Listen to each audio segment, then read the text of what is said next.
Evening, everyone. Today is October 15th, 2024. It is 6 o'clock p.m. and we are at the Cape Canaveral City Council regular meeting at the City Hall Council Chambers, 100 Polk Avenue, Cape Canaveral, Florida.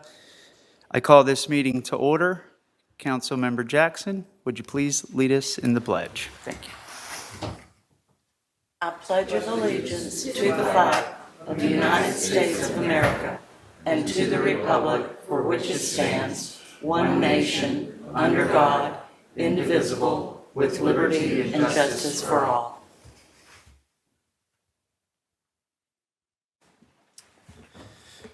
Thank you. City Clerk, please call the roll. Councilmember Davis. Councilmember Jackson. Here. Mayor Pro Tem Kellum. Here. Mayor Morrison. Here. Councilmember Willis. Thank you. 3 of the 5 council members, City Attorney, we have a quorum and we're okay to proceed? Yes, sir. Okay, thank you. First item here is the approval of agenda as written or with amendments. Council, any changes here that we'd like to see as far as order? Does this include the consent agenda? Yes, if there was any, I think, reordering, removing, adding, that'd be the time. So if there's anything in the consent agenda. I would like to pull on the consent agenda item number 4. Oh, pulling, no, I'm sorry. We'll pull that in a little bit. Okay, thank you. Do you want to remove anything from the agenda? Item number 4. Oh, that's the consent agenda. Well, yes, I mean, yep. Number 4 is BSNA software. When we get to the consent agenda, if you want to pull it to discuss, but do you want to, I guess, remove it entirely altogether and not, we haven't done that, but, and then there's any reordering. I would like to reorder my item number 11 for the discussion. I'd like to move that below items 12 and 13. So bump Hurricane Helene relief efforts up and move that, if that's okay. So basically move item number 11 to the bottom. Take that up last. No, move 11. Move 12 and 13 up and move 11 to the bottom. So I guess swap out.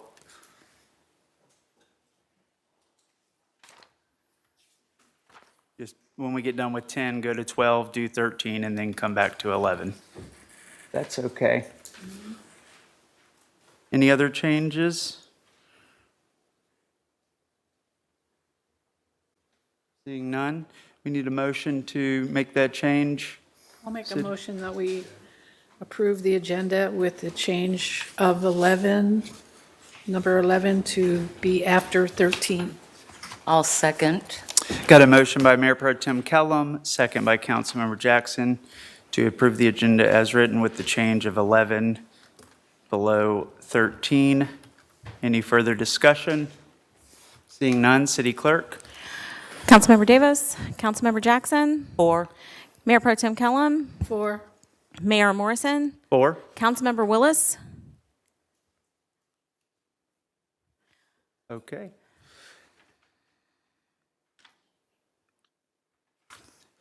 This time, we're going to go to the presentation and interviews portion of the meeting. Before doing so, I just want to make sure I understand.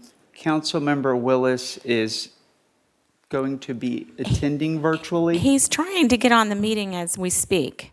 Okay. And I'm not sure why he's not able to, I don't know why he's not able to be heard, but he just texted me.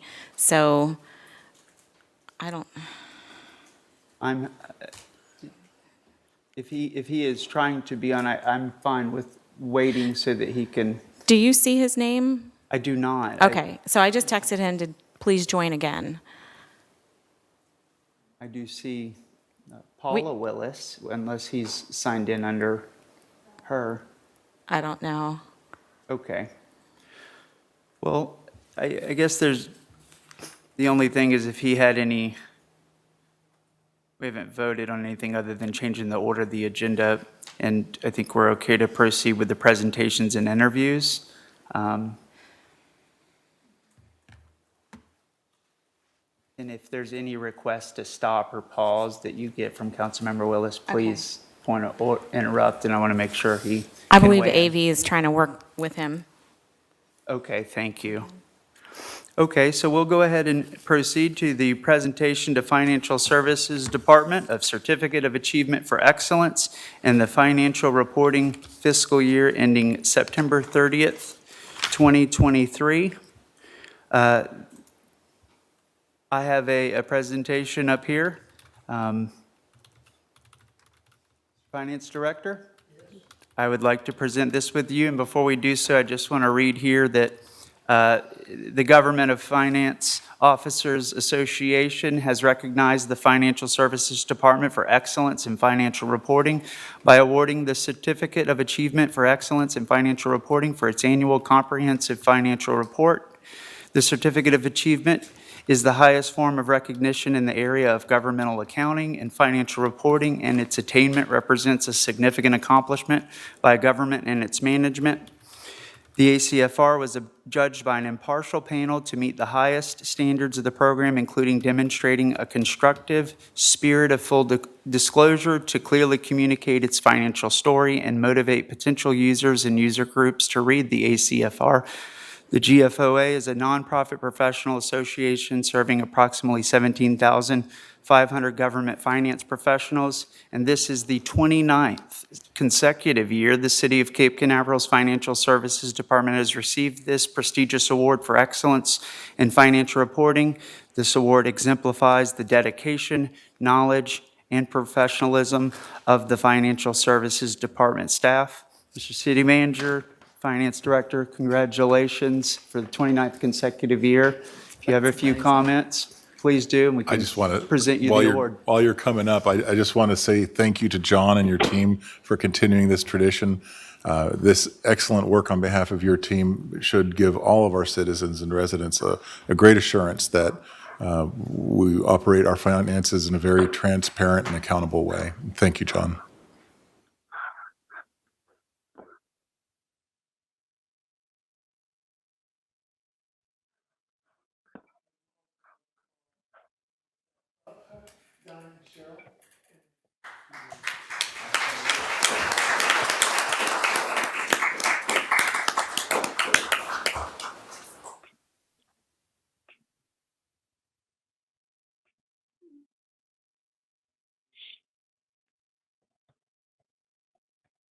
And I just want to say a few words. There's a lot of hard work that goes into budget done and going through the staff has been absolutely. I want to give special attention. I know she left, my deputy finance director left, but she was a program. It was just. But my staff here, they cross the T's, dot all the I's.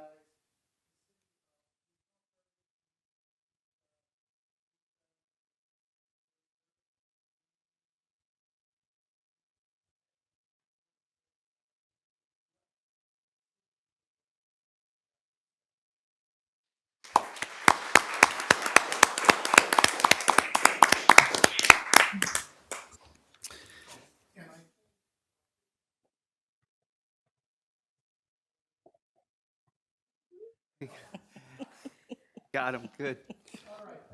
Thank you and congrats. Okay, so now we are at the presentation of the Florida International University Certificate of Online Course Completion to Councilmember Kay Jackson.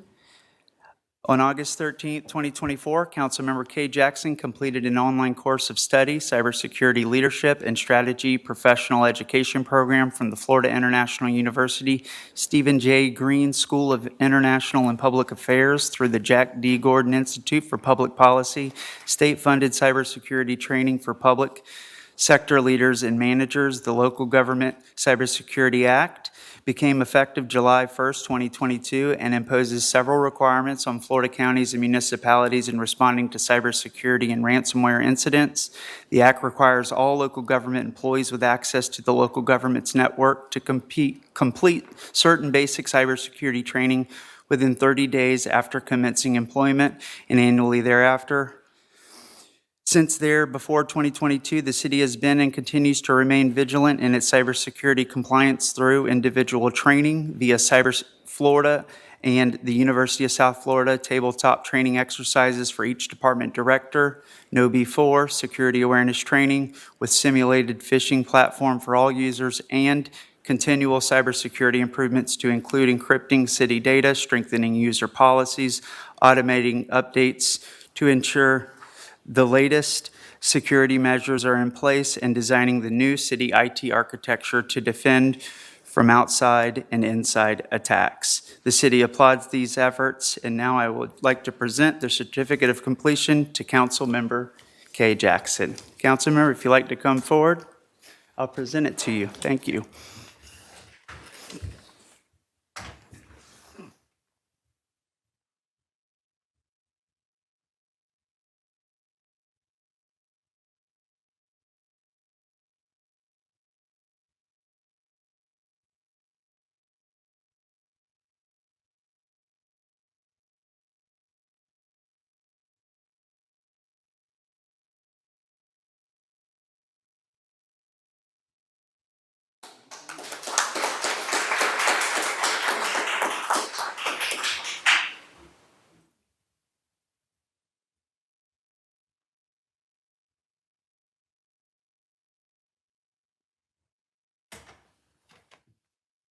Councilmember Jackson, if you'd like to say a few words.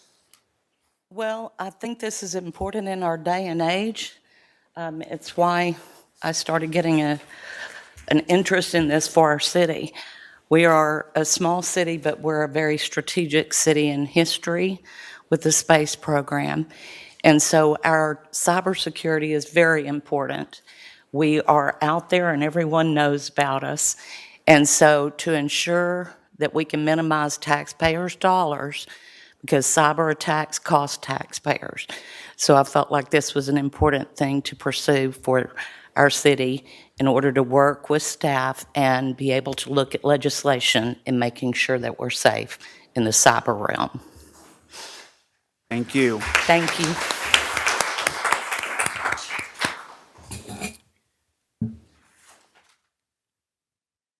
Okay, and last of the presentations is interview city resident Harry Ruffell for consideration of appointment as the city's representative on the Space Coast Transportation Planning Organization's Citizens Advisory Committee.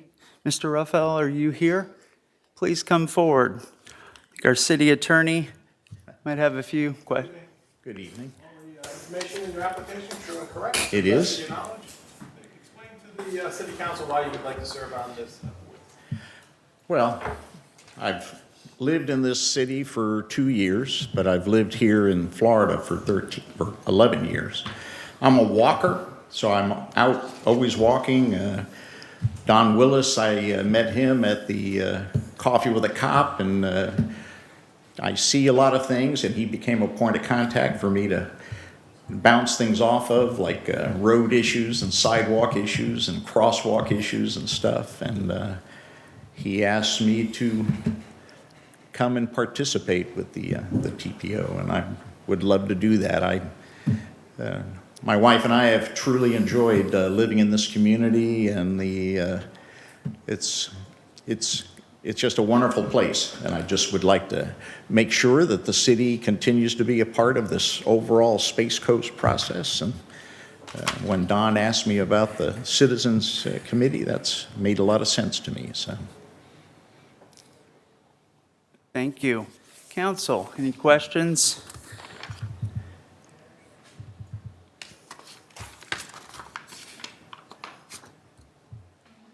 Yes, Mayor Pro Tem Kellum.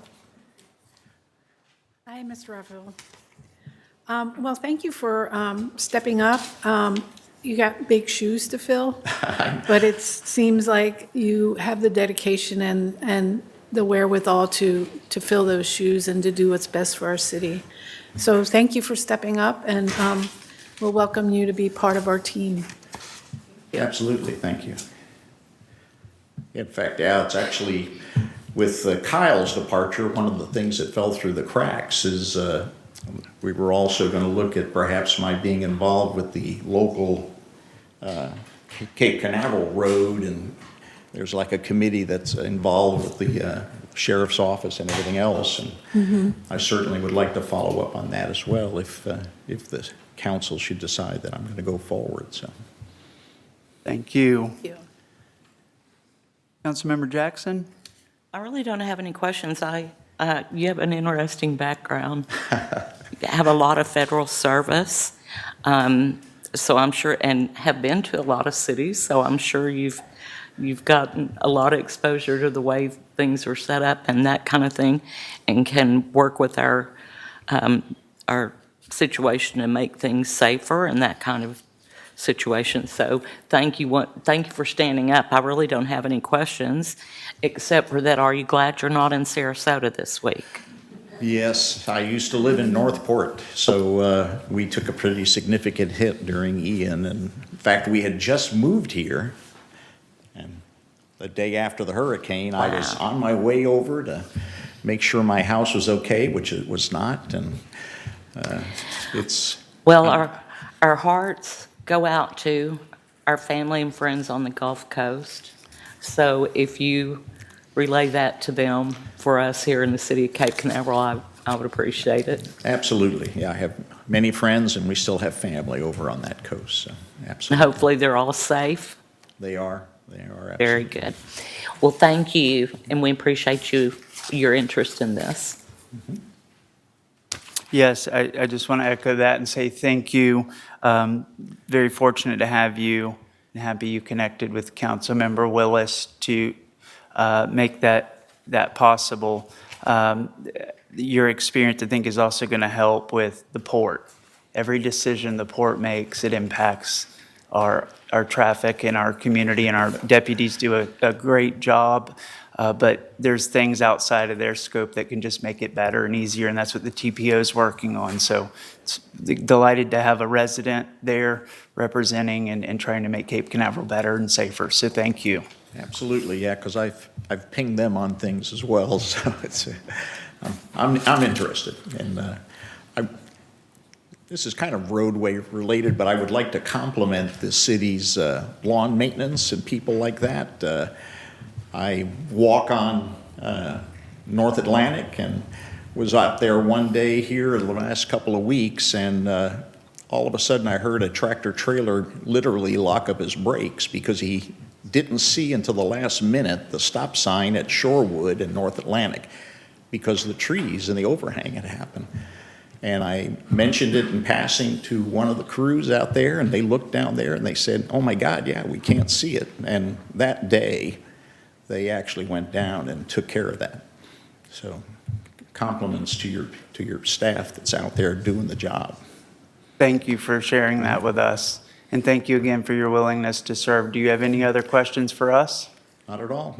We have an item on the agenda coming up during consent to formally appoint, and I hope that happens. So thank you. Thank you very much. Okay. Council, that concludes presentations and interviews. At this time, we'll go to the public participation portion of the meeting. Before we start, just want to remind if anyone came in and you do intend to speak, thank you for all who have. Please fill out a card here, provide it to our lieutenant here, and we'll make sure that you're heard. I already have some. And those of you listening online, if you do intend to speak, we'll ask that you raise your hand. Before doing so, I am actually looking down now and see that Councilmember Willis is on. Councilmember Willis, just like to do a test and make sure you can hear us and we can hear you.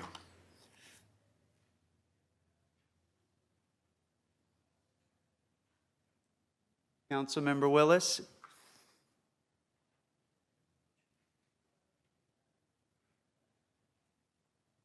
It doesn't show that you're muted. I see you're on screen. I would say at any point you want to interrupt, we won't take offense to it, just to make sure that you're heard. I'm not hearing him.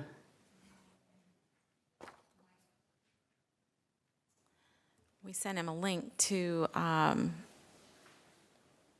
Boxcast stream, so he wasn't able to hear, and he then tried, I think he's joining by phone. Okay. I really don't know what the problem is. We tested it and worked earlier. So, Okay. So sorry. Yeah, it looks like it's...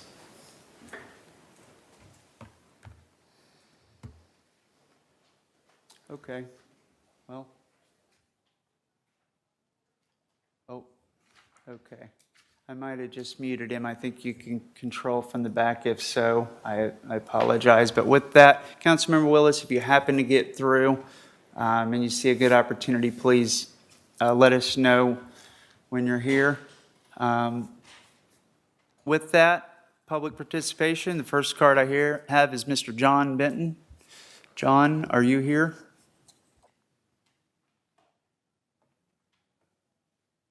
Okay. Ms. Shannon Roberts, Dr. Roberts, I should say. Thank you.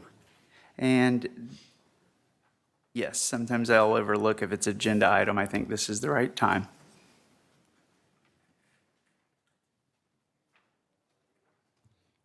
Thank you. Shannon Roberts, 703 Solana Shores Drive here in Cape Canaveral. First of all, I want to thank the staff and the council, FPO and Spectrum for your incredible service during the storms. The updates were so helpful, and your care was very obvious, I think, throughout the city. So I want to thank you so much for that. The primary reason I'm here to speak is because of a forum. Some of you who've lived in the city for a while may know that the League of Women Voters of the Space Coast have been very kind to sponsor a candidates forum each year that we have an election that has several candidates. And I did want to bring to the council's attention as well as the community's attention that we're going to have a forum this year for the mayoral candidates, which includes Wes and Angela Raymond.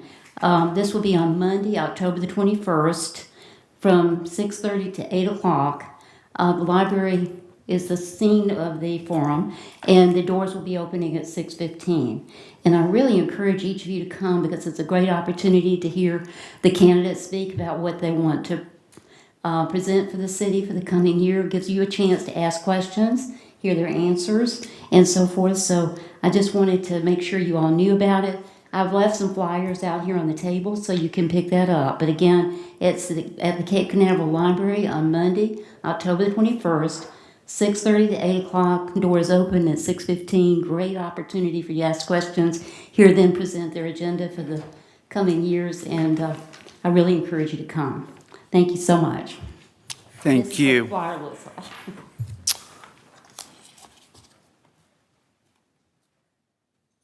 Mr. John Benton.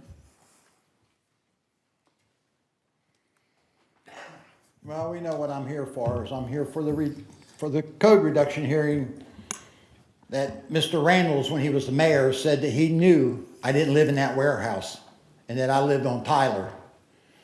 And somewhere along the line, he changed his mind and didn't want me to. And I would say after 10 people have been fired here, your city manager and Mr. Mayor, Randalls lost his first election in 31 years because of what he did. Because he trespassed me for holding a sign in front of the courthouse, in front of the city hall here. Judge Crawford asked me to bring the sign here because you guys caused a problem, and he also said that if I had a sign that said I was railroaded, that he may hold it. Why would you stick up for Kevin Mann, a deacon at the Presbyterian church up here that came in and testified I would live in the warehouse when his son was living in the warehouses next door and he was on the sex offender site? Don't you know when these deacons, you can't trust them. They're raping our children and he's in here lying to you, and you give me a ticket for living in the warehouse? I got a condo for 25 years, half block from the beach. I don't live in my warehouse. And I got a cop in the unit next to me? You're just doing it because the church votes for you. You'll lose your votes. You wouldn't get elected. You don't want to, why would you let him do that? I wasn't bothering anybody up there. The cop was right there and y'all did an investigation.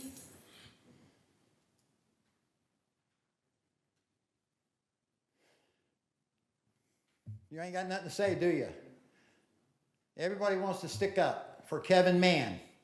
And the board chairman on that code board, Mary Russell, I understand that she went to the church, Presbyterian church down in Cocoa Beach.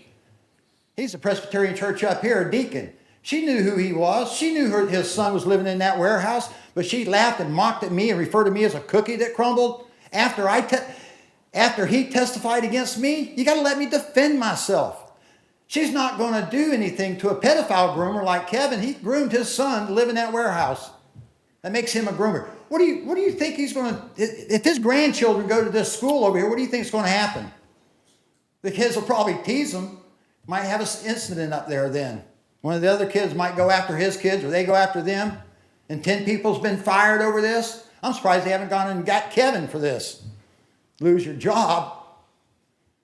Mr. Randalls won't come in here and have anything to say, won't defend himself. Why would you change your minds after you said you would give me a code reduction hearing, the very first council meeting I came to? Because you don't want to play that recording of that code board meeting.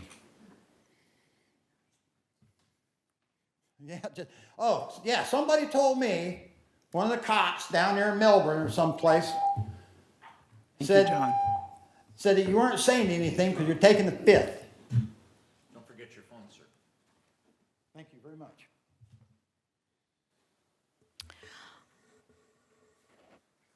Mayor, Yes. Mr. Willis says he can hear us now. I don't know if you want to try and do a little test with him. Please. Councilmember Willis? Let me, do I need to unmute? Yeah. You could try that. I think they helped me out. Thank you. Okay. Councilmember Willis?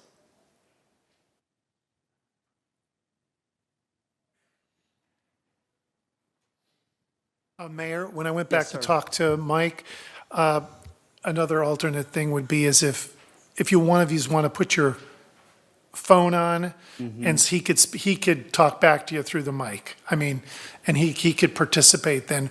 But although we could hear him back on the computer back there, it won't push out, and so it's a hardware thing. So, so if you want to do that,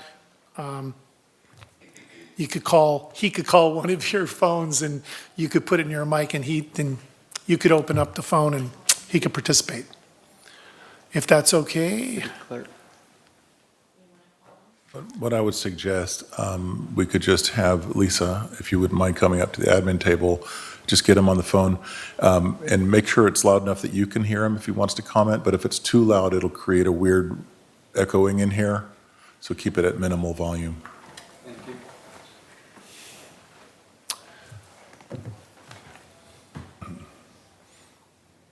Well, I think we can.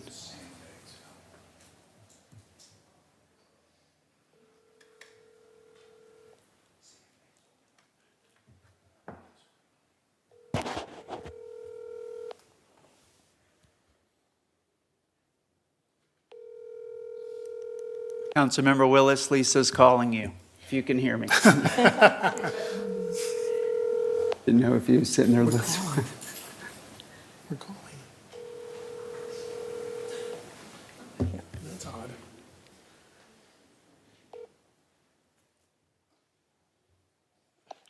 This is Don Willis. We're calling his phone. Yeah, we're calling his Phone phone. on, and he could talk back to you through the mic. Oh, sorry. Participate then. But although we could hear him back on the computer back there, it won't push out. And so Oh, it's that's the hard to- recording of what I just And said. so if you want to Everything's do that, recorded in here. Okay. Let you me, hear me? You could call. Yes. Oh, yes. Call one of your phones, and you could put it in your mic, and you can open up the phone. And he can participate. Can you hear me now? That's okay. yes. Is that John right there? Because I hear. What I would suggest. Mike, the recording is playing back in the PA system in here. That was bizarre. That's what I was thinking. We just went through a hurricane.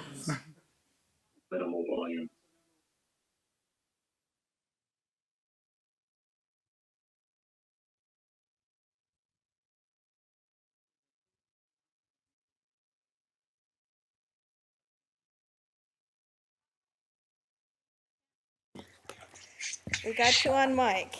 We're going to do a test to make sure that we can hear you. Go ahead, Don. Good evening, everybody. Councilmember Willis, Lisa's calling me. If you can hear me. No. Didn't know if you were sitting there listening. Lisa, can you hear me? We can hear you. So then whose phone's ringing?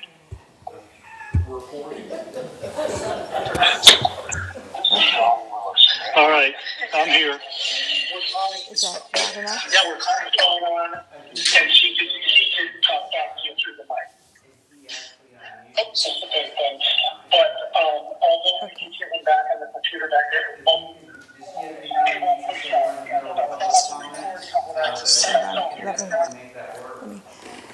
Don, are you on the phone or are you on the webinar?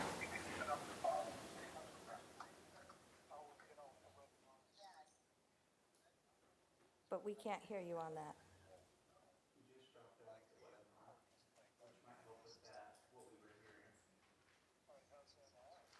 Okay, hold on one second. We're hearing the recording. Go ahead, Mr. Willis. isn't technology wonderful? Yes. When it works, and it does now. So that's great. We hear you loud and clear, Councilmember Willis. We're in the public participation portion of the meeting. Can you hear us okay? We're going to do a test to make sure that we can hear you. So he couldn't hear me. He's got a delay. Ask him to mute himself on his phone. But we're delayed on his side. Don, can you mute yourself on your end and just See what I'm turn it on saying? when you need to talk? He's about 10 seconds behind us. Let's maybe take a recess. We'll finish public participation. Did he have anything he needed to say? I think we did the interview, and that would have been the only thing, really. Yeah. Or can we proceed with public participation for now? And then maybe we can get this resolved. Thank you for trying. And we are at Ms. Peg Schaller. You did select item number 8 and an update on the discussion item. Would you like to speak now, Ms. Schaller?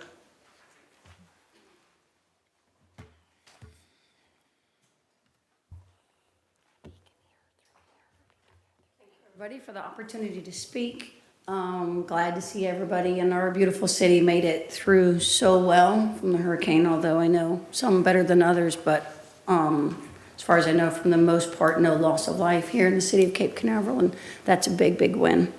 I wanted to just state my support in agenda item number 8, I think allowing for the installation of rooftop amenities in multifamily mixed-use and commercial buildings is going to be a great asset to our city. There's a number of rooftop amenities located throughout Brevard County. I'm not sure that we have any here in Cape Canaveral yet, but the ability to keep up with the Joneses as far as offering that for our residents and tourists, I'm looking forward to. So anyways, thank you for putting that on the agenda, and I offer my support in that. When it comes to item number 13, I would like to first hear what the update is and then, if possible, speak again afterwards. Sounds good. Okay. Thank you. Okay, thank you. Mr. Bill Skinner?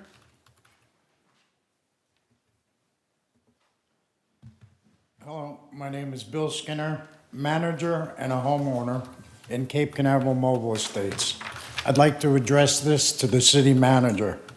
For the life of me, since you knew about the flooding issue since Friday morning, why I received no help from you or anyone else in the city with the exception of the mayor. I was at wit's end with no help from you and the responsibility of 46 homes.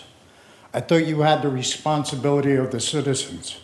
I have some pictures if you'd like to see, although I'm sure you've seen them. All I was asking for was a big pump or to point me in the right direction of getting one. I pumped for 36 hours with 2 rental pumps from Home Depot to alleviate the flooding, not just from our property, but the runoff from 2 adjoining properties. We still have standing water with the threat of mosquitoes. To do nothing for this emergency and hang us out to dry, literally, in which at least 10 residents could not leave their home, is disgusting.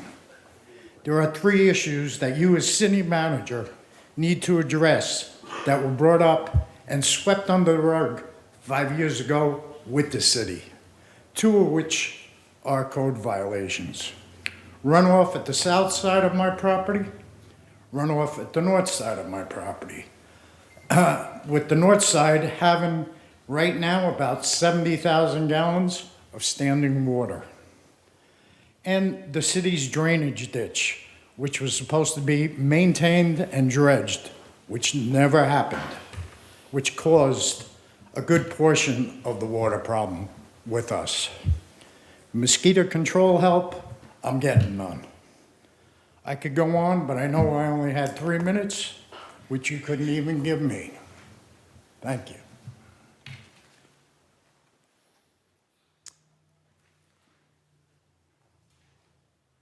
Ms. Gail Clark.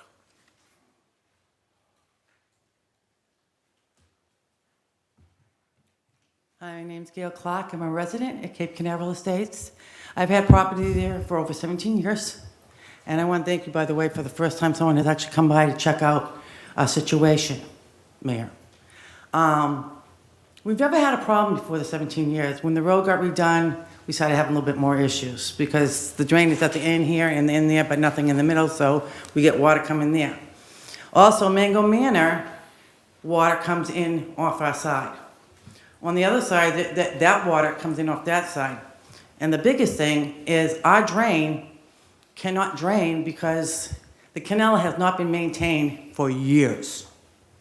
I've actually had a piece of property there at lot 30. I invested a lot of money in it. And in 2022, I came here and brought up the situation. It wasn't as bad as it is now, but it was bad. And I told them how it was a bad situation for the elderly. Because we do have ambulances there quite often, I hate to say it. I'm one of the younger ones. Actually my neighbor, Lou Drake, she also had put some texts out to Todd on telling him the situation of the water and stuff like that, and how emergency vehicles can get through. Well, we had an incident, and guess what? The EMTs, it was just the other day, didn't take their vehicles down there. They walked with a stretcher to get this person back. So it is a safety issue for the elderly, especially where we got some older people in the 80s. Thank God I'm only in my 60s.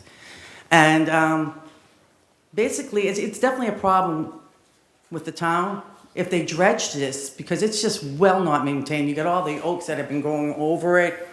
They haven't been trimmed, all those leaves that have built up through the years. That our pipe goes out, that water's there, it ain't going out. And then you got all this other stuff coming in. It's doing a lot of damage, and it's a safety issue also. I don't know how much property has been damaged between air conditioners, underneath, what's going on with the pipes and everything else. And it really, I didn't get affected because I was on top of the hill. If I get it, it's underwater completely. Because I moved, because nothing was happening. And at this point, because I knew this was going to eventually happen, and I'm hoping this time the town steps up and tries to protect its seniors before there's a situation where emergency people cannot get through. And people's only thing that they have is going to be gone. And that way we don't have to go after FEMA too. I appreciate your time. And I really hope you take some real thought on this and try to correct our problem. I would appreciate it. Thank you. Thank you. If you filled out a card and I haven't called and you do intend to speak, please come forward or raise your hand. And those of you who are online, please raise your hand if you'd like to speak. Seeing none, we will go ahead and close public participation.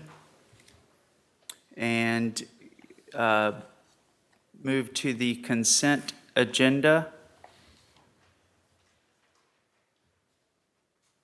The consent agenda has 6 items on it. Do we intend to pull any? Councilmember Jackson, I believe you said item 4. Yes, using my new certification I got, I think we need to move this to a different meeting. City Attorney, this is item number 4 for the software. What would be the correct process for us to move that to a meeting, but due to the fact it's about system implementations? If the council is going to have detailed questions regarding like the system implementation and, specifications of the software, Florida law does permit the city council to do that outside of a public meeting because cybersecurity information is confidential and exempt under Florida law. So, to the extent the council's ready to vote on this tonight, you certainly can do that. But if you want to have a detailed discussion regarding the technical aspects of it, then I would suggest that you defer it and then hold, a separate meeting under the cybersecurity provision in the statute. And that's what I would like to do. Okay. So, date certain or just postpone? If it's the council's desire to have that discussion, then even at this stage, you could just vote to remove it. And Okay. then the clerk's office would have to follow up and make the appropriate arrangements with the council to hold that separate discussion on this item. Thank you. I had a chance to speak with the city manager about it. I wanted to maybe add to that and see if BSNA could be there and present. And I think that's a possibility, city manager to have a BSNA and in that, in addition to separating the meeting and asking implementation. Yeah, I think it's a reasonable request. John, we can get our account rep there, right? Or at least Yeah, virtually. if we did, Mayor, then we would just have them somehow come in remotely so they could be speaking to us.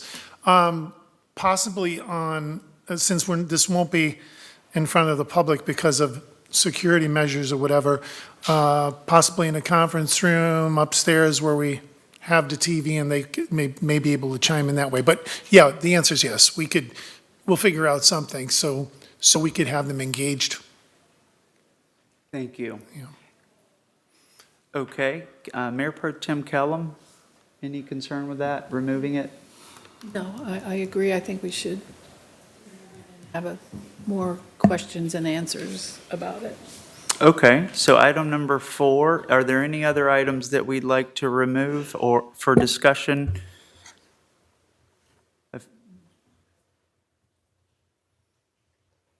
We're approving the minutes. We've got a resolution appointing 2 of our Business and Economic Development Board members. We've got an interlocal agreement on a regional opioid settlement funds. We're pulling BSNA off the agenda. And we've got the appointment for Mr. Harry Raphael, who interviewed with us, and appointing the Community and Economic Development Director, Brianna Sote, as the city's voting representative on the Space Coast TPO Technical Advisory Committee. Councilmember Willis, is he? He just texted me that he's ready to vote. Okay, he doesn't want to pull any? He's- That's okay. He's on here. Councilmember Willis, we're going to remove item number 4 entirely, and then items 1, 2, 3, 5, and 6. That's fine. I couldn't understand the reason for pulling 4. Okay. City Attorney, you want to help? Councilman Willis, the request was to have a more detailed discussion regarding, data information and certain aspects regarding that software program. So there is a cybersecurity confidentiality provision under Florida statutes that allows those types of discussions to occur in a different format outside of the public. And that's the request. I'm fine with that. Okay. Any further comments, Councilmember Willis? No, not now. Thank you. Mr. Mayor, I'll make a motion that we approve the consent agenda 1, 2, 3, 5, and 6, with pulling I'll out. second. Got a second, or a motion by Mayor Pro Tem Kellum and a second by Councilmember Willis. Any further discussion? Seeing none, City Clerk? Councilmember Davis, Councilmember Jackson, 4. Mayor Pro Tem Kellum, 4. Mayor Morrison, 4. Councilmember Willis. 4. Okay. Consent agenda items 1, 2, 3, 5, and 6 pass 4-0. We are now on to the public hearing portions of the meeting. We have 3 of them tonight. Item number 7, which is a resolution number 2024-14 related to the Live Local Act property tax exemption. Mr. City Manager? Do you want to have the city attorney read the? Yes. City Attorney, the resolution? Okay, certainly. Resolution 2024-14, this is a resolution of the City Council of the City of Cape Canaveral, Brevard County, Florida, related to the Live Local Act property tax exemption, providing that pursuant to the authority granted to the City of Cape Canaveral in accordance with Section 196.1978, subparagraph 3O, Florida statutes, the City of Cape Canaveral has elected to not exempt certain real property under Section 196.19783D1 Florida statutes from ad valorem taxes, providing for the repeal of prior inconsistent resolutions, severability, and an effective date. Basically, under the the council's very familiar with the Live Local Act, there is an ad valorem tax exemption for affordable housing, multifamily projects that qualify for an ad valorem tax exemption if they're built, and there is an opt-out provision for multifamily apartments complexes under Live Local that are 120% of the AMI, adjusted median income, which would still potentially qualify, but local governments have the ability to opt out of that ad valorem tax exemption for those kind of Live Local apartment projects that qualify. Brevard County and Brevard County School District have both entities have afforded themselves of the opt-out. So Florida law requires if the council, as the City of Cape Canaveral jurisdiction, wants to opt out, a resolution will need to be adopted by at least 2/3 affirmative vote of the City Council. Thank you, City Attorney. 2/3 vote with a 4 is still, well, 3. 3 out of 4. So I guess is there any issue there with 4 of the 5 present, being that changes the supermajority? Go ahead and have the discussion. I'm going to take a look at that, but I think it's 2/3 that are present, but I'm going to double check. Thank you. City Manager, any comments you need to add? I think this is consistent with the community's desires. This community recently did not support the ad valorem tax abatement program for businesses in the city when it was up for reauthorization. Generally, the feeling is that we want to keep our taxes dollars flowing in, and I think this is consistent with that. This doesn't stop a Live Local Act project from coming, but it means we do not have to give up the tax revenue that would come from it. Thank you. Council, this is a public hearing item. Are there any technical questions before we go and hear from the public, and then we can bring it back and discuss it for city staff? Just have discussions. I just had a statement on it. Okay, we'll get through any questions at this time. I have a couple of questions. The deadline, was it the end of the year to act on this? It's based on tax year, so yes. I mean, in terms of, since there are no pending Live Local projects that would qualify in Cape Canaveral, at this time, there are no applications to my knowledge. now would be the time to do it because it's putting the exemption in place before a project would even go through the pipeline for approval. So from that standpoint, this action item is timely because there is a grandfather provision for those projects that have already qualified. So, and again, it's if the council takes action tonight, there's also a renewal process. This item would have to come back to the council for renewal after 2 years, I think, initial approval, and then every year thereafter. So, this is, based on the Avalon tax schedule.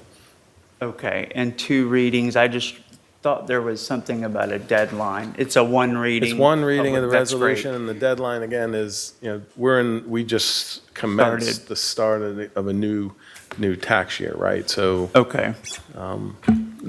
now's a good time to take this under consideration. Thank you.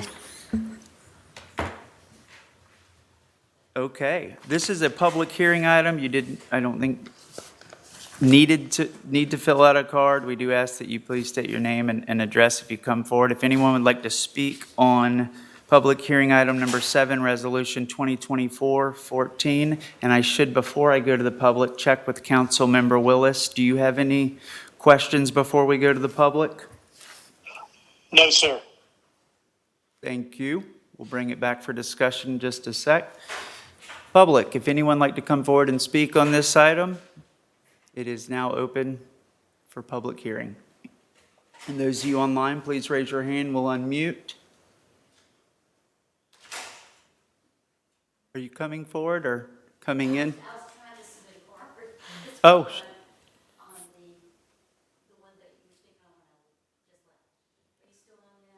We're on public hearing item number 7, Live Local. Is that the one you'd like to speak with? Yes, we are in the public hearing portion. Now is a perfect time to come forward. I think you can come forward and correct me if I'm wrong. Afterwards, thank you. I think it's just learning from you. I know that we've been talking about affordable housing in the city. And I was just wondering, is this one of the incentives for developments to bring in affordable housing to the community as part of their development proposal? In other words, if they have an exemption, for providing additional housing, is this something that would affect that in terms of being an incentive? I may be not understanding it correctly. I think that is something, that's a question we can answer now and even when we get to the discussion. I'm sorry. I've got some information on that. Because I believe that the city, from my understanding, wants to be a affordable housing friendly community. And I would think that we would want to provide incentives for developers to include that as part of their proposal. That's an assumption. So that would be where I'd ask for clarification maybe during the discussion. We'll make sure to address that. Thank you. It's a great question. Any other public comments? Seeing none, we'll go ahead and close public participation, or public hearing, excuse me, bring it back to the council. Councilmember Jackson. Yes, I wanted to give some information about the Live Local tax abatement. So what this does, it exempts people making 80 to 120% of the median income of Cape Canaveral. The median income of Cape Canaveral in 2023 was $68,495. 80% of that is someone that makes $54,796, and 120% is someone that makes $82,194. So residents making $68,495, which is our median income, would be subsidizing a 30-year tax abatement for workers making from $54,796 to $82,194 for 30 years. This does not help our service workers here in the area. Some of them, this is a mid-level exemption. So to me, some of those workers that work at the restaurants, waitresses, service personnel, some of them may not even make this amount of money. These are space worker types of people and people that are making that much money getting a tax subsidy from retirees and some of our citizens here in the city. So I wanted to give you FS Chapter 420, Section 0004's definition of low income. And in that statute, per the state, this tax abatement and the Live Local Act is for people that make extremely low income, and very low income. And I would like to give you the definition of what those are. Because if you look at this, that's a pretty high level salary for some people in our area making $80,000. Okay, so extremely low income means one or more natural persons or family whose total household income does not exceed 30% of the median annual adjusted gross income for households within the state. Okay, so 30% for an extremely low income person. A very low income person is one or more natural persons or family, not including students, where the total annual adjusted gross household income does not exceed 50% of the median annual adjusted gross income for households within the state, or 50% of the median annual adjusted gross income for household within our city. So if our median income is literally what I said was, let me go up here and look at it again. It's $68,495.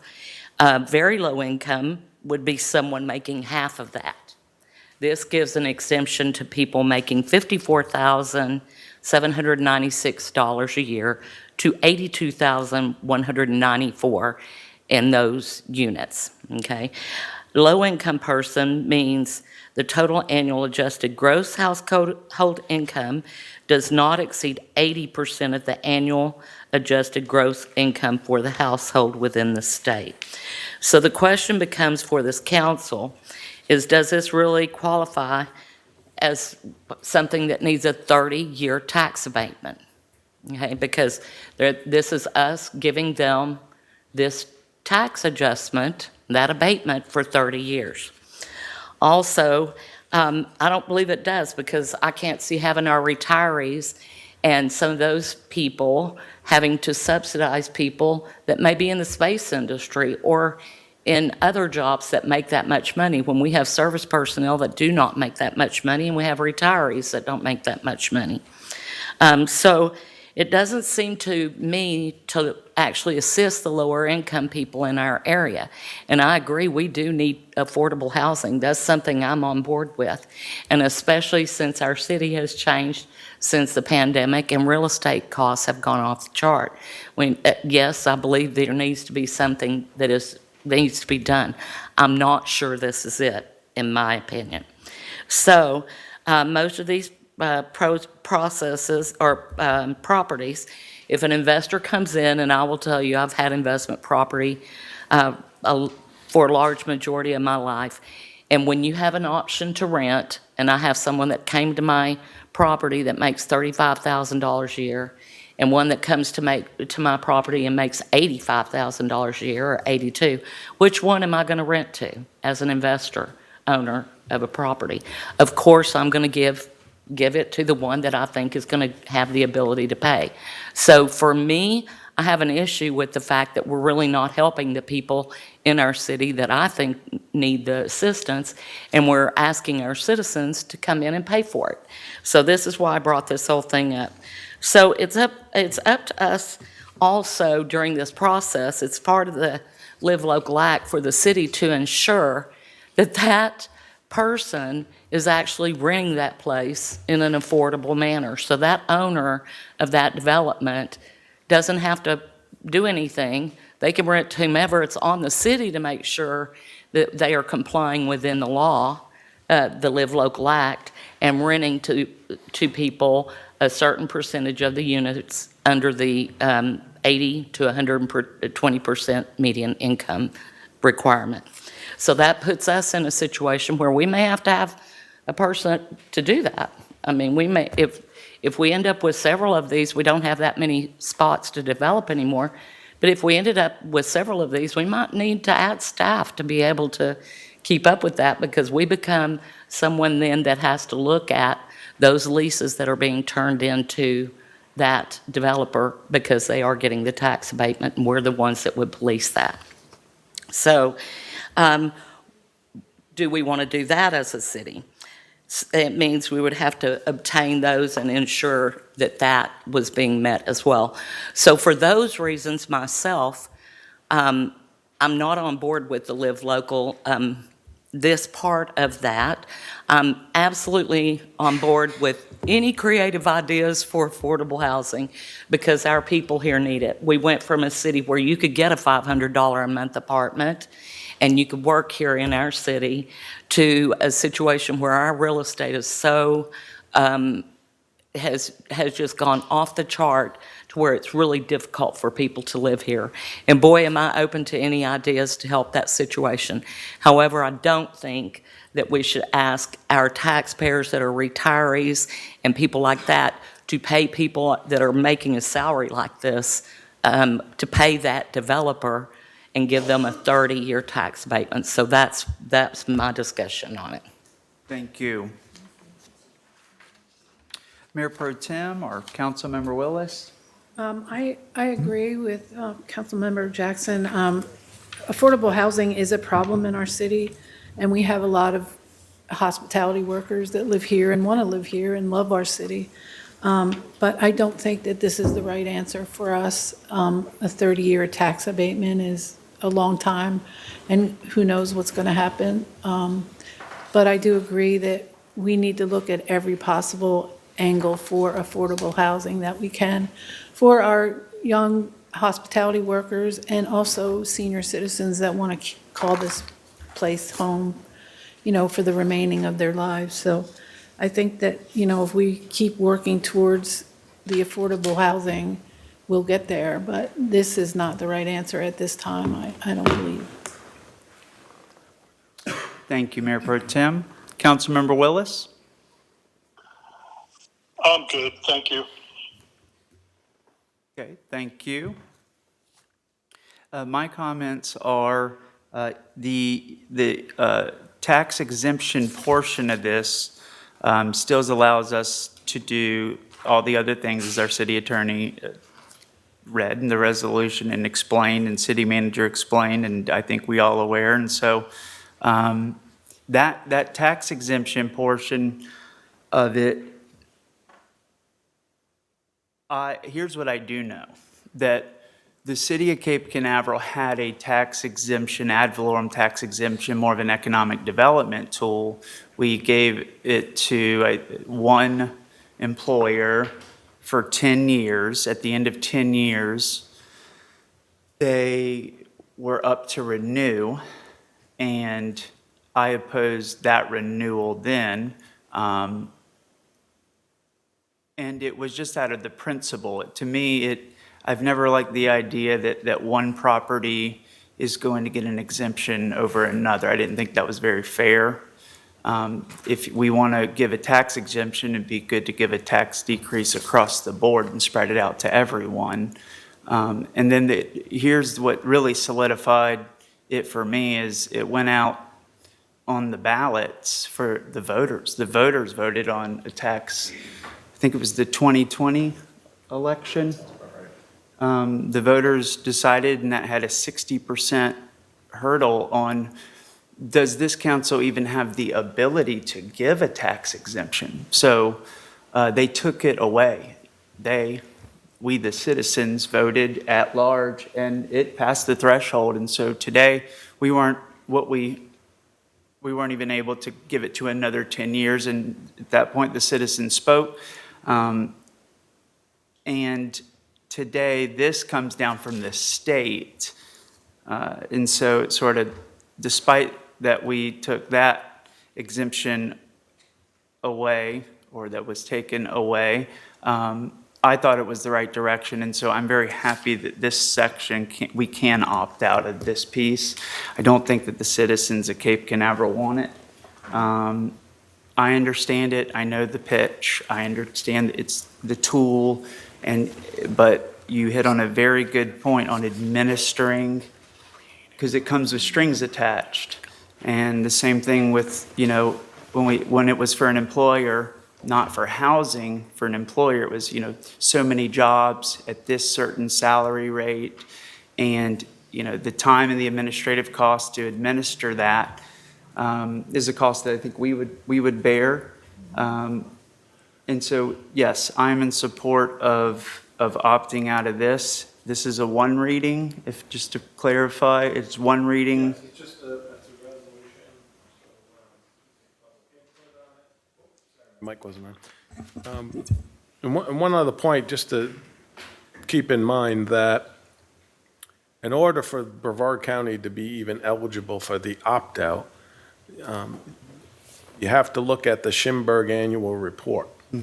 So there's a supply and demand calculation, and if that report identifies that the number of affordable and available units in the county is greater than the number of renter households in the county for natural persons or families who meet the income criteria for 80 to 120% tax exemption, then the jurisdictions within the county are eligible. So there's a supply and demand threshold just to even get past before this entity can consider the opt-out provision. So I guess at this juncture, based on the annual report that the council's basing this resolution on, it looks like the supply is there for that household income AMI of 80 to 120%.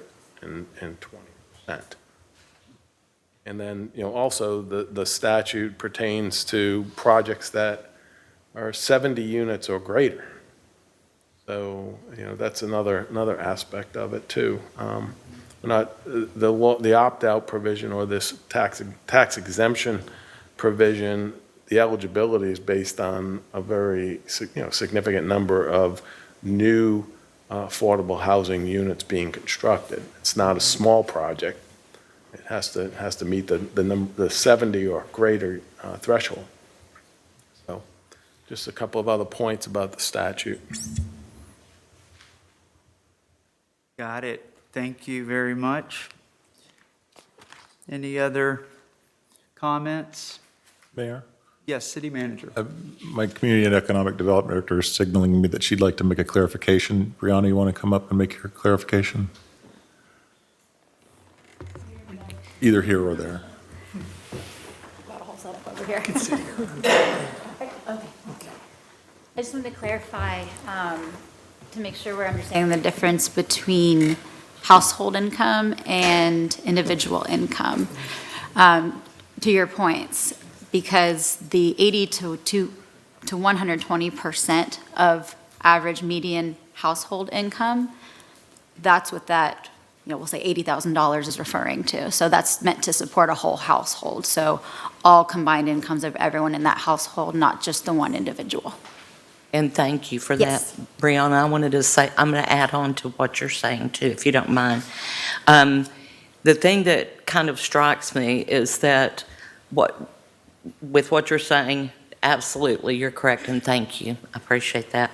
And that median income for Cape Canaveral was $68,495.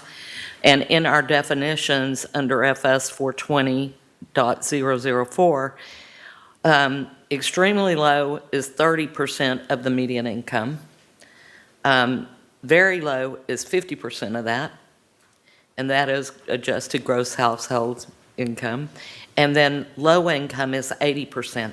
So literally 80% is the bottom of what we're about to exempt, because we're going to, this looks to exempt 80 to 120% of the median income. So literally, it's not even touching the definitions that are actually in the state statutes.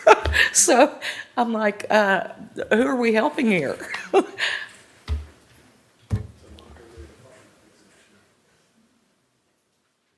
Brianna, any other comments I or unfortunately don't clarity? have those in front of me, so I can't address those, but I just want to make that correction. No, I appreciate it, and that helps clarify what I was saying earlier. Thank you, Brianna. City manager, anything else? No, sir. Councilmember Willis, Mayor Pro Tem? Good. I'm ready to make a motion. Okay, let me just check. Councilmember Willis, after you heard some discussion, anything? No, I think it's all been said. Thank you. Thank you. Okay. A motion that we adopt Resolution 2024-14. I'll second the motion. Got a motion by Mayor Pro Tem Kellum, second by Councilmember Jackson. Any further discussion? Seeing none, City Clerk? Councilmember Davis, Councilmember Jackson, 4. Mayor Pro Tem Kellum, Four. Mayor Morrison, 4. Councilmember Willis, 4. Okay. Resolution number 2024-14, item number 7, passes 4-0. And thank you again, I think Councilmember Jackson, City Attorney, and all who are involved to dig into that, and also to the public. Mr. and Ms. Hodge persisted on that. I want to thank you and all the others who kept this in front of us. So this is now going to item number 8, public hearing. Ordinance number 2024. This is item number 8. City Attorney?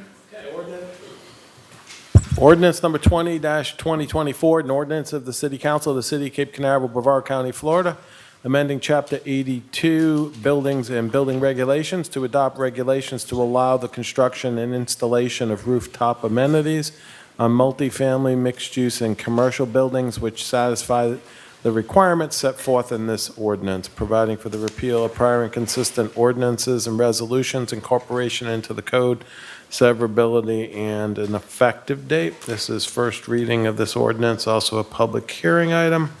Planning and Zoning Board considered this ordinance and recommended approval. They had one change. That change was to limit the applicability of this ordinance to the Economic Overlay District. So be happy to answer any specific questions. I'm not sure if Brianna's going to do a presentation or not, so. I would have loved to prepare something, but I'm also available for questions. Okay. That's, council, any questions on ordinance number 2024? But it's a public hearing item, and this will be 2 readings. Yes. Okay, so this is one of 2 readings. I had a question. Yes, Councilmember Jackson? And I'm guessing this question will be to you, Brianna. It's this, we've already looked at the building code for this. And my question is under the bullet points, the no rooftop music audible beyond the building. Can you speak to that just a little bit? Yes, if you're by chance able to bring up the ordinance itself where it says that, we can look at the language. If you scroll to page 3, I believe, of the ordinance, right here, it will be The paragraph 10.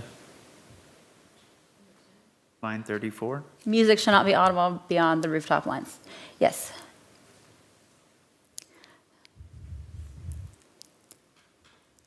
Page 3, paragraph 10, right? Okay, and I'm trying to find that.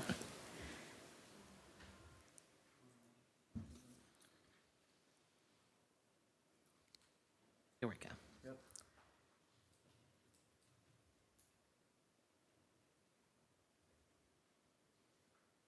Okay, now, knowing that, and excuse me, but I get the sentiment of this. Now, my thing, I see that we would have a protective and structural barrier, okay, for safety and privacy, and that's on number 9 that I'm looking at. And then the music one, we just don't go into any definition of that. Now, I know that some nights you don't hear any music from A1A, and I'm down on the beach. Some nights when it's still, I clearly hear them playing taps from the bass, you know. So how is that something that can even be monitored? Yes, I'm glad you asked. So code enforcement would get involved. Basically, it would be triggered by a complaint or if code enforcement's out on patrol and sees this violation. And so obviously they would then move forward if it's them, if it's an officer who's identifying the violation. But if it's a complaint from maybe a neighboring, like a home next door or whatever it might be, then the code enforcement officer is responsible for verifying that that is the case and then enforcing the ordinance on immediately going up to the source of the sound and making it come into compliance. Okay. And so, and I know we do have rooftop bars all over in this county and all over Florida. And a lot of them don't seem to have problems with the noise in the area. Are there, and this is me going into my, I want some solution or some recommendation so that when we tell someone they can do this, they're following some kind of guideline.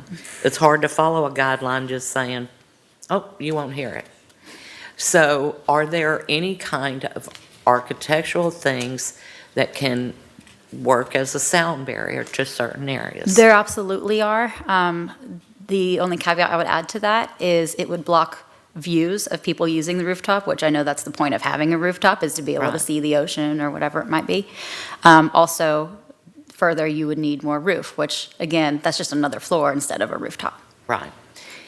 Okay. So it's really going to be just, I just hate for people not to have a guideline and then get complaints. Does that make sense? It does make sense. I completely understand. What I would recommend to developers who may want to develop in result of this ordinance, I would recommend that noise studies are very frequently performed by engineers. That's something I would recommend. Also, just general design, like making sure your speakers are pointing inward, not outward, making sure it's not overly loud, the amplification levels, things like that. Okay. Okay, thank you. That was the only question I had. Is there a time limit that we could add to the ordinance, you know? They're still subject to our existing noise ordinance.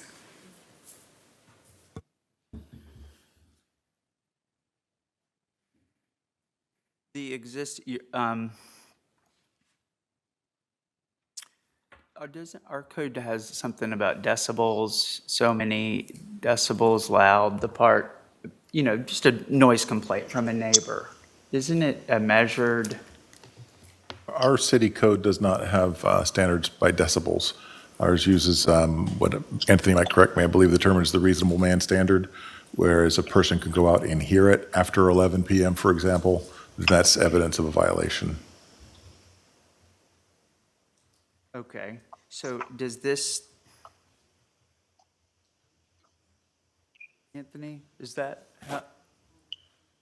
how do we enforce, I guess? Yeah, the city does have a noise ordinance, has they're different, there's an objective standard and there's a subjective standard.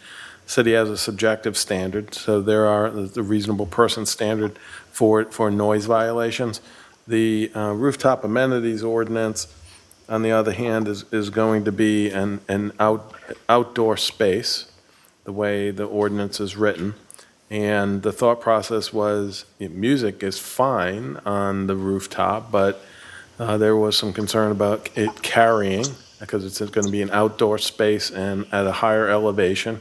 So the language put in there was that go ahead and have the music, but don't let it travel beyond the boundaries of the roof.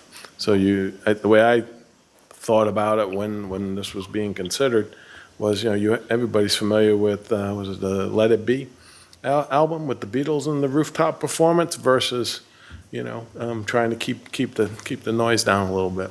Not that there's anything wrong with the Beatles, but I think we're a little concerned about if there is some amplified music and like an outdoor lounge or something on the rooftop, the sound travels.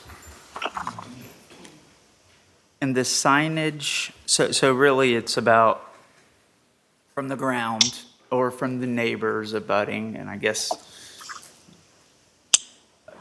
in the future, if you had, they wouldn't be from the ground if there's development, on the third floor of a condo, or it's kind of straight across in the view. How does that impact? Is this all based from the ground, or if you're at like the fifth floor of a condo?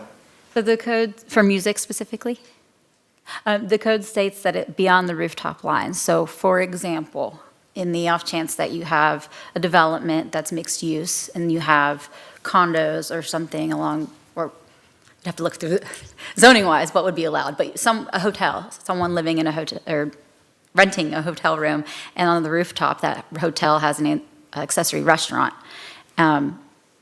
Someone in that hotel room technically shouldn't be able to hear that sound. So beyond the rooftop lines, anyone below that floor level, I guess is a good way to say it. And the part on signage, where did I thought it was right there. It said that signs is line 26, subparagraph 8, just above where we were. Signage is prohibited with the exception that small signage related to the rooftop amenities is permitted within the rooftop amenity area, provided it is only visible in that area. So does that mean that you should only be able to see it if you're on that rooftop? That's exactly correct. Not So you can't, advertising on A1A, okay. or to the sky, correct. Okay. Thank you. Any other questions, Councilmember Willis? Yes, I've got a question for Ms. Soto. To your knowledge, is there any current inventory that within the city that would be wanting to make adjustments or add rooftop amenities? In terms of adding, no, but potentially new development. And they would have to maintain, any current structure would have to meet ADA compliant issues as well as all structural issues, correct? Absolutely. Any addition to a building or new building that would incorporate design based on this code is subject to a building permit, which requires ADA review, yes, as applicable. Okay, thank you.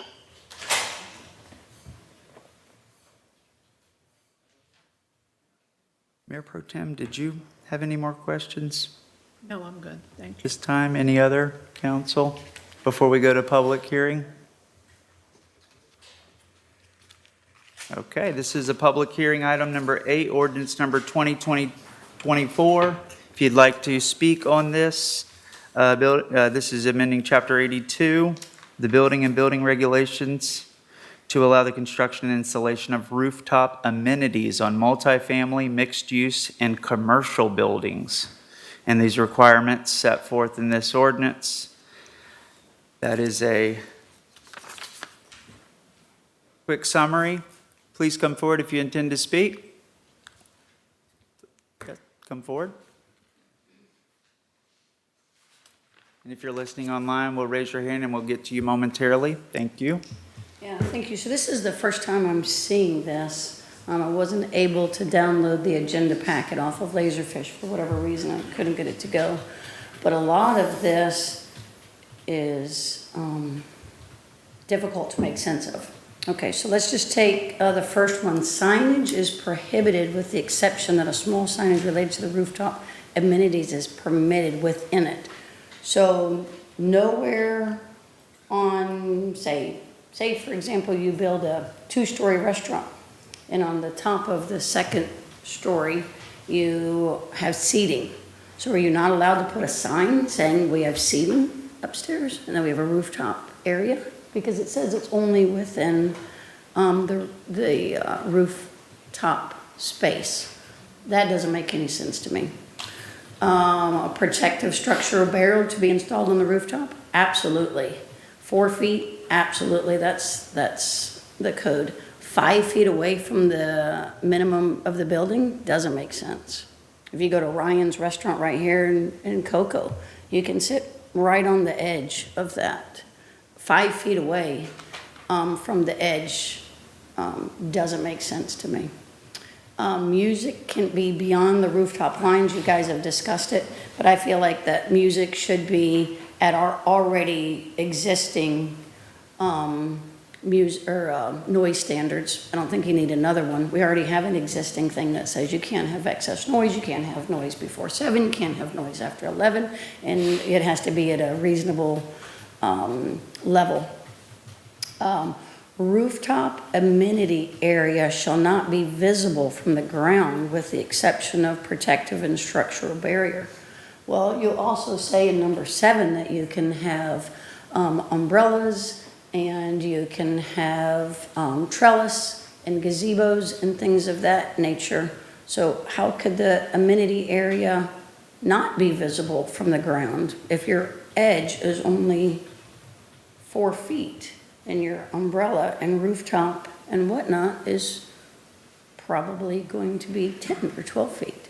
So just as a person, just as somebody that goes to a lot of rooftop restaurants and rooftop bars, I haven't seen any of these stipulations anywhere else, including in our own Brevard County. So thank you. Yes. Sorry. If I understand Ms. Schaller's comment, she's referring to signage inside a building, directing people to the upstairs, is that correct? Everything I said, Okay. go back and repeat it. No, just, I just want to touch on the signage one. Our code defines sign, meaning any object, whether illuminated or non-illuminated, which is designed or intended to advertise, identify, announce, direct, or inform the public, and which can be viewed by the public off-site. So a sign interior to the building wouldn't meet our definition of sign. Does that help answer that? No, so can I not, would a person not be able to have a sign that says restaurant and rooftop bar? Would they not be able to have that sign? I think, Anthony, help me on this, but I think that you can advertise that on your ground sign, you can advertise that on your wall sign as part of the copy area allowed by that sign, but I think this is referring to additional signage.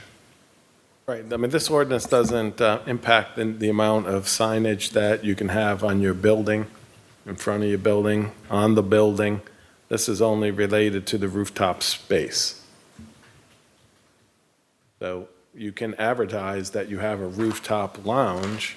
You could put that signage in the traditional way on the building, outside of the building, but the intent of subparagraph 8 is to prohibit additional signage on tops of roofs.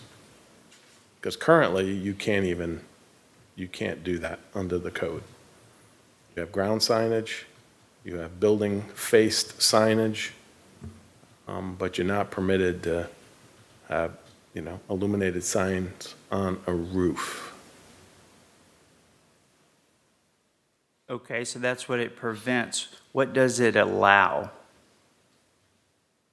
What this states is you can have as much signage as you want on the rooftop area, as long as it's not visible. And so you can have as much signage as you want. You can have table signage. If you had a trellis with a bar sign or a bar sign behind, the bar, you can have all of that as long as it's visible within the rooftop space only. Okay. Thank you. In the public hearing portion, let's go back and make sure would anyone else like to speak on this item? Item number 8, ordinance number 2024. Anyone raise their hand, seeing? Yes. Dr. Roberts, come on forward. Thank you. Given our beachside environment, is there an example in another beachside community in Brevard that we could be thinking of that would give us a sense of what we're talking about? I'm struggling with the hurricane environment we're in. Maybe I'm not understanding it either, but I'm just trying to get a sense of what's envisioned here, what the motivation is. As I understand it, there are no businesses in line. There's not a current business that's seeking this. I'm just asking. It gets back to some of our rooftop provisions that the state is requiring too, to be safe. And I just am struggling to just think of something in our beachside area here in Brevard to think about that does this in the way the city is envisioning it. Was this something prompted by an interested business, or where did the need for this come from? Those are just questions I have. Yeah, well, and I think we can definitely ask those. Do we have an example of what we're thinking of through this ordinance? I guess, city attorney, has this ordinance been applied to another community and this ordinance used? There are other rooftop amenity ordinances around the country. I mean, we examined some of those, but there's not one that's specifically the same as this. The rooftop amenity can be, let me just say one thing, that there has been some interest expressed at the Planning and Zoning Board meeting for rooftop amenity observation deck. To be able to bring people up to the roof to gather, assemble, and watch sunsets, sunrises, or, space launches. That has been discussed at the P&Z meeting. I think there was one gentleman that talked about possibility of having, restaurant space on a rooftop. So that has been discussed. But the idea behind this, if I recall, is that there are height limitations and only certain structures are permitted on the roof. Most of those structures are utilitarian oriented. And there's been some discussion regarding allowing assembly of people on especially the taller buildings in the city for the reasons I expressed, right? If it's tall enough, you can see above and you can see space launches, you can see the sunset, sunrise. So, that's part of what was the impetus of bringing this forward. Previous staff before Brianna came was doing some of the research on this and bringing this before the Planning and Zoning Board for discussions. Thank you. And I want to comment on that too. But before doing so, I think that was it. Are there any other public comments, public participation? Yes, please come forward.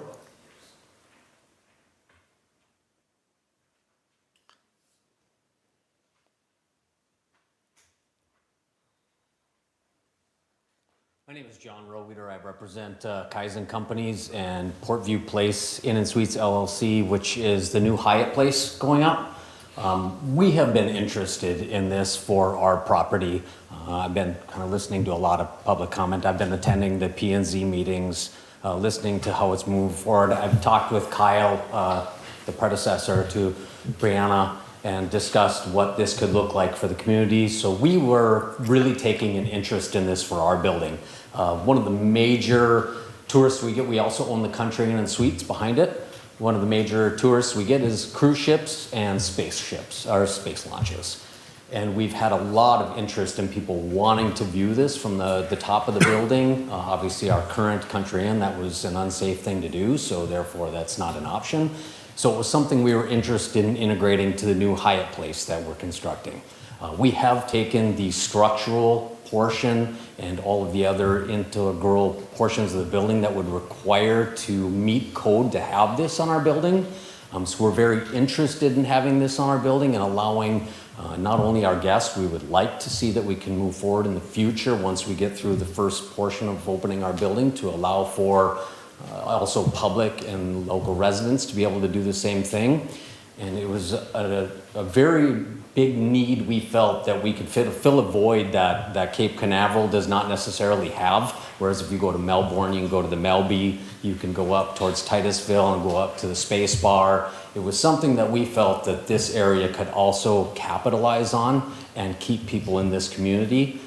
And that's why we really were interested in this and discussed this a lot with Kyle and the city over the past year and a half. And once again, we have attended the P&Z meetings and also have provided our input, but also sat back and tried to listen. That's why I didn't want to step up here too prematurely and let the citizens here discuss.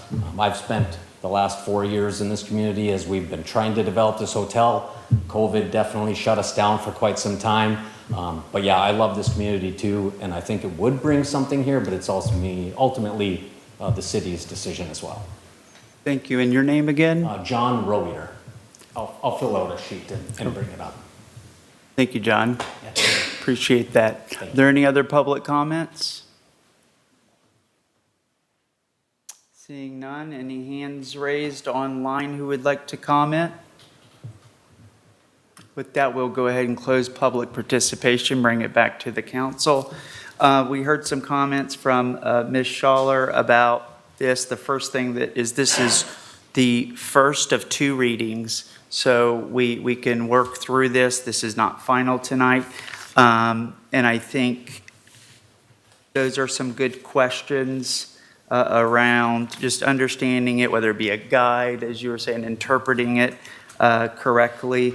But I think that the practical things that Dr. Roberts brought up as well as an example, Hotel Melby, I think that's in the downtown Melbourne area. Is it Melby? Melby? Yeah. They have I have been to that rooftop restaurant one time, and I don't know what the height is of that, if it exceeds.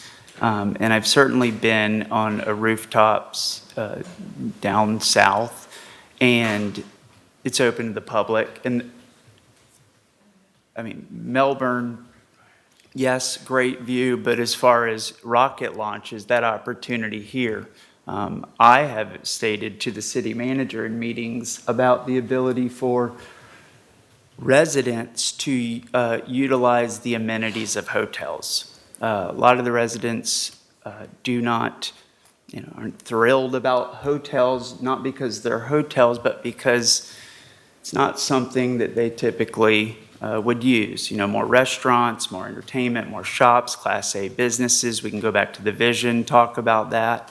And being able to see the shorelines, going back to the 2009 visions, correct me if I'm wrong, but the way the zoning and the height, A1A sort of was the highest point, and then it's kind of supposed to taper down with a little bump up to the R2 on the east side, 45 foot. But the highest buildings, 65 foot, I think would probably be our highest building. And this is, they could see out so you don't block those waterfront views. But again, residents, that's not our hotel, with an exception of this hurricane. I think some of the hotels actually did provide some resources for locals who didn't have power and things. But with that, it is a quality of life amenity that I want to continue to talk through, because we want to do it right. And I don't think we want to write a code, as Ms. Schaller was saying, that really it's not applicable. And the one that jumps out is that 5-foot setback, because I'm trying to go back. That's saying that the glass or whatever, doesn't have to be glass, as you and I were chatting, it could be just whatever structurally sound, needs to be 5 foot back from the eave or the edge of the roof. Yeah, the building code is going to require that an accessible roof have protection for fall anyways. And that would be a guard, I believe, Robert, of 42 inches minimum. This is an additional requirement, the way that I read this. What section is that in? 9? Yeah, protective and structural barriers shall be installed on the rooftop designed to provide safety and privacy. So privacy, I think that means from view, screen from view. Potentially, that's possibly what that means. If not designed into the overall design of the building, a guard or railing enclosing the rooftop amenities shall be installed upon approval of building code. So if a guard or railing is included in the design of the overall building, then this next section doesn't apply. How I'm reading that. Okay, you were in section, what was? 9, subparagraph 9, starting on line 29. Yep.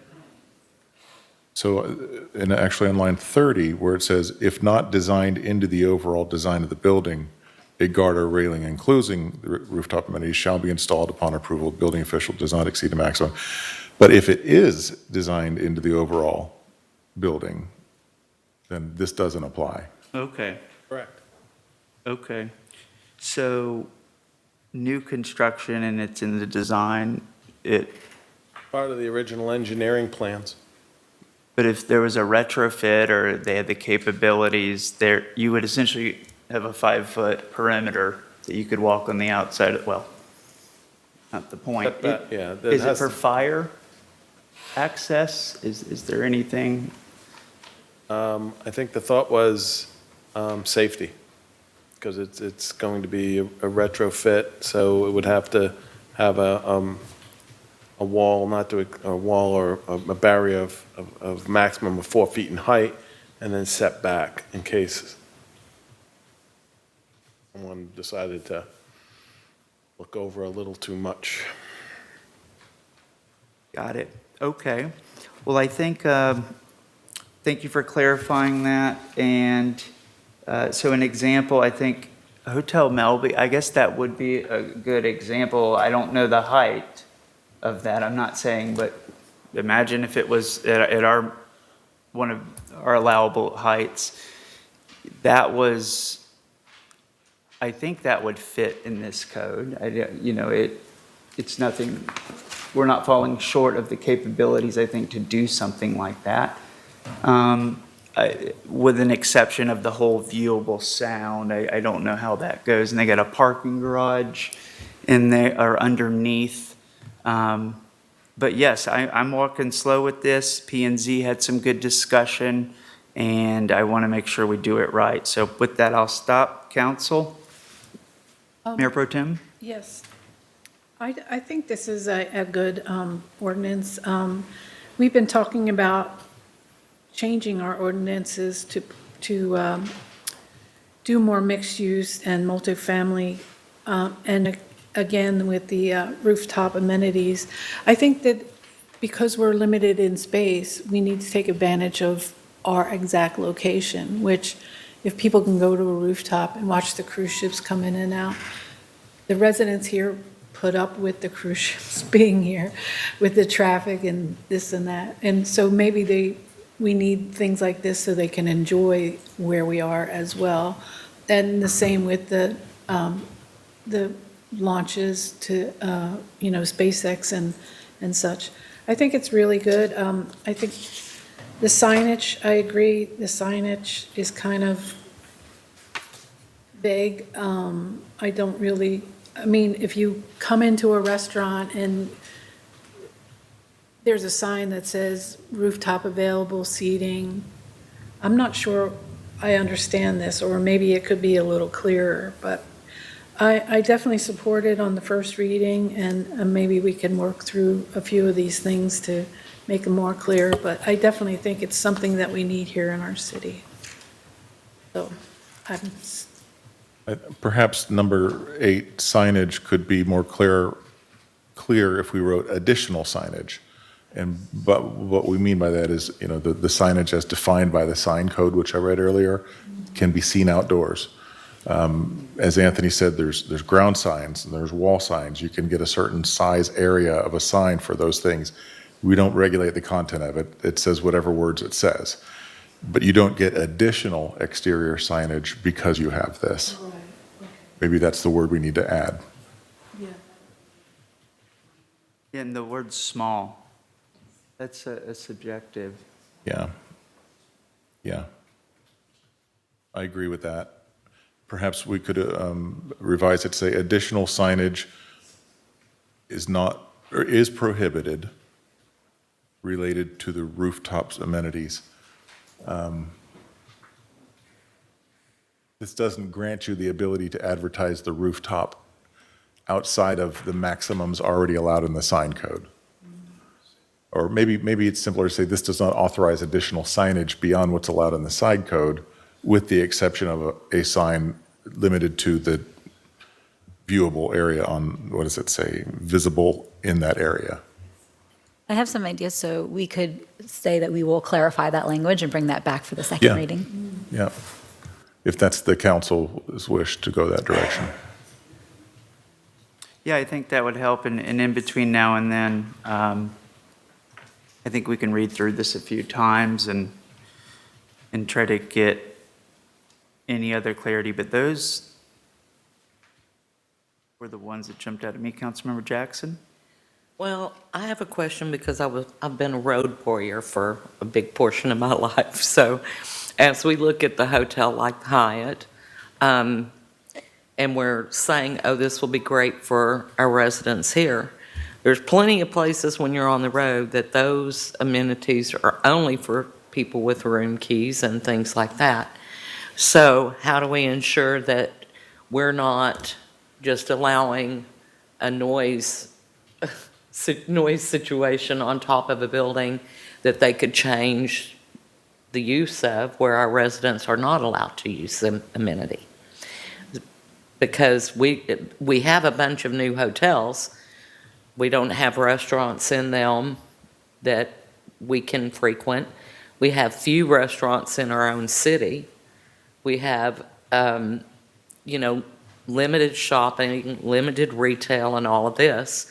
So where I see this as an interesting concept and everything, as somebody that's traveled, there's been plenty of those places where you have to have that key to get up there or be allowed to use that amenity, or it can change based on corporate policies. So The way that that can be addressed is that any new hotel development, anything in commercial district, is required to go through the site plan review process, which goes to planning and zoning board for approval. And that's a discretionary application with findings required for approval, which relate to how will this benefit the city, et cetera, et cetera. So as each project comes through, that can be addressed. Planning and zoning board could, first we work with the developer to try to come to an agreement, but planning and zoning board could condition an approval for ultimate approval with a condition saying that XYZ must be open to the public permanently, for example, and it's marked on the plans physically. That's possible. But the space, and the way I look at it is the space is no different than any other space that gets constructed in the city of Cape Canaveral. You have a developer, they build a certain development project. It could be a residential project that's limited to the residents. It could be a commercial project that's open for business to the public.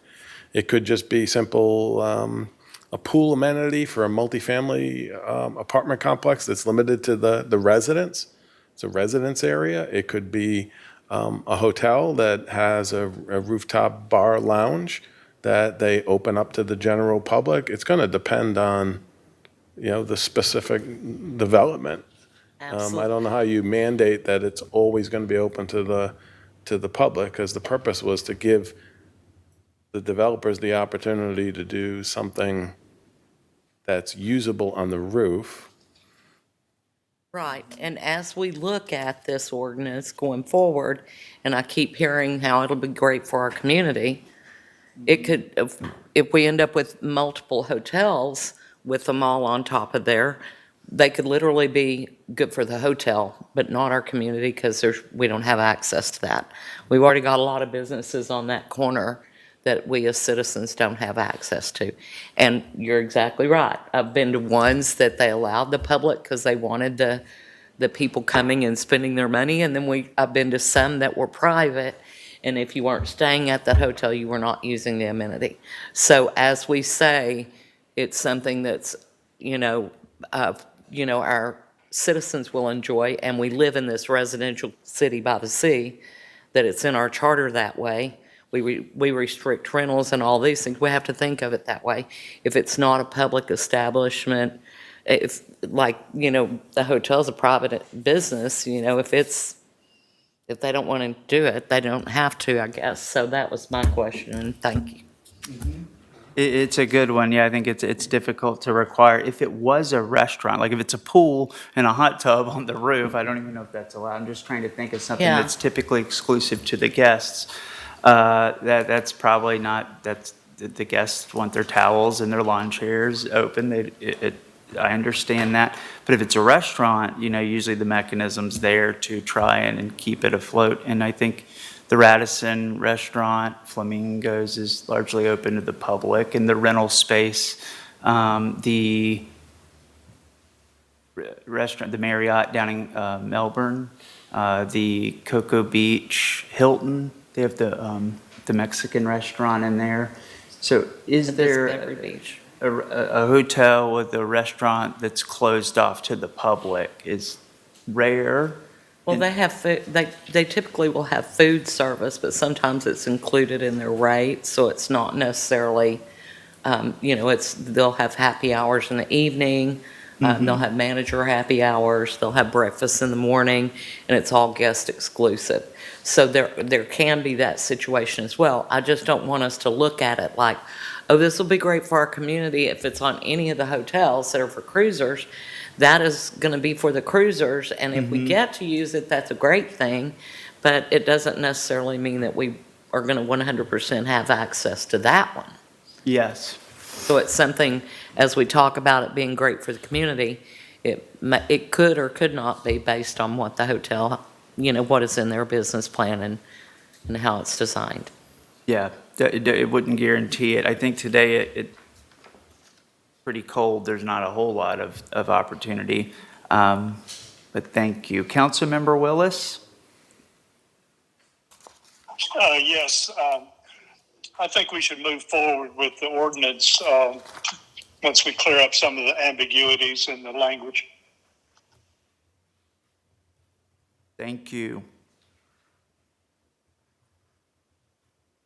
Anything else? Councilmember Willis? No, I'm good. Thank you. City manager, I think some of those clarities and we'll be able to get through those. I don't know if we hit on all the points Ms. Schaller brought up. Were there some that we didn't talk about?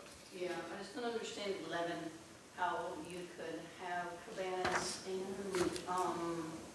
awnings and things of that nature, but not be visible from the ground. Anthony, Amenity areas shall not be visible from the ground with the exception of the protective and structural barrier. Okay, That's going to be 4 feet, so if you're going to have a cabana or lighting or anything that's 10 feet, that's obviously going to be seen from the ground. So I don't know how 11 works. okay, so the number 11, rooftop amenities area shall not be visible from the ground, with the exception of the protective and structural barrier. How is that possible? Yeah, was the intent to only see the barrier and not even, I don't know if there's a little covered awning or something up there, or tiki bar, or I don't know.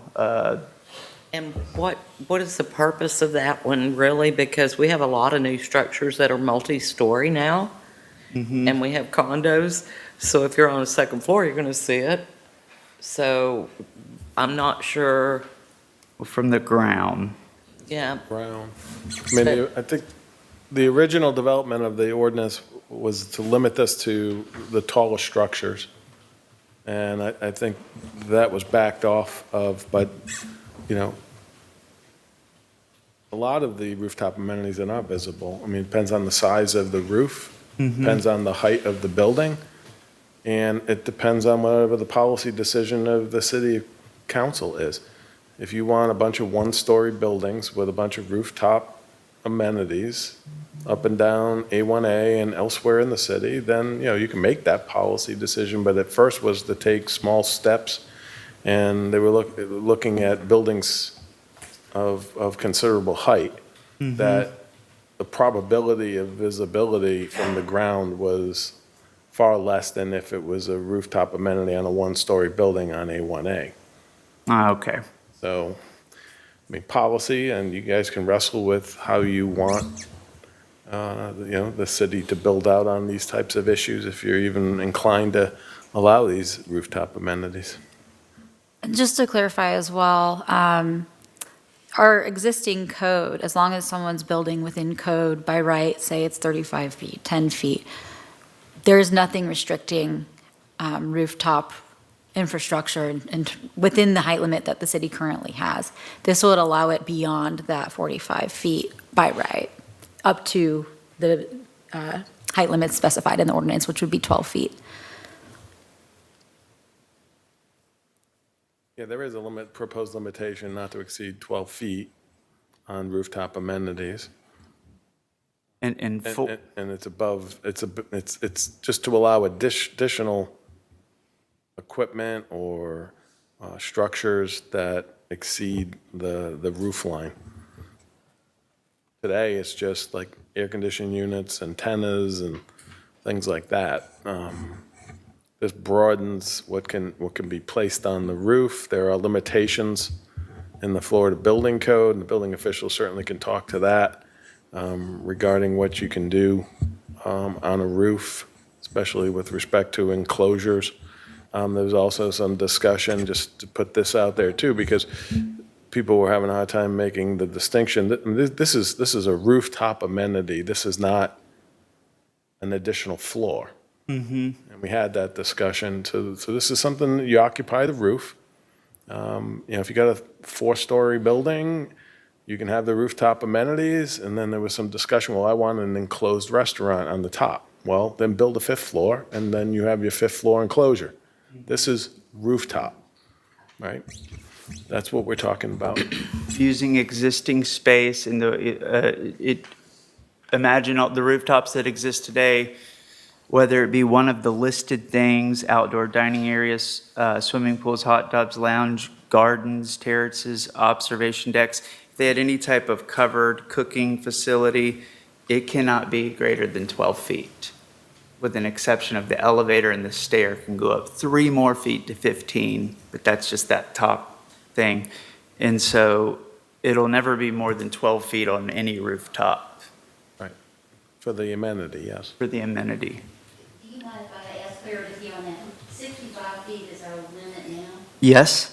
so that would be 12 feet within that 65 feet, is that correct? You're 12 not talking about 12 feet above the 65. 12 feet above the 65. So That's really a big issue for the city, in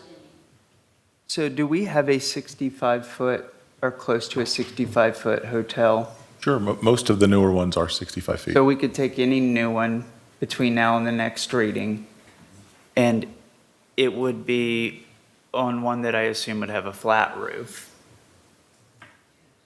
There are 12 feet above that if there was just a covered, structurally approved. That's the other thing, is meeting the wind load requirements and the structural requirements, Miami-Dade wind load. It's going to not be an easy task. I think it's going to require some structural reinforcements or from the original design. But yes, I think it would be 65, and then, well, that roof sitting up there in Cape Canaveral, you can't use it today. No one can access it today for amenity use, and we're saying if you wanted to build, I think it's pretty much going to be for coverage, for shade of some sort, what most people are going to use it for. They can go up and add and build some sort of, to occupy the roof under a shade not to exceed 12 foot. That's kind of. Yeah, and I'm understanding Mrs. Schaller comment a bit more here when I read it this way. If you had a lower building than 65 feet, let's say yours was a 25 or a 30-foot high commercial structure, and you wanted to put a rooftop amenity on there, it's going to be nearly impossible for that not to be visible from the ground. Just standing across the street, you're going to be able to see a pergola up there or a gazebo or whatever. And I think since city attorney was saying this was written for larger structures, we shouldn't penalize our smaller businesses that are wanting to do this in our city. If we're going to allow it for the larger corporations, we should be looking at making it easier for our smaller businesses for that very reason. A two-story building, of course, you're going to see it. If you look up, you will see it. Yeah. And so how, that wording on number 11, I think we need to modify that somewhat if we want to support our small businesses in the city. I would like to. I know that when I go back to the vision statement, it talked about outside seating. It also, and we also talked about height respectively too, and there's a balance. 45 feet And then. We're up to 65 already. That's the reason I'm just speaking from that first vision that we were really into and keeping the skyline low. And we've already exceeded that by 20 feet. so just to make sure in the record, Dr. Roberts talked about the vision being at 45 feet. Today we have most at 65 feet who take advantage of the economic overlay district that allows for the 65 feet. That's the defined area in this agenda. And so I think we need to talk through that further and theoretically 65, 77 feet, right? So that's what would technically be a top covered structure on a roof. I think we should move forward and maybe we can work through these in between the two readings. Does that sound good?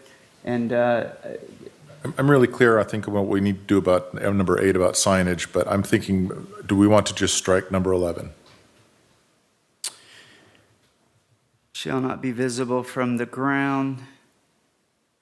As long as a site plan, as Brianna has some sort of citizen, our board review, whether it be, I guess it go through community appearance potentially, I don't know all the steps, but if it doesn't, a P&Z would catch a site plan. And It wouldn't necessarily always be reviewed under the site plan process. okay, It depends on what the rooftop amenity is. It could be something that is, implemented, 5 years, 10 years after a building, right, was constructed. So someone might be, deciding to put a lounge area, a seating area up on the roof if it constructurally withstand it. But so that may not trigger site plan review in all cases. could we add something in there that would, especially in these early stages, that would ensure that it has some sort of review? Yeah, so right now, our municipal code section 110-221 lists out when a site plan review by planning and zoning board is triggered. So in between the two readings, we can absolutely look at that and see if it's possible for us to do that and present that to you. Add a category to 110-221 for rooftop amenities. Or Required. within this ordinance. We can look at the options, but And we can look at options. Yes. But, the site plan ordinance is currently being modified as well. So that hasn't made it to the planning and zoning board yet. But Okay. that's been a work in progress because of what the triggering mechanisms are for site plan review. Okay, So as Brianna said, we could maybe put something in this ordinance for now, if this ordinance moves forward in the next meeting or so. And then we can certainly put it in the site plan ordinance too, to have some sort of review. Whatever the council wants to do. Again, the thought process was to try to take some baby steps on this to try to see how it, plays out, aesthetically and for the community. okay. Well, thank you. And in any photos, I think some visuals between now and then that we can get, and I'll try to, if I'm down there. That's a really good point, Mayor, because we were thinking about putting pictures in the ordinance to give examples in the body of the ordinance, but couldn't readily find stock pictures that we could, copy and put into the ordinance. But we certainly do it in a presentation. Okay. And I would be willing between now and whenever we bring this back, do we think it's November? It would come back and? Absolutely. Mhm. Okay, it's not that I'm saying it should, just if in that meeting we carve out maybe 15 minutes of extra time, well, it'd be a public hearing item, so It's I hope second some of the reading. folks here could, to see the changes, John, Shannon, Peg, everyone who's helped and heard could come back and give What we'll feedback. provide for you is a red line version with this one and then the proposed amendments from this meeting, Thank as well you. as photos of around town. Thank you.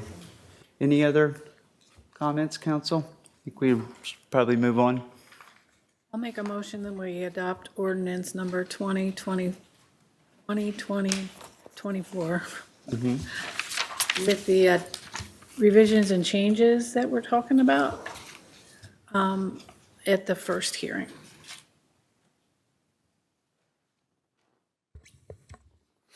Looking for a second? I'll second the motion for at least discussion. Got a motion by Mayor Pro Tem Kellum, second by Mayor Morrison for ordinance number 2020-24.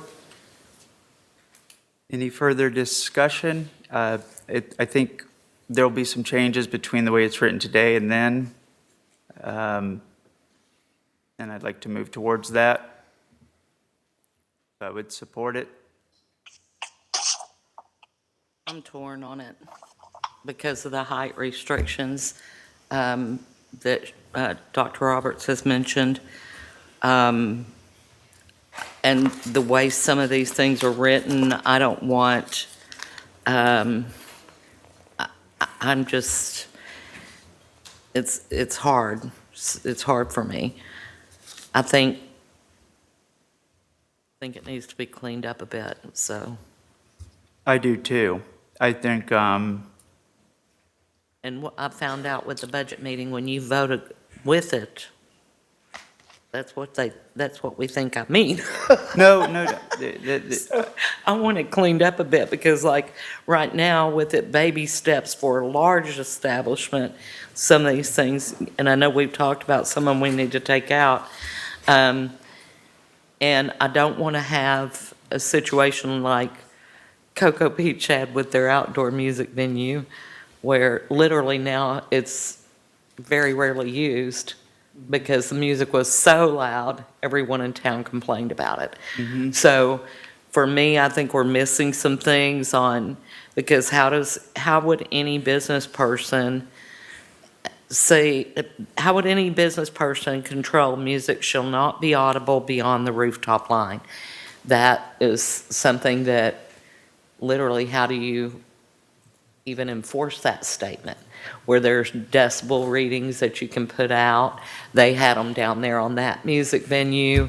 People over by the country club were complaining. They'd turned the way where the stage faced. Then the people in that direction were complaining. So I think in order for people to not get notice of violations and complaints against the business, if they're small businesses in a lower building, I want to make sure they have the guidelines they need so they know what to do. Luckily, all of our small businesses in my area, they observe the noise ordinances.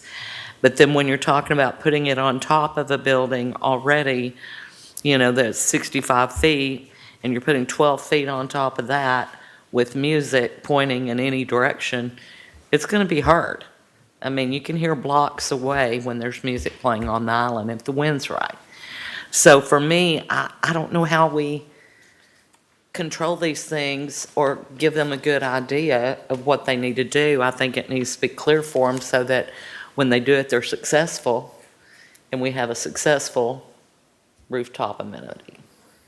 So hardening up on the noise side, I think is a concern I share as well. And my hope is that we don't delay the first reading, we get to the second, and I would have the same issues before approving it on second reading. But if you want to delay, make the changes, and then bring it through 2 more readings. Well, or just vote against the whole thing. I can just vote against until I see things tightened up. That's fine. Okay. I'm still, I know that a lot of citizens have said they didn't want the height in the city. And we've got, how many new hotels do we have up here now? At the corner of Central, in between Central on A1A and the port, how many of those?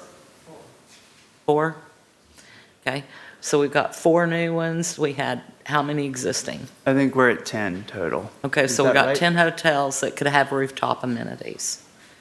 I don't know. Not, I don't know if structurally, they can have rooftop amenities, but yes, we have probably about 10 hotels and probably several more applications coming to the city. So, when we do this, any smart businessman is going to want to do that because their guests are going to want to go up there and look and see the area. Makes sense, right? So to me, I'm going to have to vote against it tonight because I don't want to see, there's no way I can determine on this trickle effect with 10 of them up there already how that's going to impact our citizens without knowing some of these things more clearly and having a better feel for it. Not that I'm against them, I'm not saying that, but we've got a disparity between our existing small businesses and the larger buildings. We've got 10 of them up there with the possibility of it, and just a handful of small businesses in the area that could benefit from it. And we're going above this 65 feet, which people have consistently communicated over the years. Has that changed? I really don't know because we haven't done a new citizen survey or anything recently. We're going by the last one, what was it, 2016 or 2012 or whatever?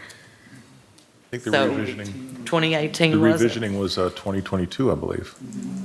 Okay, so there was one in 2022 and that was still a focus. So that's why I have a hard time with it tonight, but I totally understand. I just wanted to say why so that people know I'm not against it. I'm against it as it is right now. I hope we can work together to find what would work, and I think that's what this is all about. And so if it can't, it can't. But I'm thankful we are able to talk through this. And Councilmember Willis? I think that existing hotels are going to have an extreme expense trying to retrofit their hotels for rooftop amenities by adding elevators, staircases, fire escapes, etc. So I think it is geared more towards new development than existing. But I think we still need to clean up some of the language in this and possibly look at the height restrictions again. So that's all I've got. I'm willing to do 2 more readings and just postpone. Because the reality of us coming in on the second reading and it being done, but And then there's the advertising, cost of advertising for second reading would have to be redone if it's changed after that also.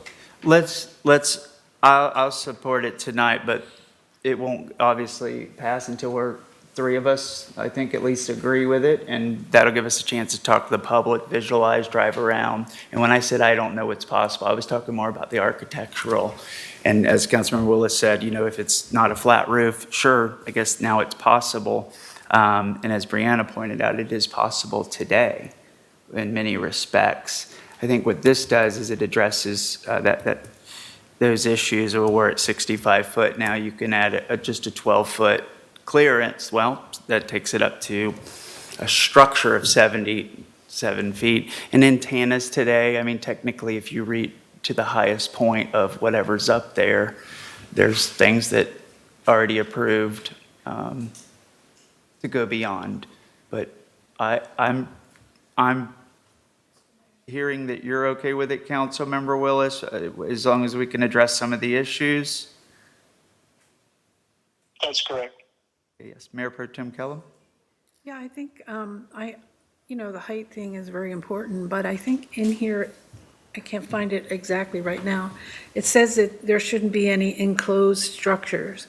So I'm thinking that 10 or 12 feet above the 65 feet would probably be just shade things to keep it. No, it wouldn't be a structure. So, I don't see where that would be bad. And then, the existing hotels now, like Councilman Willis said, would cost them a lot of money to bring it to where they could put something up there because it hasn't been designed, and so I don't think it will happen a lot. I think staff knows where we're coming from on this, and I think if we pass it on the first reading and get it all in order to pass it unanimously on the second, all roll in. Mayor, and just to clarify your earlier question, in the alternative, the council could approve bringing this back for a second first reading. If we're worried that we need more time, we could do that too. Yeah, just if it passes today, the next one it's done at that point. I think if you wanted to bring it back for a second first reading, you wouldn't approve this motion. You would just, right. And you would have a second. Motion to postpone. Yes. Further consideration of first reading until the next city council meeting on November, whatever that date is, at 6 p.m.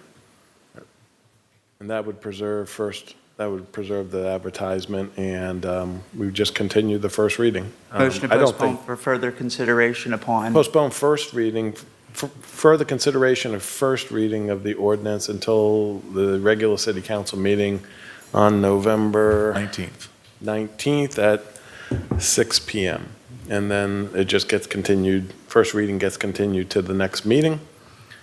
I don't even think we've advertised second reading yet, so preserving first reading advertisement, and you can just continue the discussion. And if you think you're ready to have second and final reading of the ordinance, then we can advertise it and bring it back at a subsequent meeting.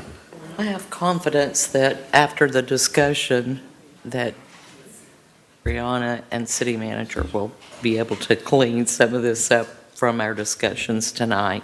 I do feel good about that. Like I said, I'm not against it totally. I just want to make sure our small businesses are covered and that we're doing what our citizens want because of the height. But Mayor Pro Tem Kellum, very big point, it is just awnings and tables and things like that. It's not a permanent floor. Yeah. And then I would like to see noise somehow defined so that we can possibly be out in front of that rather than addressing it, after something's going on and it's an issue. Because that's really a difficult one to deal with when you're on an island with the noise. And we want to make sure our residents, we like we have it in our city charter, residential city by the sea, well, are those residents going to be happy with music if it's really loud in their houses all day long on a weekend? So we've got to really look at that, in my opinion. Could I ask a point of clarity question? In terms of taking in what you all are saying and incorporating it into the second reading, or whatever next reading we might have, there was suggestion to eliminate the noise, paragraph 10 about music, and rely on the city's existing noise ordinance. If you all could give your thoughts on that, directive on that. Actually, I'd like to, augment that. What is the council's opinion regarding live entertainment on a rooftop? Sorry, something's gone wrong. Please try again. We're doing our best. So, I mean, is rooftop amenity going to be suitable for live entertainment, audible entertainment? You can place restrictions on activities rather than just the measurement of sound. There are a lot of communities right now that are wrestling with outdoor entertainment and loud sounds. Go down to Cocoa Village on occasion, and you can hear an issue with sound, so emanating from live entertainment. What's the council's thought on that? Again, there's measurement and put some restrictions in there, or are you leaning towards not allowing certain types of activities that generate sound, like live amplified, bands and things like that? That would be helpful if you gave us some direction that might alleviate some concerns. And that's where, for me, it becomes difficult because I've sat down on Ridgewood and heard music from the brewery up here that used to be Cape Creek back in the day when they had their outdoor venues, and you could hear it all day long. Now, for me, it doesn't bother me, but if you had a child taking a nap halfway between here and Ridgewood, it might bother that resident. So I don't know how we want to define it or how we want to look at that, but I do know one thing: if we had 4 or 5 of them up off of Central with outdoor entertainment at each one, we could be asking for a problem with noise carrying across the city if they're up on the 65 feet in the air.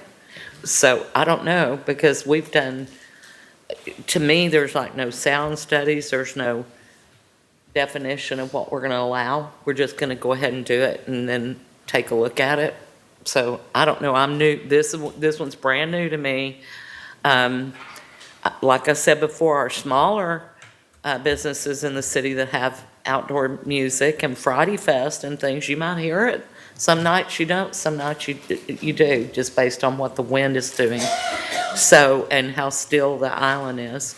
So but how much of that do we as a city and our citizens have a tolerance for?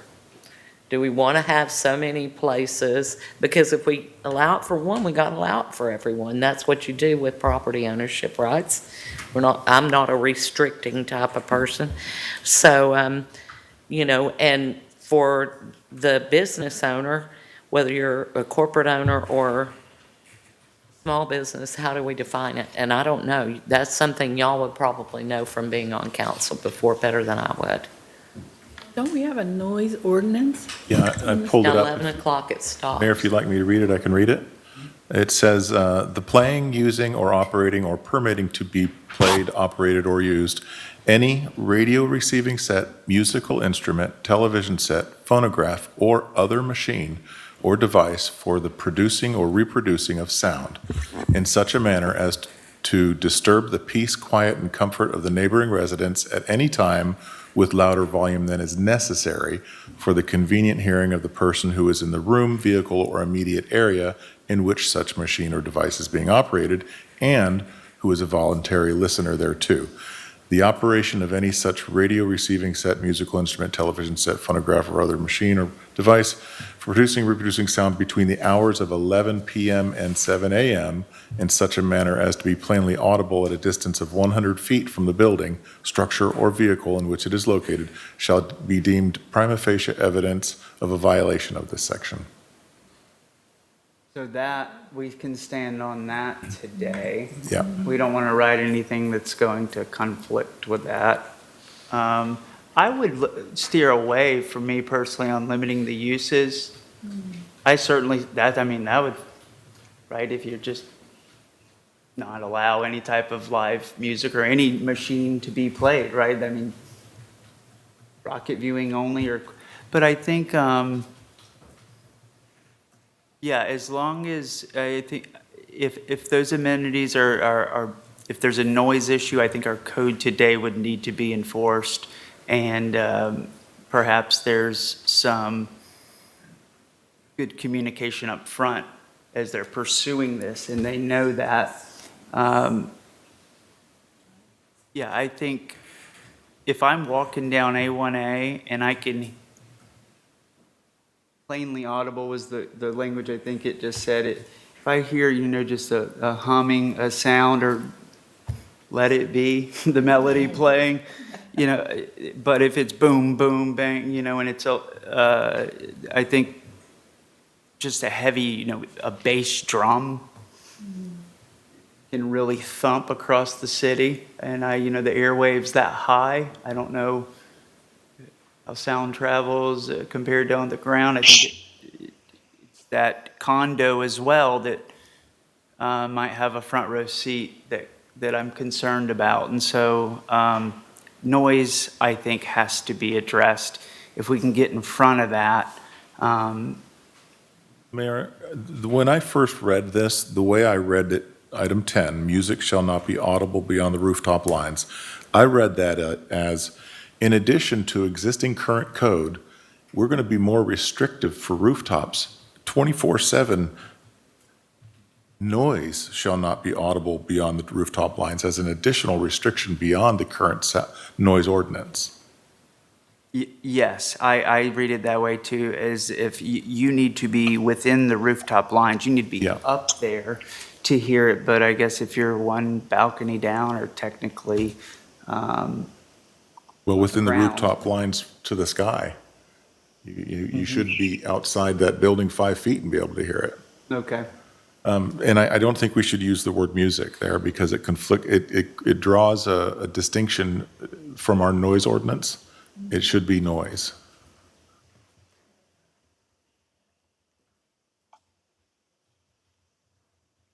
Maybe there's a little bit. If that's the council's intent, I think we can strengthen it that way. Okay. To say, in addition to the current city noise ordinance, this additional restriction shall be in place for rooftop amenities. Mm-hmm. Okay. That help, Brianna? It does. If that is what's desired, it sounded like consensus potentially was going towards just relying on the existing noise ordinance. So those are your options that you have.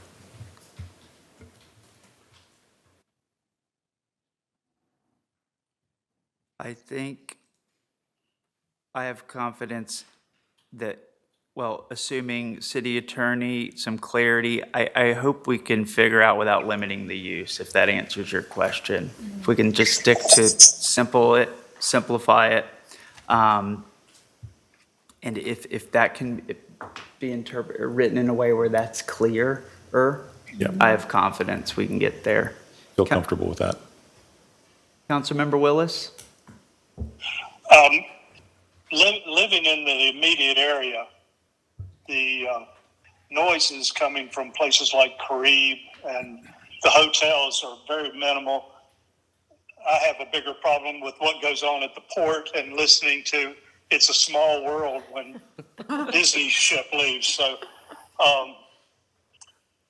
that's basically not an issue to me. So. Yeah, so I would suggest number 10 be revised to, this isn't pretty language, but something like, noise shall not be audible beyond the rooftop lines at any time, in addition to the existing noise ordinance. Noise in the general sense, and, I mean, if there was a rooftop bar or restaurant, it could be the clanging of glasses that you can hear beyond the roof line. Is that what your intent is? I would say. People that are humming and, they're talking and speaking, I think, I mean. I think we could get together and talk about it. I think we probably need to talk about Yes. it. The Prohibited thought was noises. that, dealing with music, and audible music and potential bands and entertainment, on the rooftops, but, we can talk about it, because the city does have a subjective standard noise ordinance that applies in all senses regardless of where the noise emanates from. You can stand on that, or perhaps put a few more restrictions if necessary on the rooftop amenity. Again, the rooftop amenity is an outdoor venue, so that's the reason why that provision was put in there. It was not intended to limit the city's application of the noise ordinance generally. Okay. And if you don't think we should clamp down on the music sense, then that provision can be stricken, and we could stand on the city's existing noise ordinance or what. But we can go back and talk about it some more. As long as our code enforcement can address loud, disrupting neighbors and residents, Just got a new officer yesterday. thank you. Councilmember Willis, was there anything else? No, I'm good with it. Thank you. Okay, Mayor Pro Tem, anything? No, I no. got that motion the way do you have it?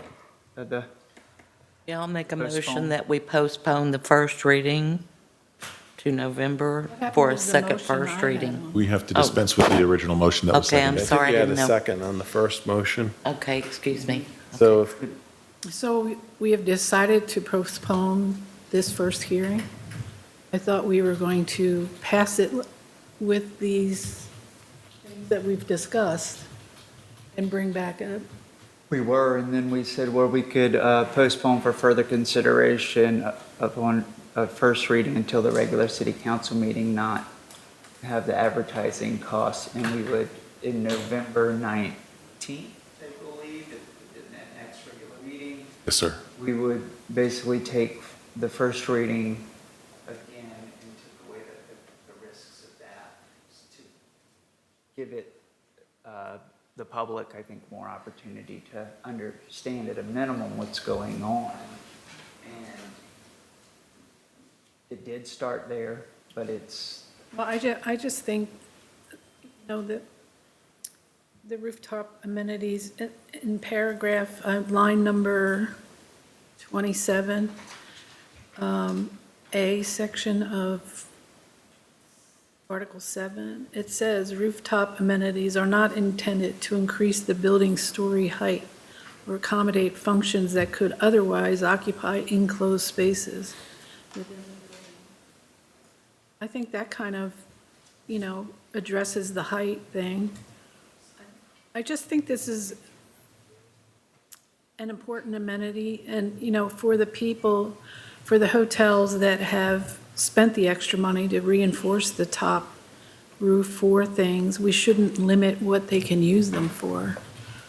And I have faith in the staff, Brianna and her crew, and to bring this back a cleaner version and not belay it again another month.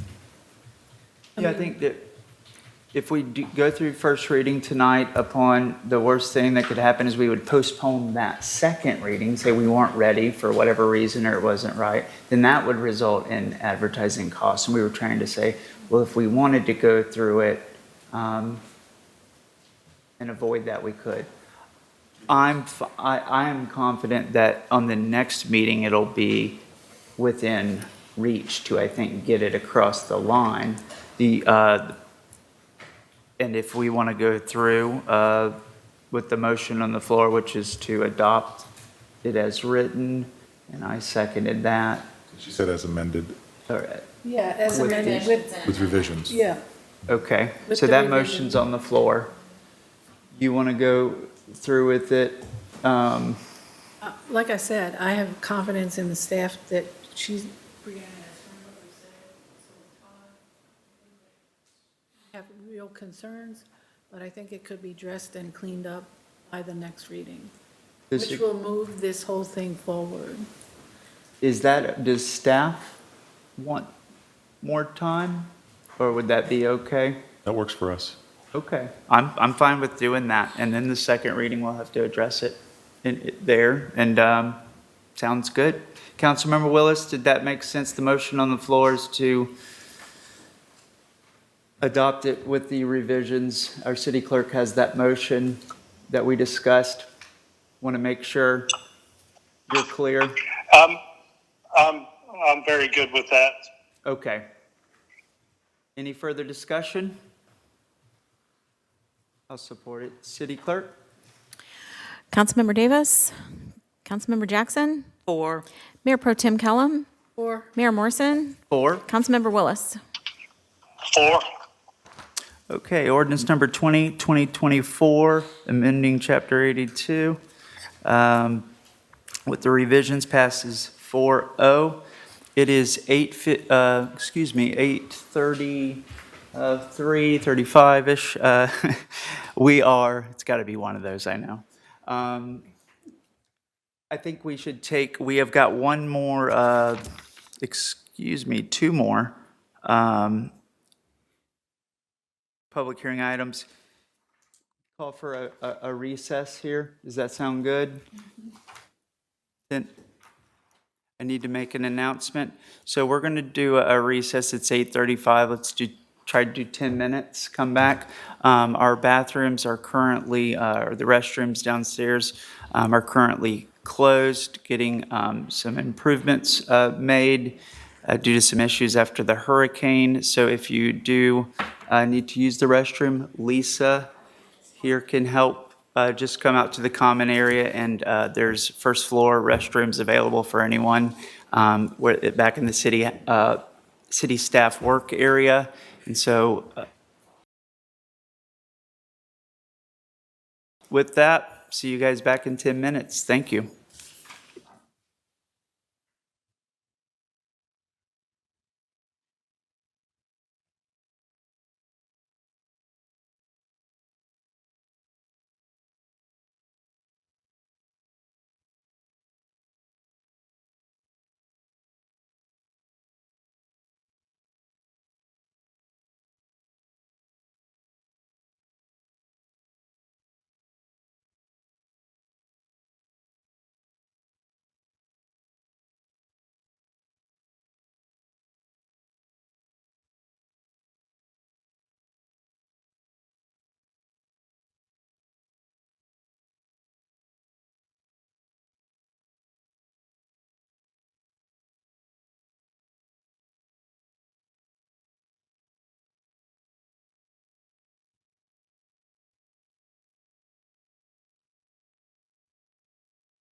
Okay, we ready?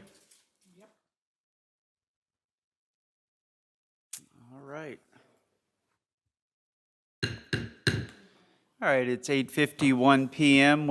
I call the meeting back to order, coming back from recess. We're right in the middle of our public hearing items. We just finished item number 8, ordinance number 2020-24, and now we are on to item number 9, which is ordinance number 21-2024, amending the section 54-7 of the city code related to hours of operation and general use of city parks for city electric vehicle charging stations.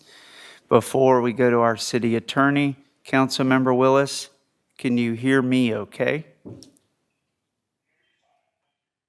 Thank you. At any point, feel free to interject if you're not hearing anything, and we'll do our best to try and make sure you can pick up what we're saying. And so with that, Mr. City Attorney.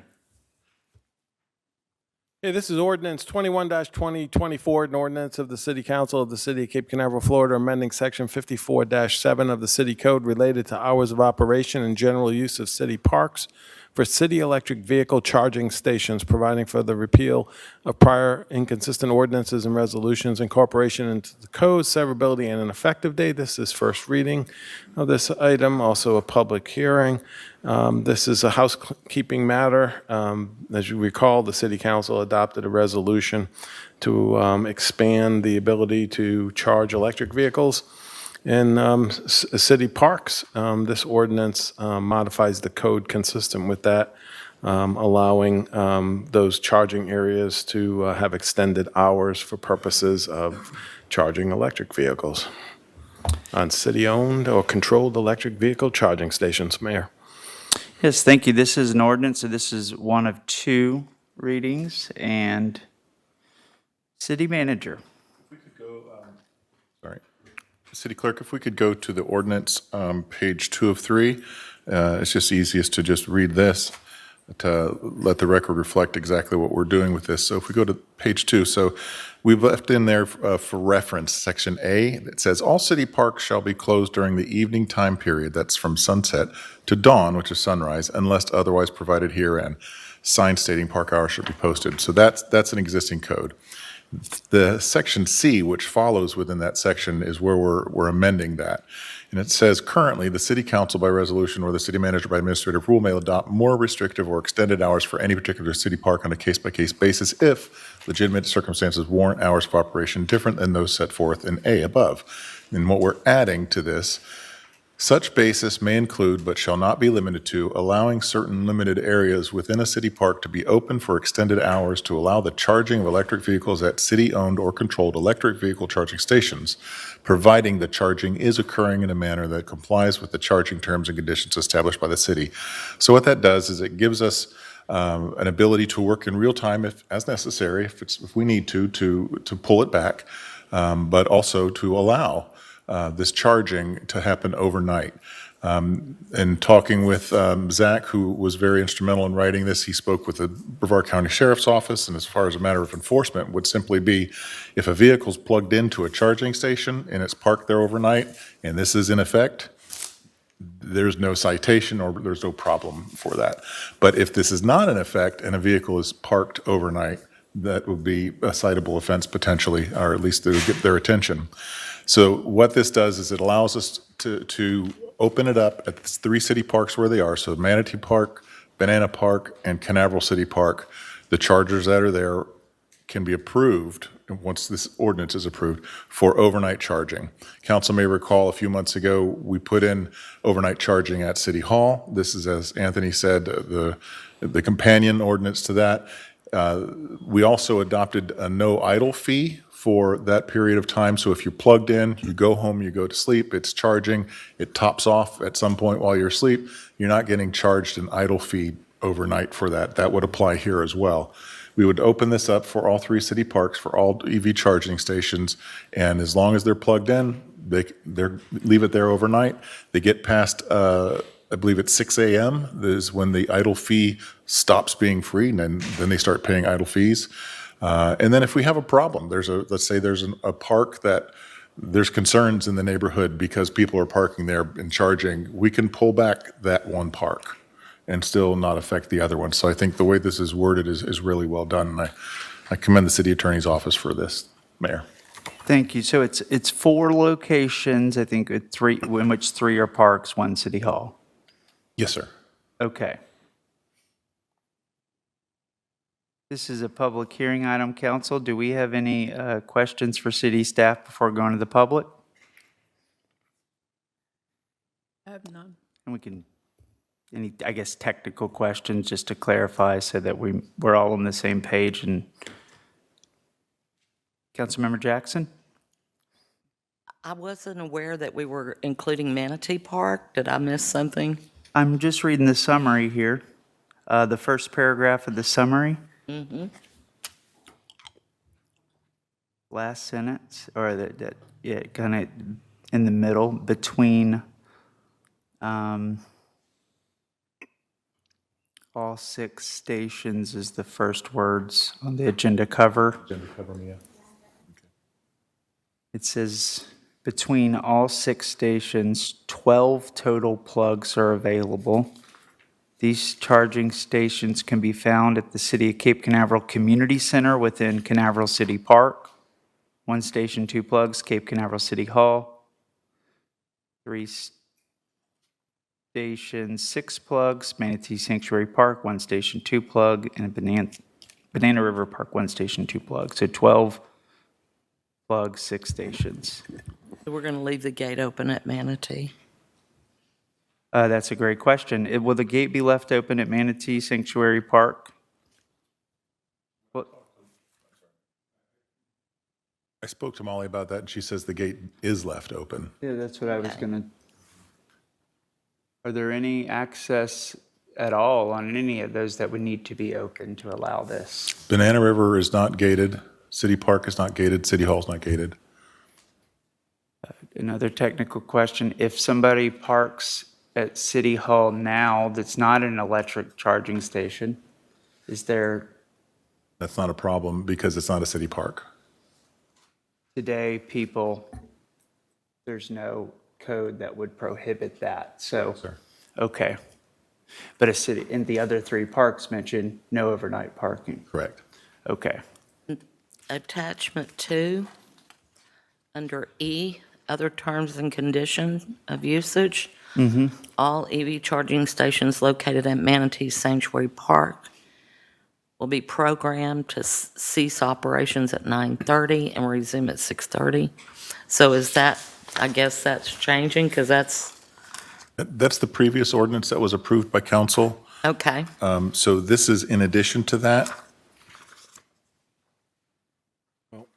Where were you just reading, Councilmember Jackson? The Page attachment 2. 3? Page 2 of 3, attachment 2. Okay. Page 2 of 3, attachment 2. So that other terms and condition of usage should have changed, is what you're saying, city manager? You're referring to Resolution 2024-08E2? Uh-huh. Any provision of the city code prohibiting or limiting overnight parking on city-owned property, including city parks such as Manatee Sanctuary Park, Banana River Park, Canaveral, shall remain in full force and effect. So this ordinance, or this resolution, does keep that in effect. And then what we have in the new ordinance, it amends section 54-7, which says, the city council by resolution or the city manager may adopt more restrictive or extended hours for any particular city park on a case-by-case basis, and such basis may include EV charging. And so we've got a general prohibition, as you referenced in the earlier resolution, and then we've got this ordinance which would allow for exceptions to that general prohibition. And what you just read, where was that, Todd? In the new one, attachment 3, what line? Or Yeah, it's the one on the screen. It's starting at line 8. Okay, I'm with you.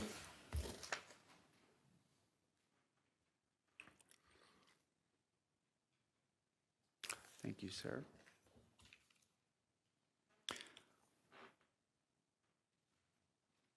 So extend the hours I think it would have to come, Mr. Mayor, Yep. the way the manager kind of touched upon, the 54-7 says that all parks have to be closed during evening time period from dusk to dawn. Mm-hmm. And then subparagraph C says that the council by resolution or the manager by administrative rule may adopt more restrictive or extended hours, right, under certain circumstances. The additional language is actually spelling out one such circumstance where the city council or the city manager can extend or restrict the hours. Such basis includes EV charging at city-owned and controlled electric charging stations. So the council would have to then modify, I think, resolution 2024-08 if it wished to extend those EV charging hours beyond what's stated in the resolution, I believe, Todd, because Yeah, and the resolution's not in the code, it's more of the operation.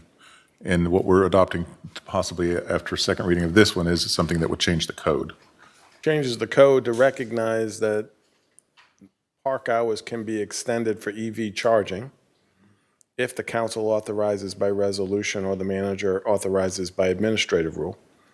So to the resolution that's in the package for background, 2024-08, I believe would have to be amended because that states that EV charging stations located at Manatee, Banana River, and Canaveral City Park will be programmed to cease at 9:30 p.m.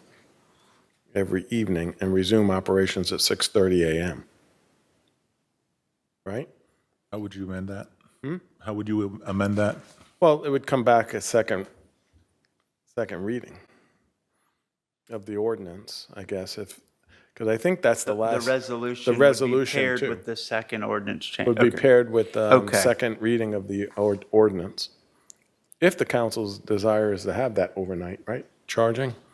I thought we had previously addressed it, but I don't think we did.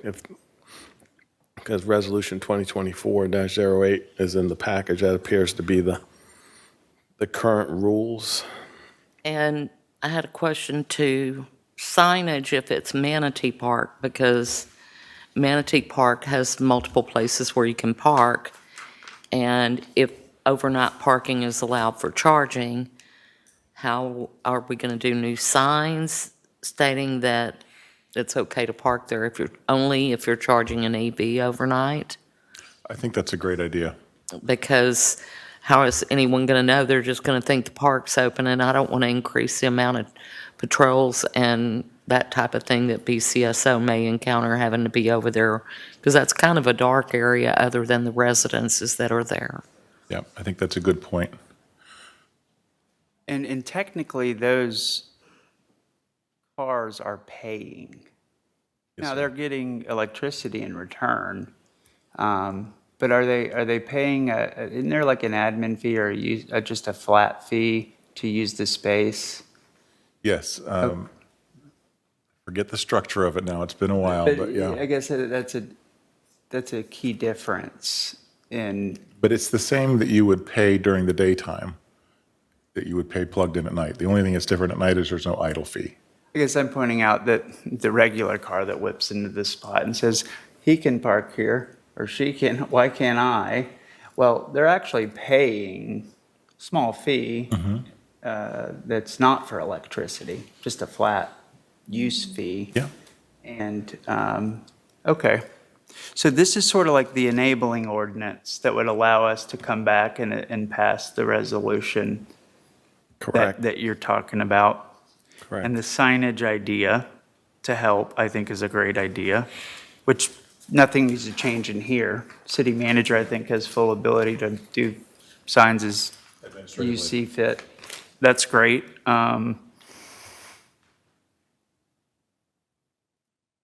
Councilmember Willis?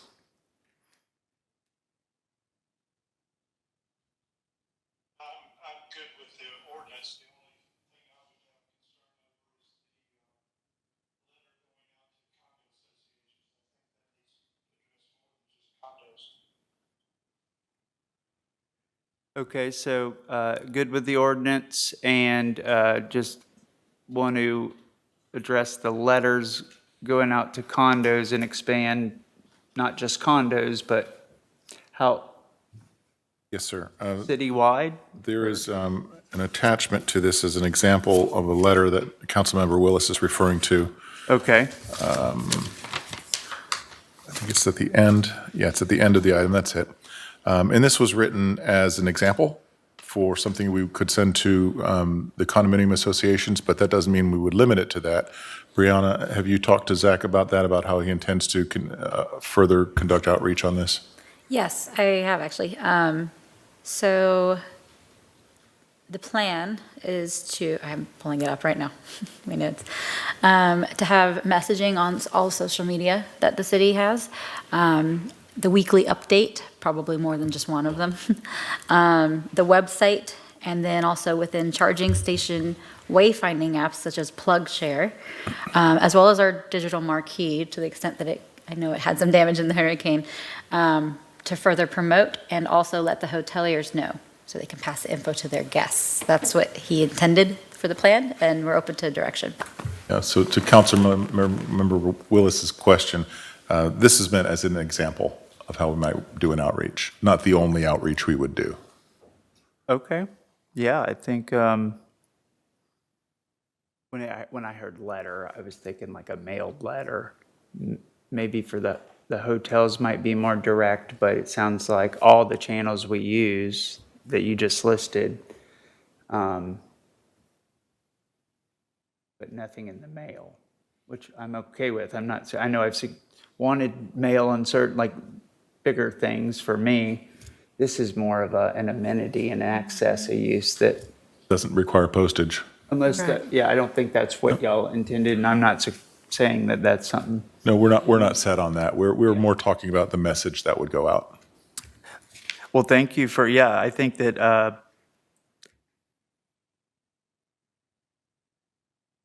are we okay with this letter? I think that's it. And what Brianna, I think that's well within administrative sphere, scope, and that sounds great. My 2 cents. I'm actually excited to see some marketing because we've discussed that since the EV workshop in January. So that's fantastic. We need people to know that those stations are available, and the expansion of the hours are definitely going to give people an alternative. So sometimes it's hard for people that work to charge during the day. It really does tap into the window of time when most people aren't driving their cars. I mean, it's the ideal time. Mayor Pro Tem? Yeah, I have a question, and I don't really know anything about electric cars, but if we're going to advertise with the hotels and we have one station with 2 plugs at Manatee Sanctuary Park and the same at Banana River Park, and we have 10 hotels over there, what happens when your car is charged and somebody else wants to charge their car and I mean, is there a way, because we're letting them idle for. Yeah, that's the purpose of the idle fee when it, in effect, is to encourage them to, you're full, move along, let somebody else have this, or you're going to pay this idle fee. It goes away at nighttime. Right. But we can track, it's a great question, what they consumed in electricity. Because I think that what you just made me think about is, would we have scenarios where people with electric cars are just using the parking space? Well, not only An that, but extreme example, now but- my car is charged, but I'm sleeping. And there's 5 other people behind me that want to charge their car. You mean overnight? Yeah. That So could how would, happen. That could happen. And then what if we have fistfights in the park? Then that's a good reason to close off that park from EV parking charging. I'm just saying, how do we monitor that? And then, I think if we found that was, we would be able to verify if that's became a problem by the use. You know, if they only charged for 30 minutes and it sat there for 8 hours and Right. they just needed a little top off, I get that. And I think Might want to think about, I guess it gets back to the idle fee. Maybe or in- active physical late enforcement, which not. But if we do away with the idle fee at night, aren't we just making the problem?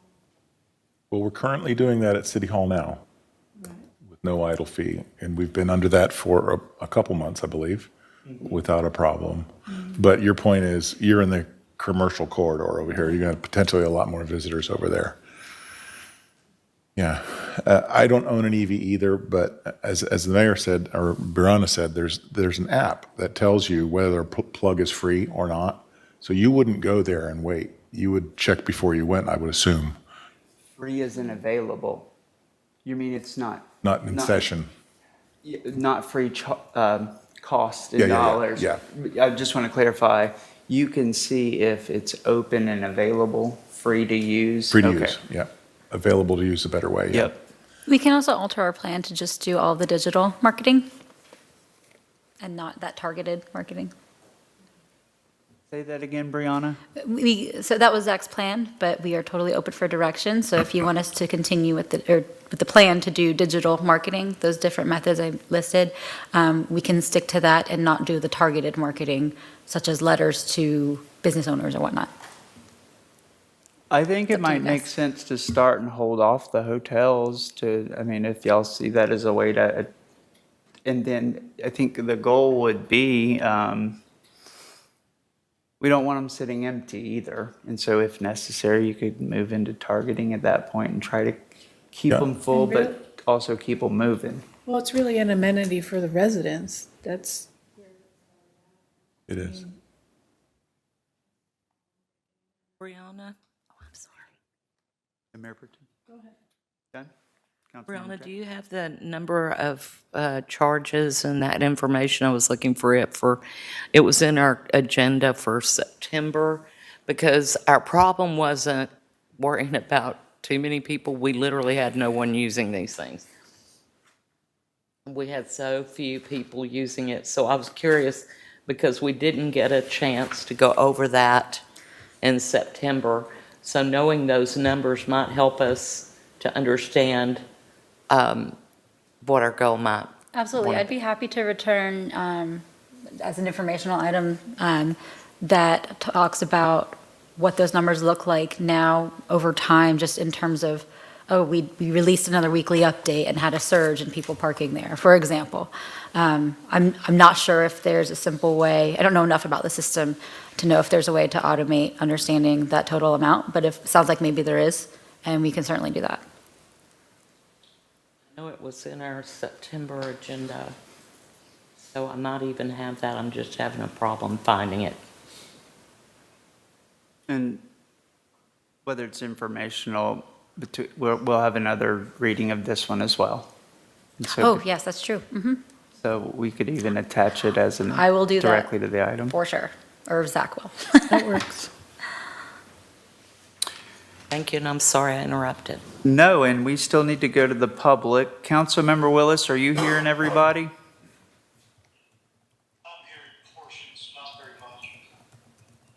Okay. Please get to the microphone. Okay. Everyone, please try to talk directly into the microphone. And do you have any questions? Some of the comments that were made were in response to your letter comment and help to draft is maybe go forward as the digital plan that they said, and the concern from Mayor Pro Tem Kellum about the hotel guests not using the space instead of residents, but also just improperly using it, idling, and since we waived the idle fee, we're talking about being able to track from the app and see and monitor that, and said maybe we just start with the original plan, hold off on the hotels, and if there's vacancies over time, maybe reach further. And Councilmember Jackson asked about the data, the usage, and so between now and the next reading, hopefully we can take a look at that. data on the second and final reading. And yeah, I think that's a summary of if you missed anything. I think the only other one is about putting the signage up indicating what this parking is allowed for, authorized for.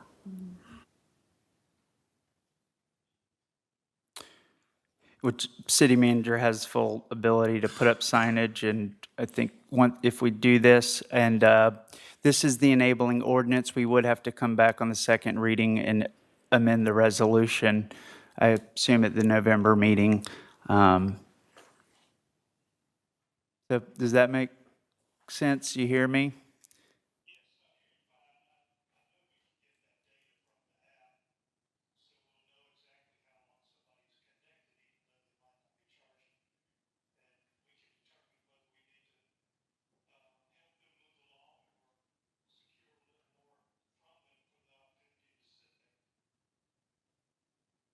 Thank you very much. The council member Willis, confident we can get the data and use that to, I think, address some of these issues. If there's not anything else, we'll go out to public. Council member Willis? Thank you. Council, we okay with that? This is a public hearing item. If anyone would like to speak, we're on item number 9, ordinance number 21, 2024. Please come forward. Yes, Dr. Roberts, I have your card here. Thank you very much. The floor is yours. And this is a tangential matter. I'm so sorry. It's the Banana River charging station location. You may remember several meetings ago, I had mentioned the location of that charging station relative to the handicap parking. And I know Councilman Willis was going to follow up and do what he could to kind of research that and so forth. And the reason I raise that now is that as we continue to support the infrastructure and so forth of the charging stations, I thought it timely to raise it again. And the point is that the ADA parking spot there is just, it's counterintuitive as to where the EV charging spot is. It's like the ADA handicap spot would have been put where the charging station is, and the charging station would seem would have been put off to the side. So I'm raising that again. I don't know what the follow-up was, if anything, or if it's just not considered a priority to investigate. I don't know. Todd, do you know any? I don't have specific information about the layout. I don't recall what it looks like, but I know that when a handicap parking space is established, it's supposed to be on the closest accessible route to the primary function area. And it's not. And that's the reason it's an anomaly. It's the only one of all the other locations where it's just, in my observation and using it, it just makes the handicapped person have to veer off to the left in order to get into the walkable area, into the pavilion. Mayor, if it's okay, I realize this is a separate issue. I'm sorry, it is separate. I'd like to ask Brianna to have her staff look into that and see if we need to possibly amend that parking space location or if it complies. Thank you. Banana River Park. Councilmember Willis, I don't know if you heard that, but talking about the handicap access for Banana River Park, if you have any update on that.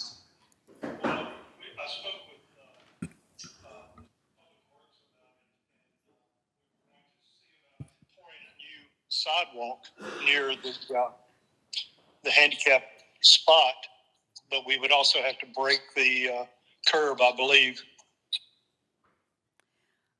Anyway, I'm just raising it because it's an obvious anomaly. I guess it would be the way I would put it from the public use of it for handicap purposes. Thank you. I'm sorry it is a separate item, but it's related to the charging station. Thank you. Thank you. Mayor and Yes. Brianna, the building official did raise his hand. I don't know if he wants to comment on this. I would just say I'll get with the appropriate people. Thank you. Thank you, Mayor. Thank you.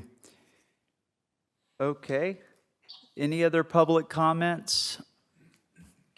Public hearing item number 9, ordinance 21, 2024. And those of you listening at home, please raise your hand and we'll unmute you as well. Seeing none, we'll go ahead and close public hearing. council.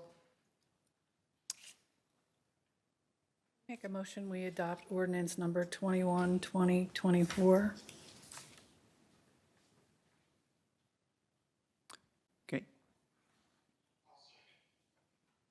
Got a motion by Mayor Pro Tem Kellum and a second by Councilmember Willis to adopt ordinance number 21, 2024. Any discussion now that we've worked through? I'll just add my recording of consensus is that we would also return with an amended resolution 2024-08, as we discussed. We would have the outreach be only digital and after approval, and hold off on the hotels for the time being. The sign. And I found the numbers for up to the end of June. Mm-hmm. So our charging generated revenue is $2,316. This is for the year.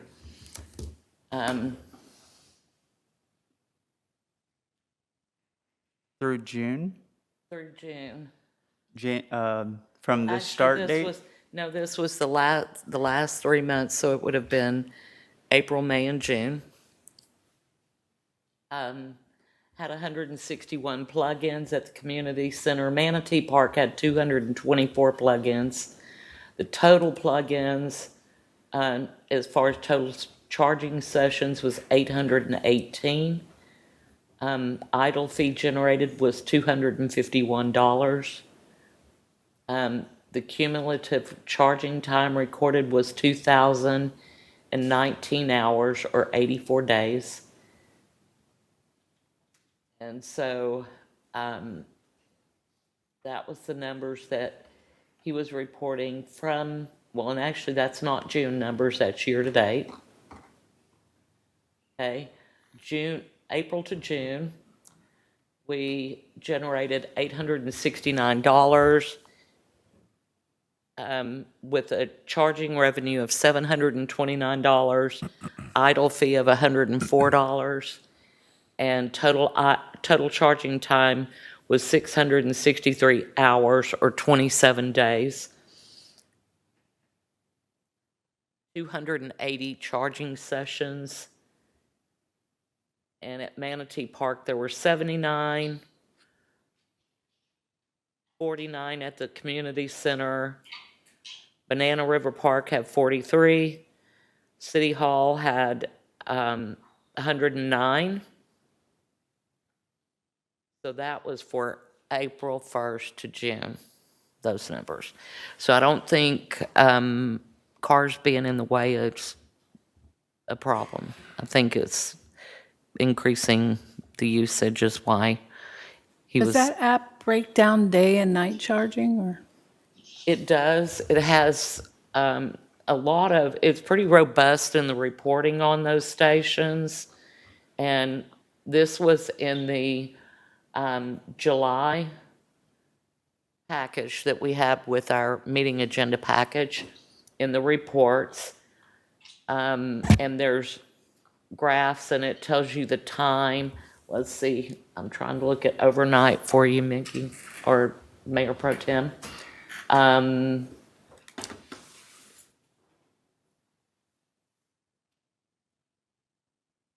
So we had some, like a couple examples is on 4/5 from 11:29 p.m. 12. I'm looking at these, trying to make sure and see on time. It does break it down. You'd have to look at it because it's a 24-hour clock, and you'd have to kind of compile them I together. can look it up. I just thought maybe you had a number off the top of your head there, but that's fine. And I think we'll be able to get the most current up-to-date data at the second reading. But yeah, that's Q2. It sounds like the $869, which 729 of it was electricity. Yeah, I think that's very helpful, and hopefully this helps.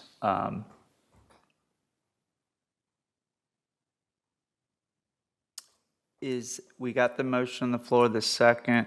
Are there any other, city manager clarified, I think, the items? Second reading, yeah. Councilmember Willis, you tracking everything we're? Item 15 has all the.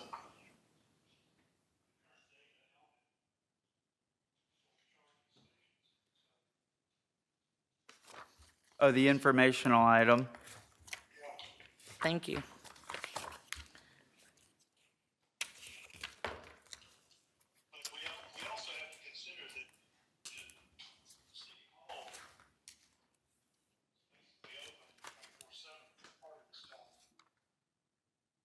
Mm-hmm. The parks were not utilized, during the daytime. All right.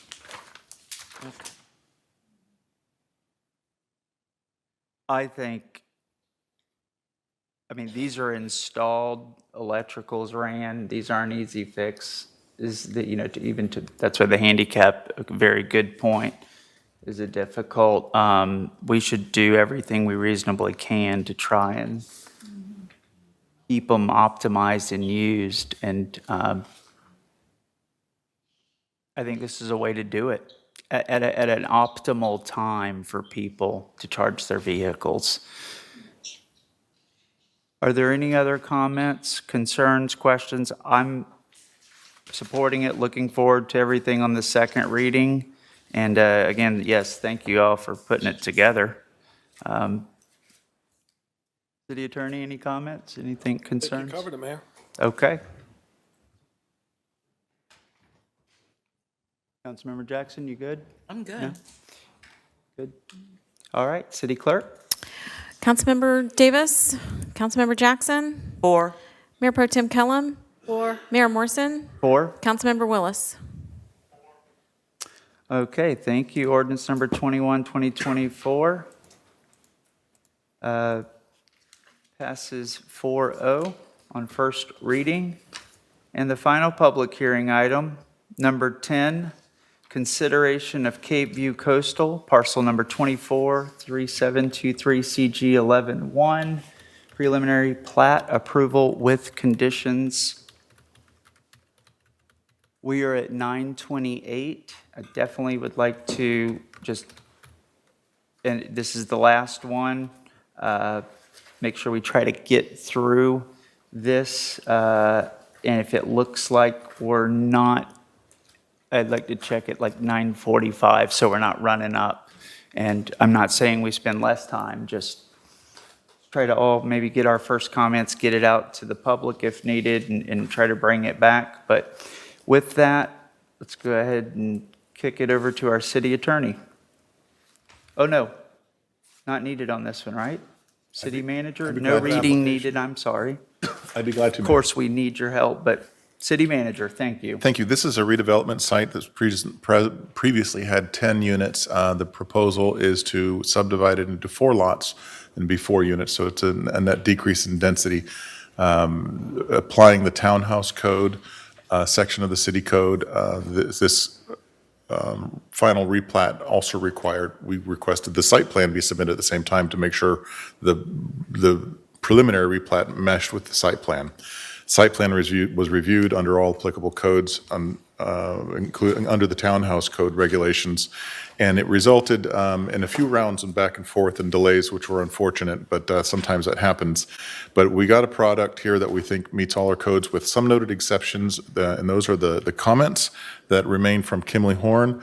They are here tonight to discuss those comments, answer any questions. Also, I see in the audience is the project engineer, Mr. Jor. Thank you, welcome. And we have the applicant here as well as John Dismore. Brianna, would you like to add anything more to that before we proceed? Sure thing, yeah. So these applications were heard concurrently by Planning and Zoning Board. And the code states that a preliminary plat, the Planning and Zoning Board must make a recommendation on that to council for council to make the ultimate decision. But it states that for site plan review, the discretionary site plan, that the Planning and Zoning Board forwards a recommendation to the director for final approval. However, on this one, Planning Commission conditioned their recommendation of approval for the preliminary plat, for the site plan review on the preliminary plat. So simply put, I can't review and approve the site plan until council reviews and approves the plat, the preliminary plat. Okay. Thank you for explaining that. So approving the site plan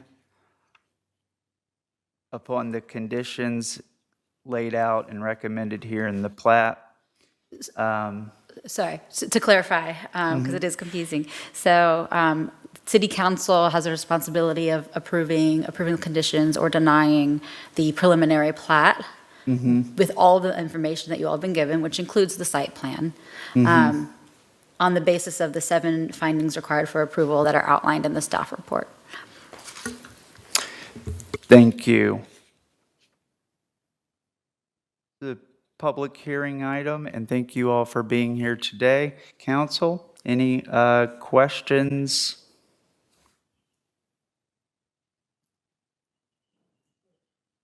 Right now, Mayor. Mayor Pro Tem Kellum.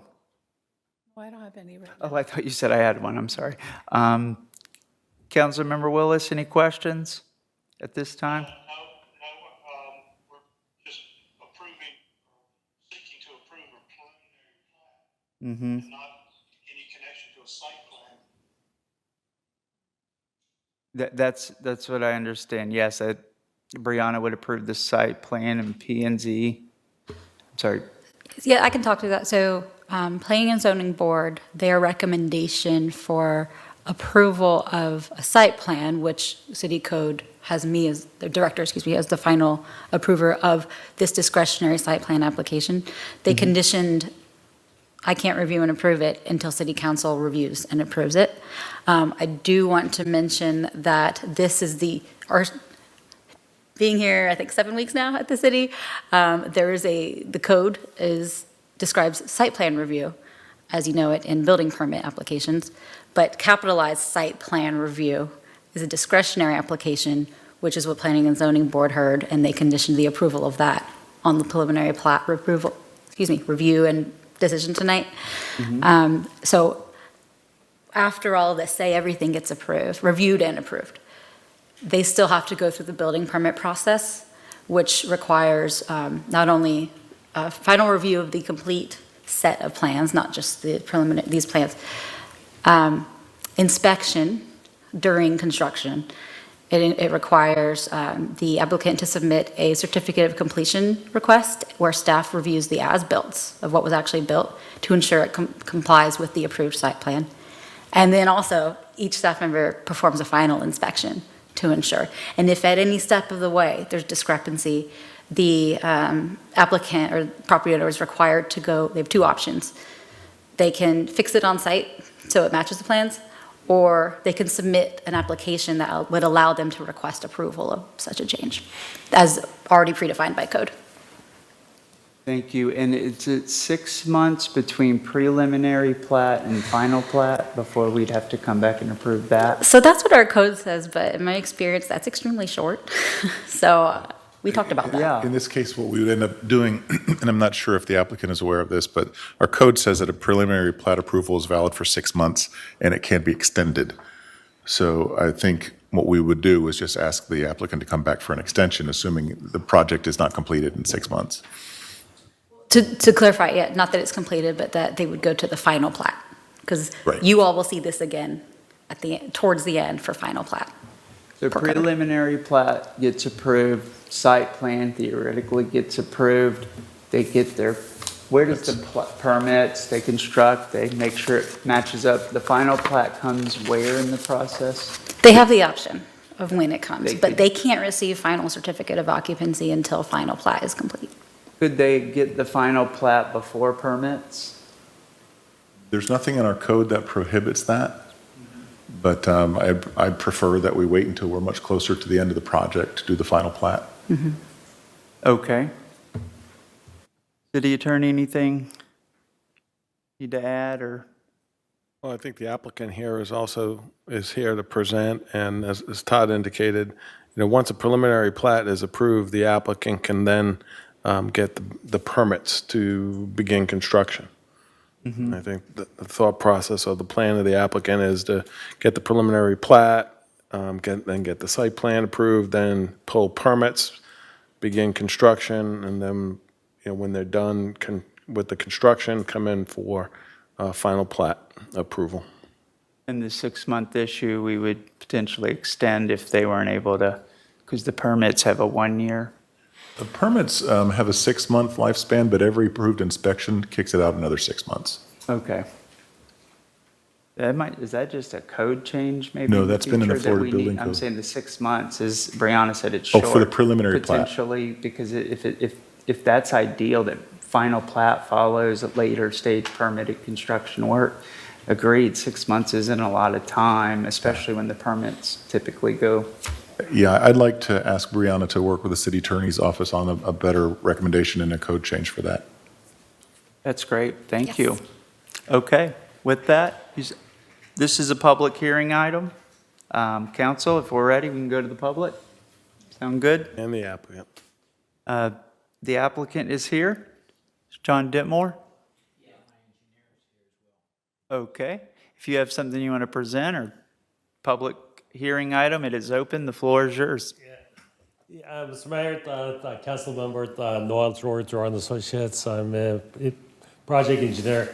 We agree with the conditions and I have nothing to add. And we go through the preliminary plat and the final plat afterwards, after the construction is done. What is your name? I'm sorry. Noel, Noeldroor. And I'll fill out the form. Thank you. And the engineering? You're the PE, Yeah, I'm the the engineer. engineer of the project. It's George and Associates. And what was the name? DROOR. Oh, associate, the company? Yes. DROO. Thank you very much. And you're okay with everything that you've heard? Yes. Okay.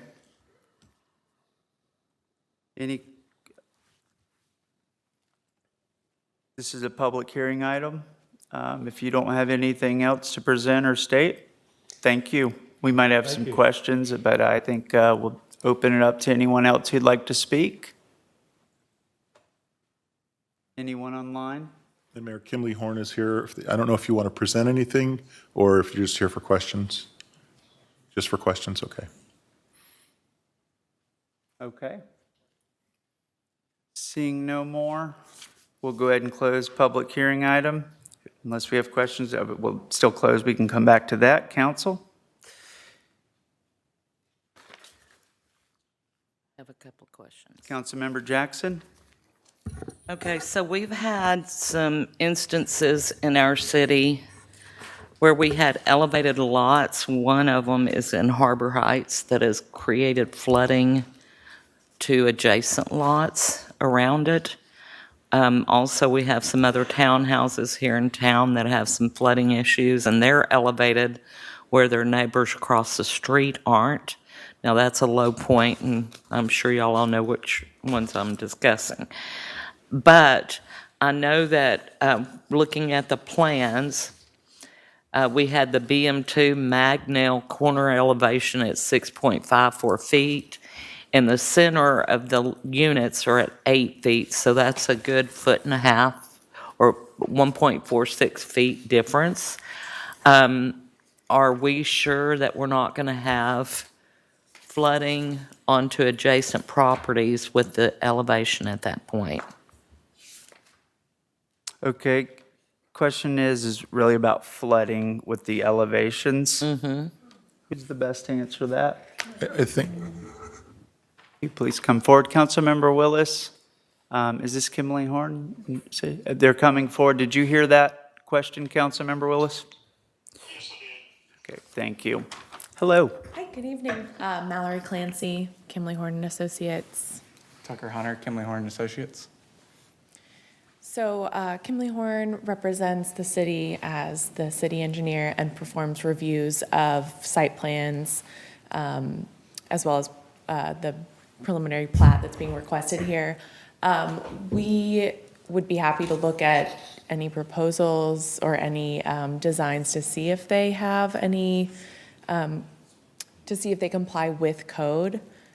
We can't say for certain or for, for sure or for sure that it will not cause flooding. What we can say and what we have reviewed is whether it meets code. And to the extent of our ability, we have decided that it meets code and have approved with the conditions that are shown here. And so, thank you, I appreciate y'all's help on that. So I know that their setbacks look good. We determined, Ms. Soates and the city manager and I worked together on setbacks and making sure that they were correct. It looks like they've got, their drainage planned and that kind of thing. But I'm a little worried with what we've seen, especially last week. Y'all please excuse me for even talking about flooding, but just making sure that we've got everything covered. And I think that it looks fine to me, but our code is what I'm worried about, not their plan, because I believe they went through by plan, and in some cases, Ms. Soates made sure that it was actually over. So, but when I look at our plan, city manager and council, and you do a comparison between like R2 requirements and townhouses, we've got some things for the R2 that are defined with minimum and maximum. We've got some that are just defined with a minimum and not a maximum. I mean, it goes back and forth. So, city manager, are we consistent on these? I mean, I literally had to do a comparison. And you created a matrix? I created a matrix to try to check this, because it's with the townhouses, and then we've got our R2 district. You have to determine which one, is superseding the other, and trying to ensure that we're not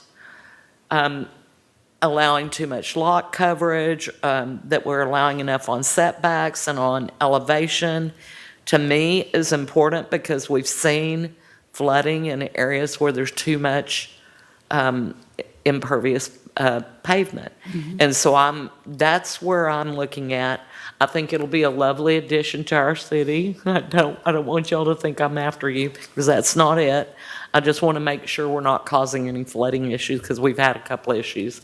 And I think it's our code that may need some tightening up, and we've discussed this in prior councils. So Yeah, I want to applaud you for your analysis and your work with me in going over this site plan in detail and coming up with those questions that Brianna answered. Thank you very much for that.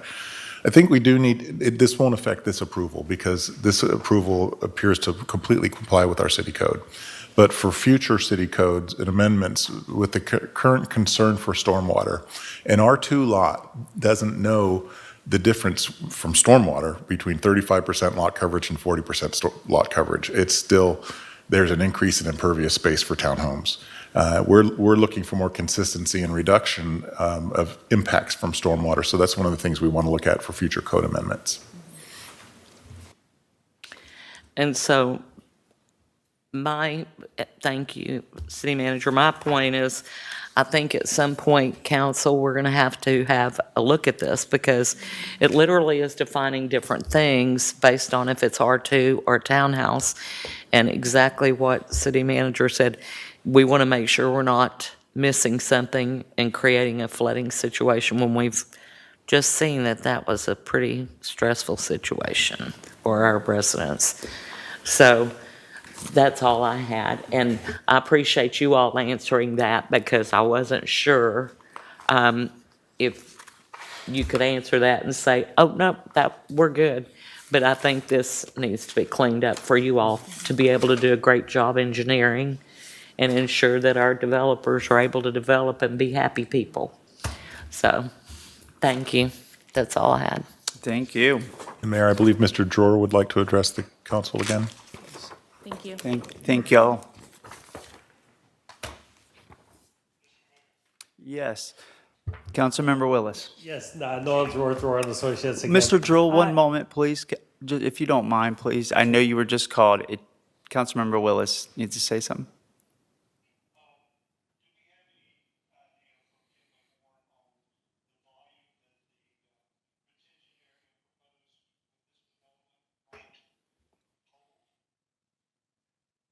So the question was, do we have a calculation of the total volume, I guess, in stormwater that this property would hold?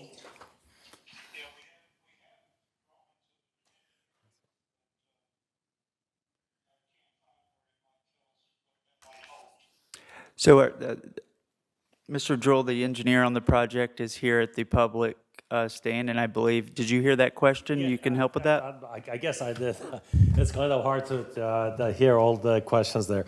But just to explain, the property previously was the existing 10-unit apartments.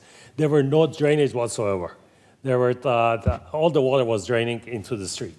And by your code, what is required that when you develop any property, that the amount of water that goes after development to be same as before development. So if you look at it, before development, you had nothing. After development, you're going to have the drainage. So actually, the amount of water that is going to go to the street or to the public stormwater should be less than what it was when the building was there. So by your code and the St. John codes, every other codes that we follow, DEP codes, is that the post condition, which being after development, should be same as the pre-development, which is what it was previously. So just to explain that, as far as you're concerned about the drainage and flooding, it actually should relieve, if there was a drainage problem, it should help with building this because there was no drainage before. There is drainage now. Right.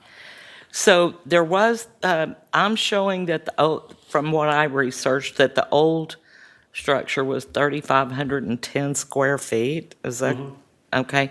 And what will the new structures be? Because our maximum lot coverage was showing more. So was that? Again, I don't have the numbers, to be honest with you. Yeah. With me, maybe if I don't have the drawings, I'll tell you the exact numbers. To be honest Okay, with you. I'll look And, at it because I've got the It's a little blueprint. bit more than what the existing was. When you look at the parking they had and the sidewalks and so forth, there is more. But you got to consider, as I said, there was no drainage before, but there is a drainage now. Right. Yes, there is a little bit more we are proposing than what it used to be. Okay, thank you. I appreciate that. Thank you. And I know you said you couldn't hear his, Councilmember Willis's question. Actually, it goes with, I think, are there any calculations on the plans here that we can look at on the volume? Yes, that's my fact. Your engineers went through that a few times. We had a few submittals that we had to do for a mean annual storm and also for a 25-year storm, which is a storm that happens every 25 years and lasts for 24 hours. And it's about the 9.5 inch of runoff. And that's what we have to calculate for. But we have to go by what your code says. If you don't like your codes, you got to change your code. And all we can do is follow codes. And so. But is there? That's what we got to do. That's what we have. Is there a place on the plans there that we can see those calculations? It's a separate handout. It's like a 100-page calculation that. Yeah, I think it's I've- 8.5 by 11. It was submitted to the city. City has on the record. And I'm sure they can provide it if you need it. It's in the, Thank it's you. in the package, Mayor. It's, yeah, If you which look at the page? PDF, there's a drainage plan, and on the drainage plan, in the right-hand column, the drainage calculations. Yep. If you have the PDF, it's page 172 of the PDF. It's on which sheet? Drainage plan. Drainage plan C300, sheet 4 of 7. The drainage plan titled at the bottom. Councilmember Willis, do you see the drainage plan, page 4, or, well, I think this is one of them that you're talking about, That's the city front of that. attorney. You gotta go to the next page. Sheet 4 of 7, C300, drainage plan. Mm-hmm. I got it. And so, Up in the right hand, see drainage calculation up in the top right-hand corner. yep, Thank Here's you. a summary of the drainage calculation Perfect. there, but not the entire. Yeah, that's fine. This is all I need. It's a 100-page booklet.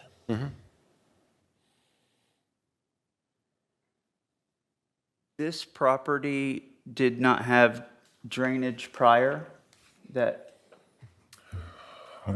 It depends, I think, when it was built. My guess is that the city code wouldn't have been as strong as it is now. This might have been built before the city was even a city, the previous building.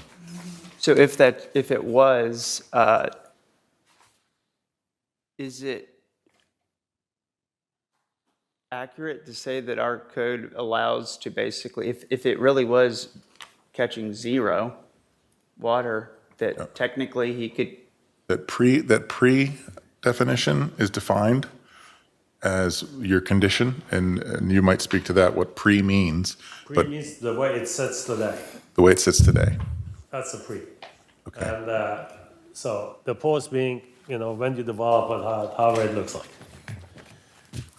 But the drainage calculation note says the entire on-site area to drain into proposed retention pond. There will be a net decrease of 4,185 square feet area not draining into existing right-of-way. Right? So that increase, yes, gotta be little Decrease. increase in what it used to be there, yes. The decrease of 4,185 square feet area, at least from an area The standpoint. increase is on the sheet C200, that tells you what the existing and what was proposed. C200, thank you. Okay, so that's page 3 of 7 on the plans, titled site plan, the site plan? Yeah, the site plan under the tabulation. Yep. It has the existing building, existing paving, and so forth. Okay, Again, there is an increase in the impervious, definitely. Not saying that there's not a reduction. But there's increase, but we accommodated for increase by providing.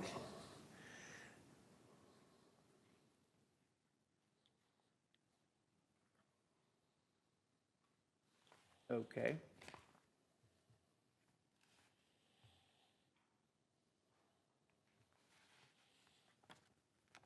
Councilmember Willis, did that drainage plan get to some, or did you want the more detailed calcs that our city staff reviewed?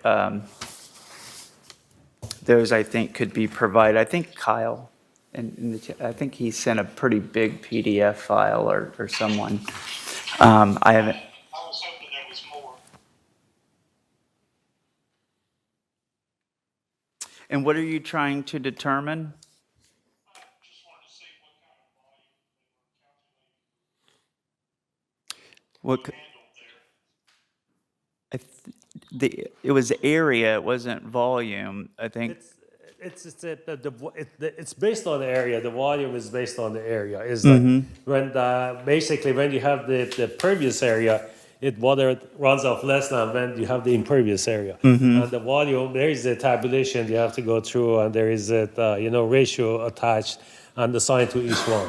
And you go through that, and you determine what's the runoff, what's the volume that you have. And again, it's not just a simple, it's a computer run that you go through and to determine all those numbers. Thank you.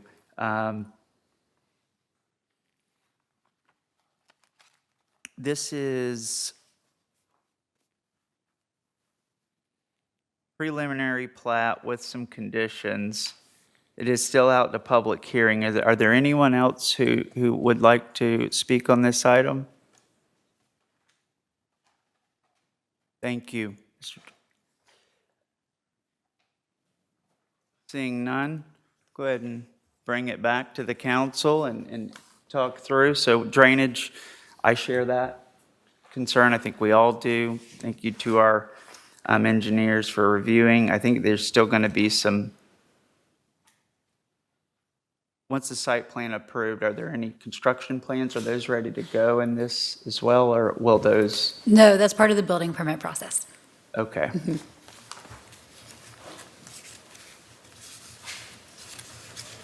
Councilmember Willis, I appreciate your question, and I think if you are concerned about something and maybe you need some time to look into it, I would be interested as well. I haven't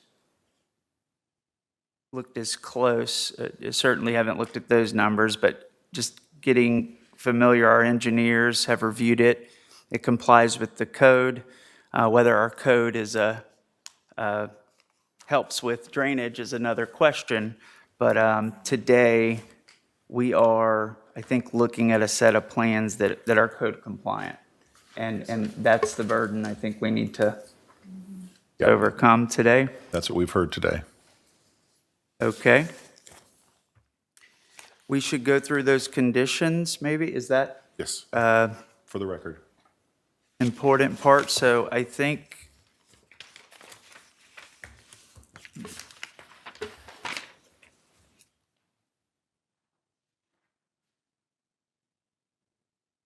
those are on the agenda cover, the back page, the numbered 4 items right in front of us. Thank you. So to approve the preliminary plat with these conditions, we want to go through these each? Yes, please. Okay. I'd be happy to read them if you prefer. I think that would be great. Sure. The first one is about an area where a sidewalk is covering. It's about the triangular portion of the new sidewalk that crosses the northwest corner of the private property shall be dedicated as an access easement for the city prior to obtaining the CO. For this portion, as well as the remaining public improvements within the right-of-way, the applicant shall supply a performance bond, certified check, or letter of credit based on the city engineer's cost estimate for the public improvements. The second one is, and the rest of them are details about utilities. Second one is 4-inch public water main shall comply with the separation requirements of Florida Administrative Code 62555.314. Third condition is the separation requirement between the sewer lateral and the storm pipe shall comply with Brevard County vertical separation requirements as specified in detail US 60 of the 6-inch minimum. And finally, number 4, Mayor, the sewer pipe slope shall be a minimum of 1/8 inch per foot, which is equivalent to 1.04% grade, in compliance with Florida Building Code Section 704.1. Thank you. We are at 9:58 PM. Would we like to go ahead and extend necessary time?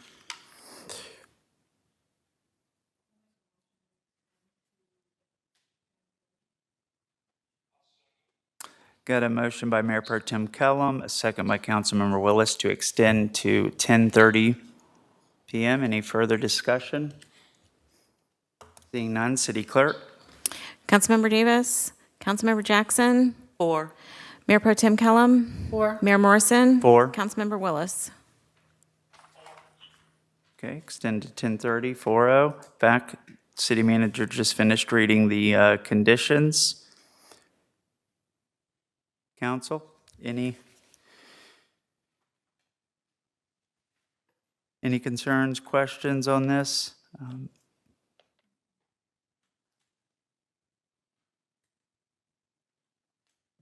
Motion that we approve the Cape View Coastal Preliminary Plat with the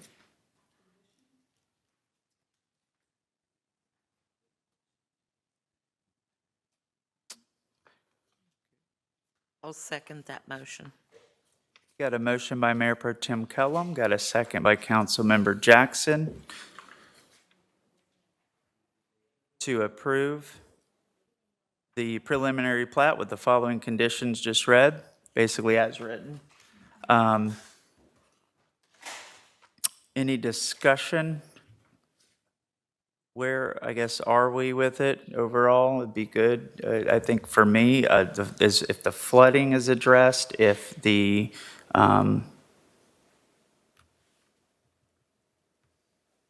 path is, from what I saw in the P and Z, it was I appreciate a lot of the things that the thoroughness that went through.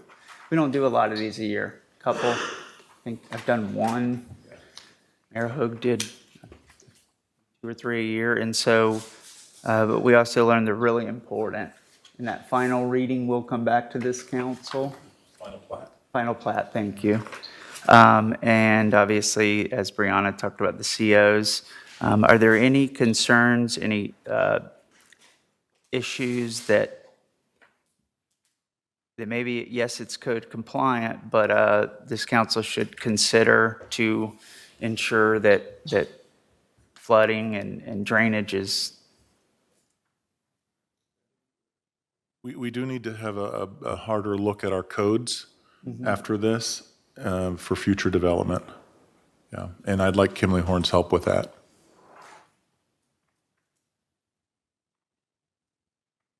Okay. And is that because we think that this property won't drain as well based on the current No, code? we think this property will drain just as fine as any other property that's been built to code. It's just with lessons learned from stormwater over previous 4 or 5 years, maybe our codes need to be updated a little bit. It has nothing to do with the approval of this project tonight, though.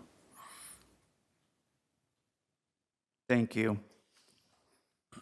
City Attorney, thank you for your work on that. A pause. Councilmember Willis?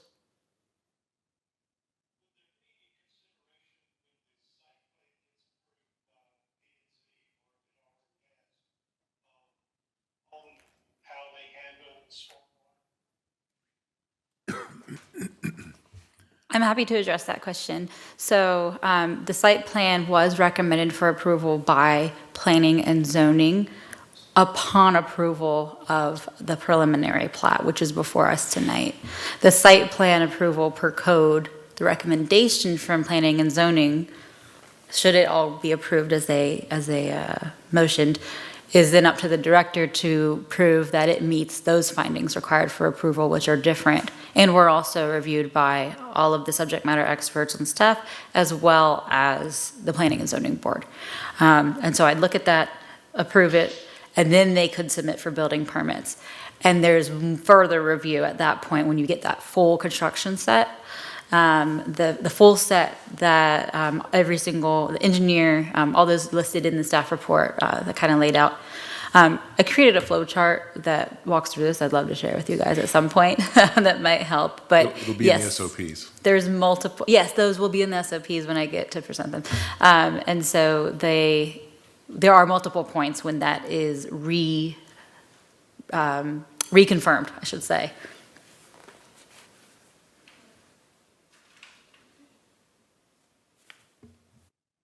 Councilmember Willis, were you able to hear? But I think that's a function of the sound. I think there'll be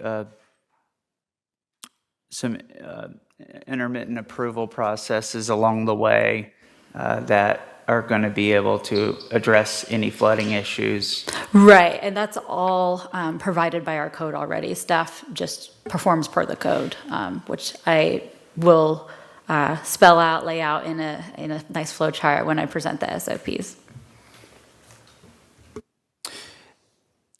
Mr. City Attorney, thank you. The bond in here for the public improvement, item 1, that condition, is that the only public improvement?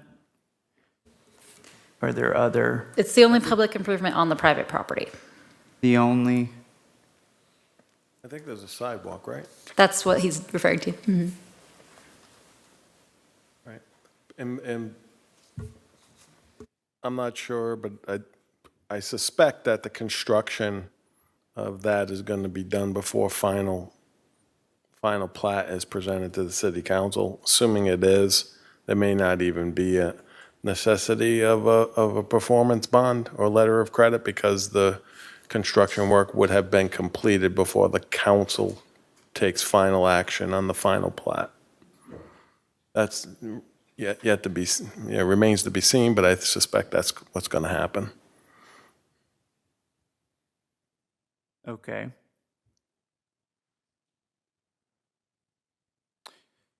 Any other questions?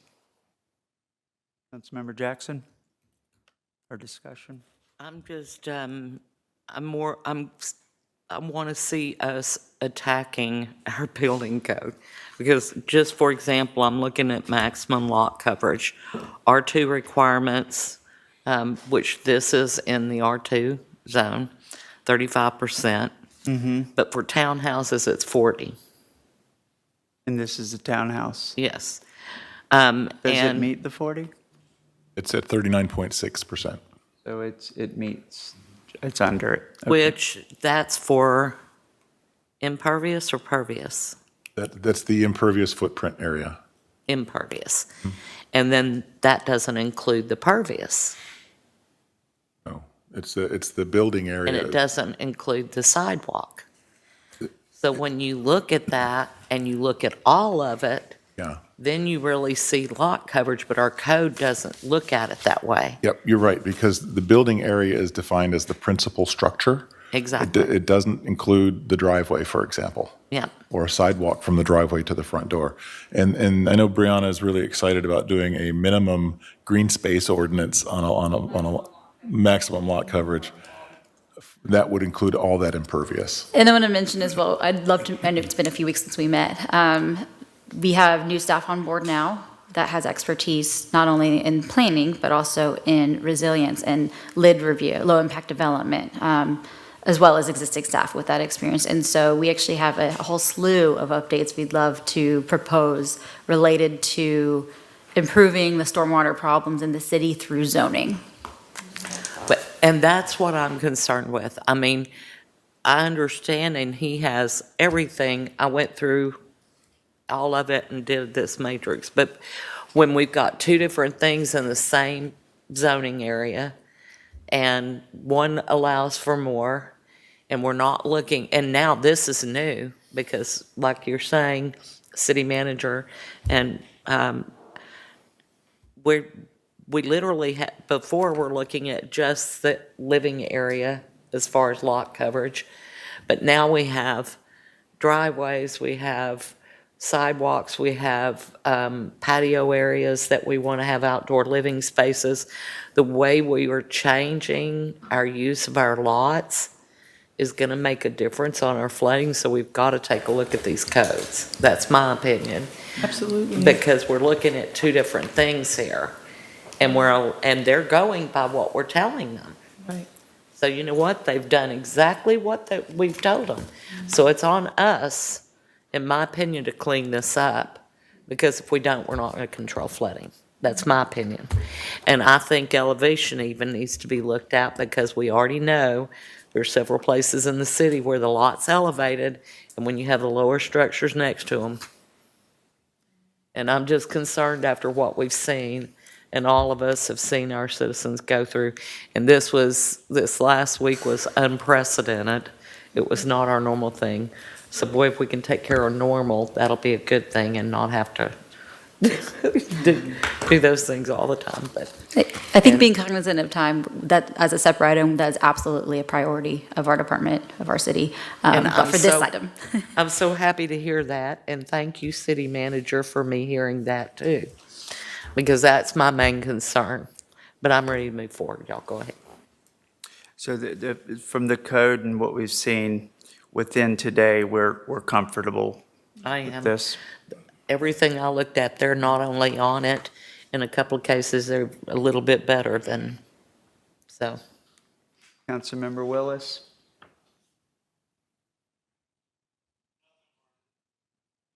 Okay.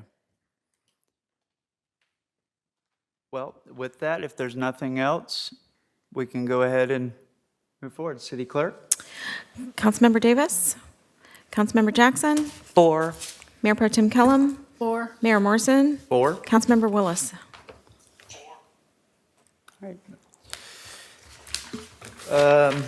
Ordinance, approval of preliminary plat approval with conditions for parcel 243723 CG 11-1, Cape View Coastal, passes. Thank you all very much, 4-0, which takes us, we are at 10:10. We've got a few discussion items. I move mine to the end. We, instead of starting, excuse me, that's unprofessional. I'm saying mine, the one that I submitted, item number 11 as written. We're going to go to number 12 if we still choose next. And I don't know if we will have enough time to get to the other items. So with that, If we're ready, item number 12, hurricane relief efforts.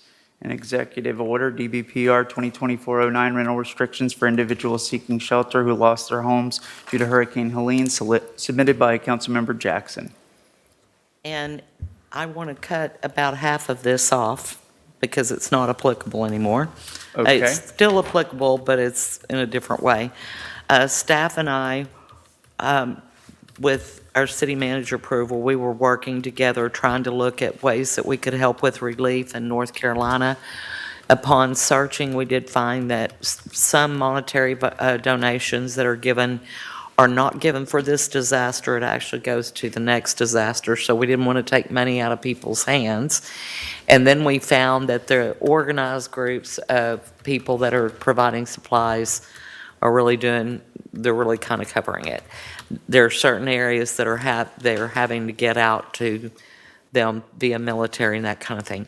The other thing was the state statute, the executive order that was put in, and I believe, and just wanted to verify with our city attorney, that really deals more with public lodging for hotels where they want to extend the hotel. And I'm sorry, city attorney, if I'm throwing you under the bus. I didn't mean to if I did. But the more I looked at this, I don't think it really has to do with our minimum rental restriction on short-term rentals here in the city. It's more to do with public lodging, where some hotels may have a shorter period, and this allows them to offer a longer period for, am I correct on that? Candidly, I have to evaluate this a little bit more. Okay. I'm not sure I can give you a response. Okay, tonight. so we can move past that one. The was quick. agenda item? Yes. Okay, so we're still working through this one. Do you want to just, if you decide to bring it back at the next meeting? Or are you talking about a specific item? Well, I just wanted to make sure that we were aware of the emergency order. It's included in the package. This came out with Helene, and then I believe it was extended, and our county is included in that. And due to damage, there were people potentially indefinitely residing in public lodging establishments because their residences were rendered uninhabitable.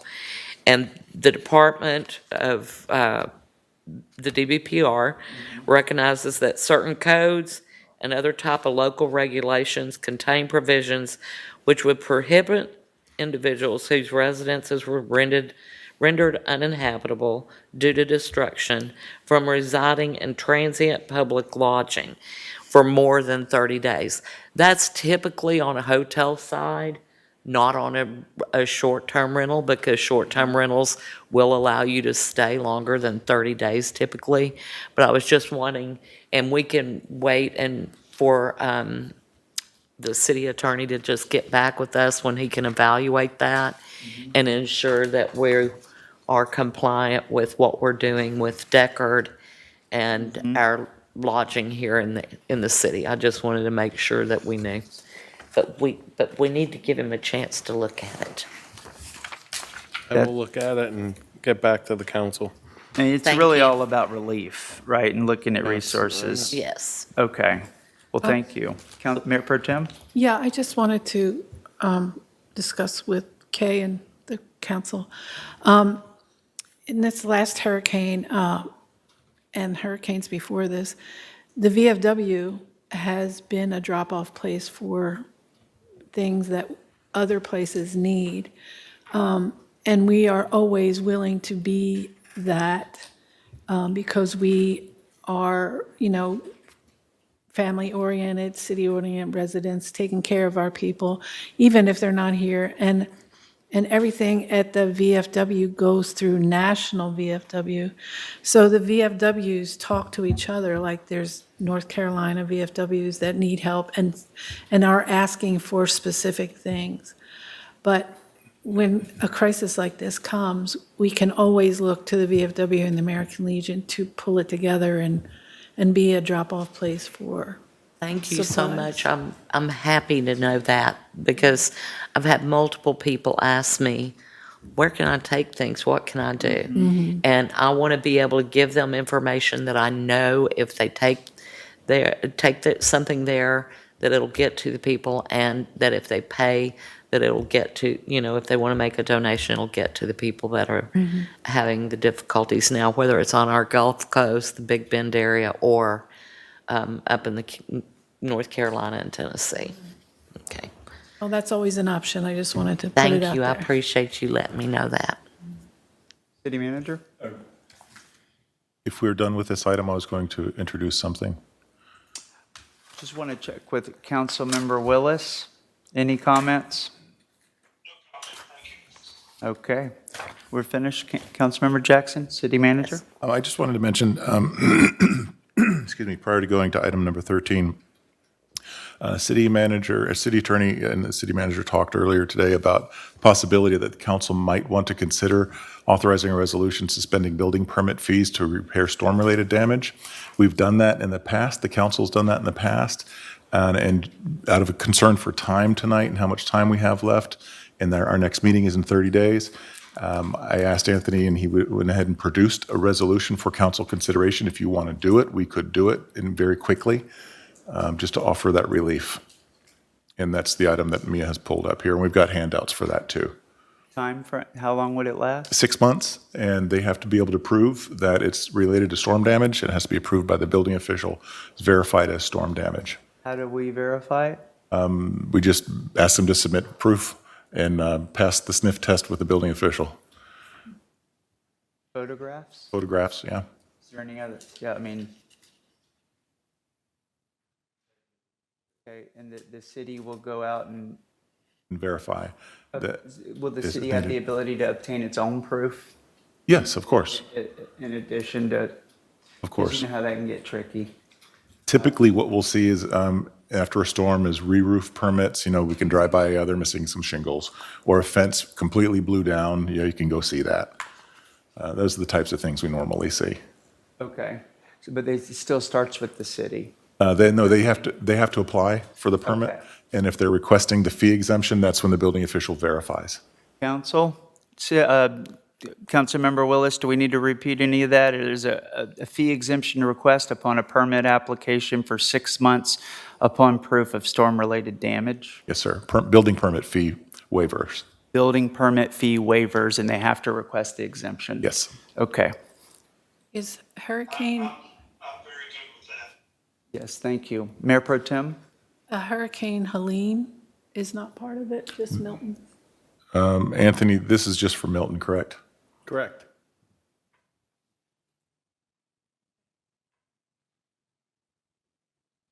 And I want to thank Anthony for bringing it to my attention because it's very timely. Yeah, that looks like a Helene shingle. I mean, they were so close together. Yeah, It's that's one what I of those mean, circles. But yes, understood. Hmm.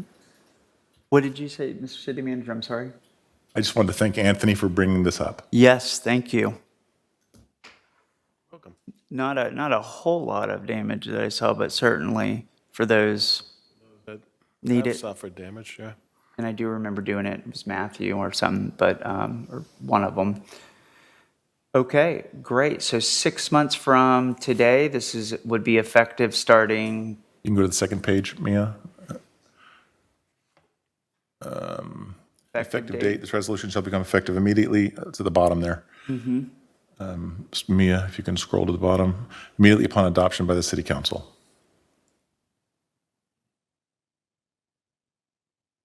What resolution is this? What's the number? 2024-17. I make a motion that we pass Resolution 2024-17. I'll second the motion. Okay, got a motion by Mayor Pro Tem Kellum, got a second by Councilmember Jackson. I'm sorry, this just hit me. Is this public hearing? Yes, you need to take public input. Good Because catch. it's a fee. change, right? Well, actually, it's a add-on agenda item on the fly, so you have to take public input. So do we have consensus to add the agenda item on? I think, did anyone oppose that consensus? I didn't hear it. Late coming item, I apologize No, for that. That's okay. I think that we have consensus there. It's a public hearing item. What, if anyone, will open it up to the public? Seeing none, we'll go ahead and close the public hearing item, which is to temporarily waive building permit fees. This resolution will be a matter of public record. People will be able to access it, and an exemption will be communicated up front, I guess, through our building department, the opportunity. With that, I think I closed public comment already. I forgot, bring it back here to the council. We got a motion and a second on the floor. Any further discussion? Seeing none, City Clerk? Councilmember Davis, Councilmember Jackson, 4. Mayor Pro Tem Kellum, 4. Mayor Morrison, 4. Councilmember Willis. Thank you, council. Yes, thank you. The resolution 2024-17 passes 4-0. Thank you both and all who were a part of that. Okay, so we knocked out 12. We did the add-on item.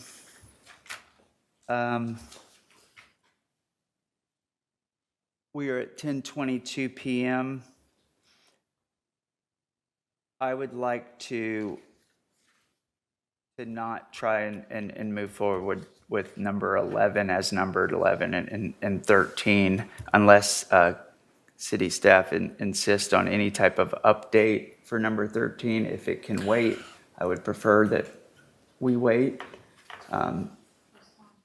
Postpone To the next regular meeting? to the next meeting. Yes, I can just say that I did have a chance to meet, and we will take it up in November if that's. And Mayor, if I can suggest, Brianna and I spoke at length about your submitted item, which is about, I know we're not going to talk about it tonight. Sorry about that. That's okay.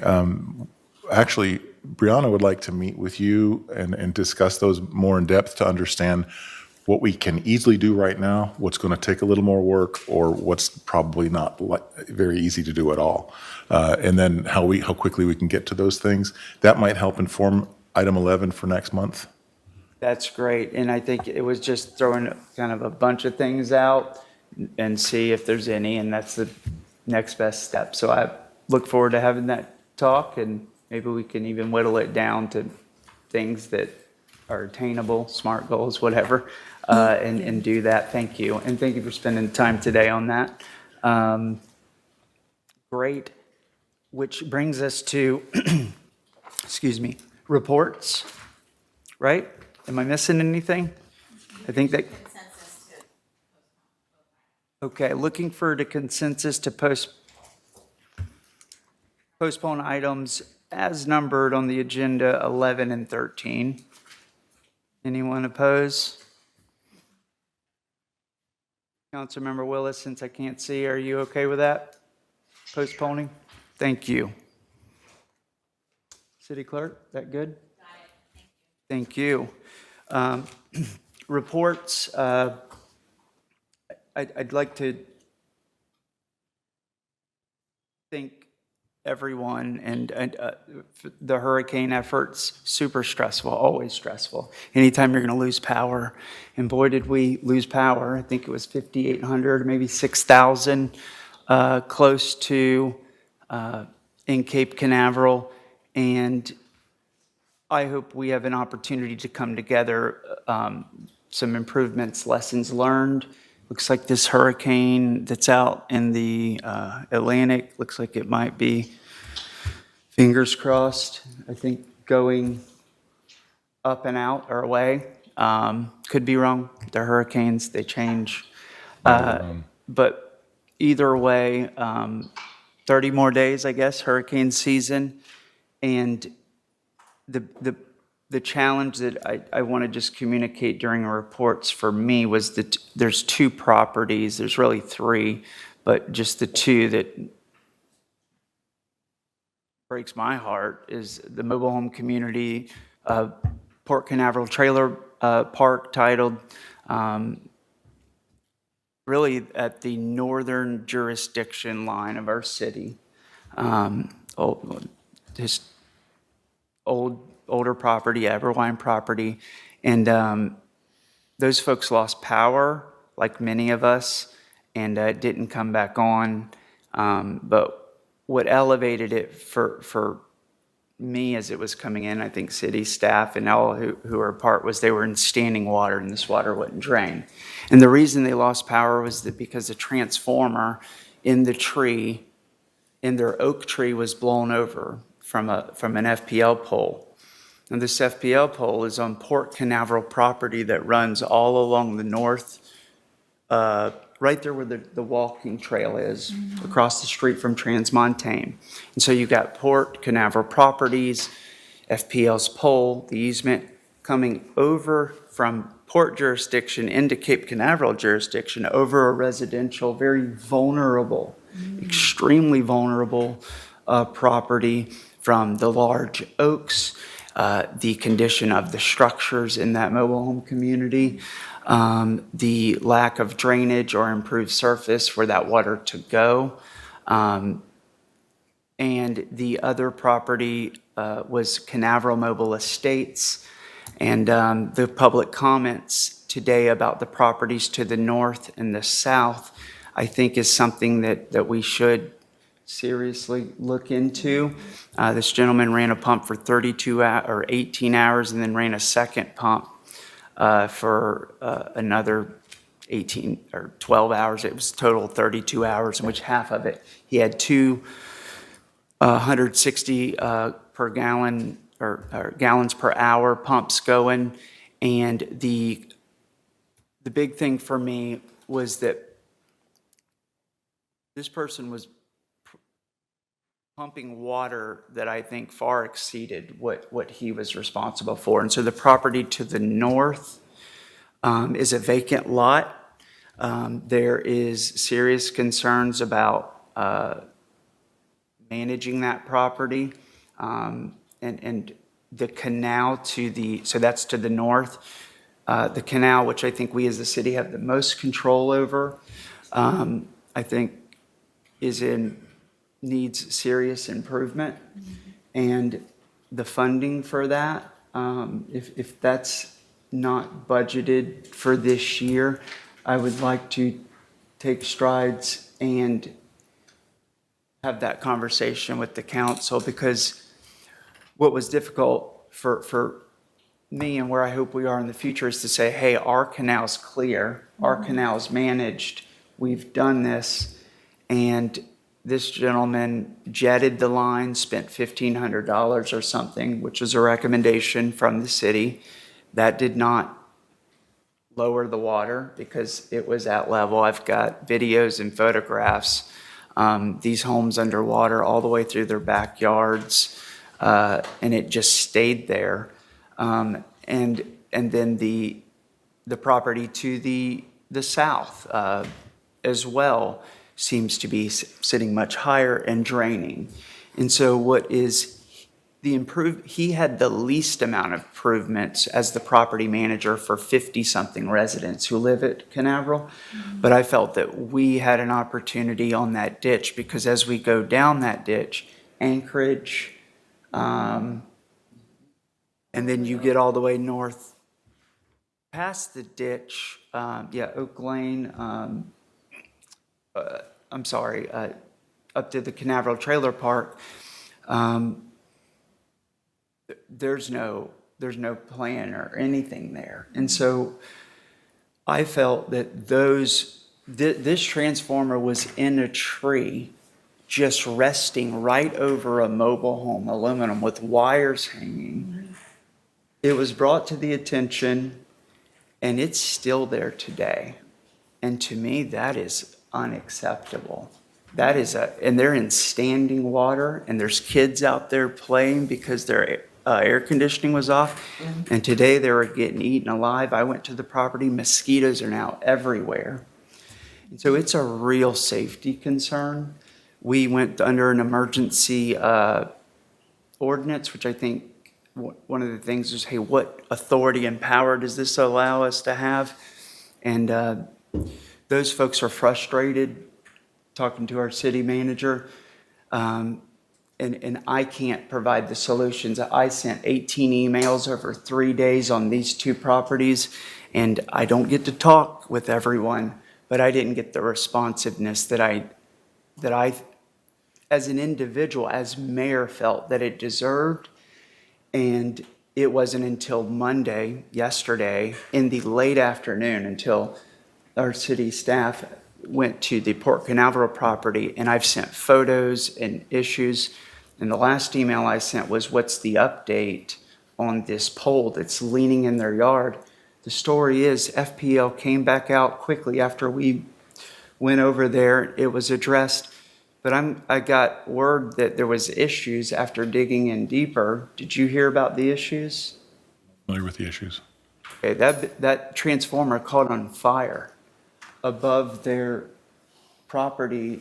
Cape Canaveral Fire Department showed up, put the fire out, and I found out through the residents. And so when I passed that over to you, Todd, I'm genuinely asking myself, was the photo of the transformer into the oak trees resting over with standing water in a property that we know is in foul condition, that was reported on Thursday, Friday, Saturday, Sunday, Monday is when we showed up, and they sat in water with no power.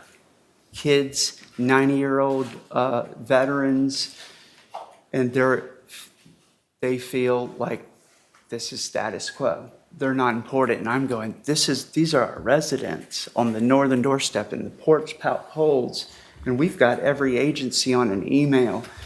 And I went there every single day just to talk to those people and to say, we're working on it. And I didn't have, do I need to be more clear about the state of the emergency? I thought the pictures spoke for themselves. We were very clear reporting those emergencies as well, and FPL was aware of all of those issues as they were happening, as soon as they were reported. And lots of emails with staff, among staff, to address this, inspect that, take a look at this, respond. There was, as you said, many, many, many emails this weekend, not just from you, from me and other staff members as well.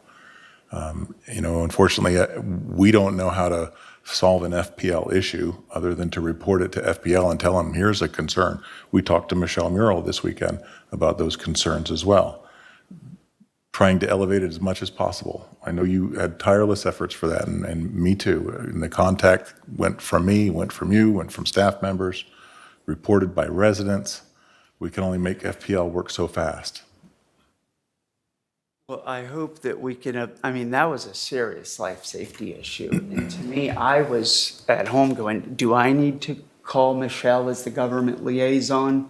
And for me, that's, I don't feel that I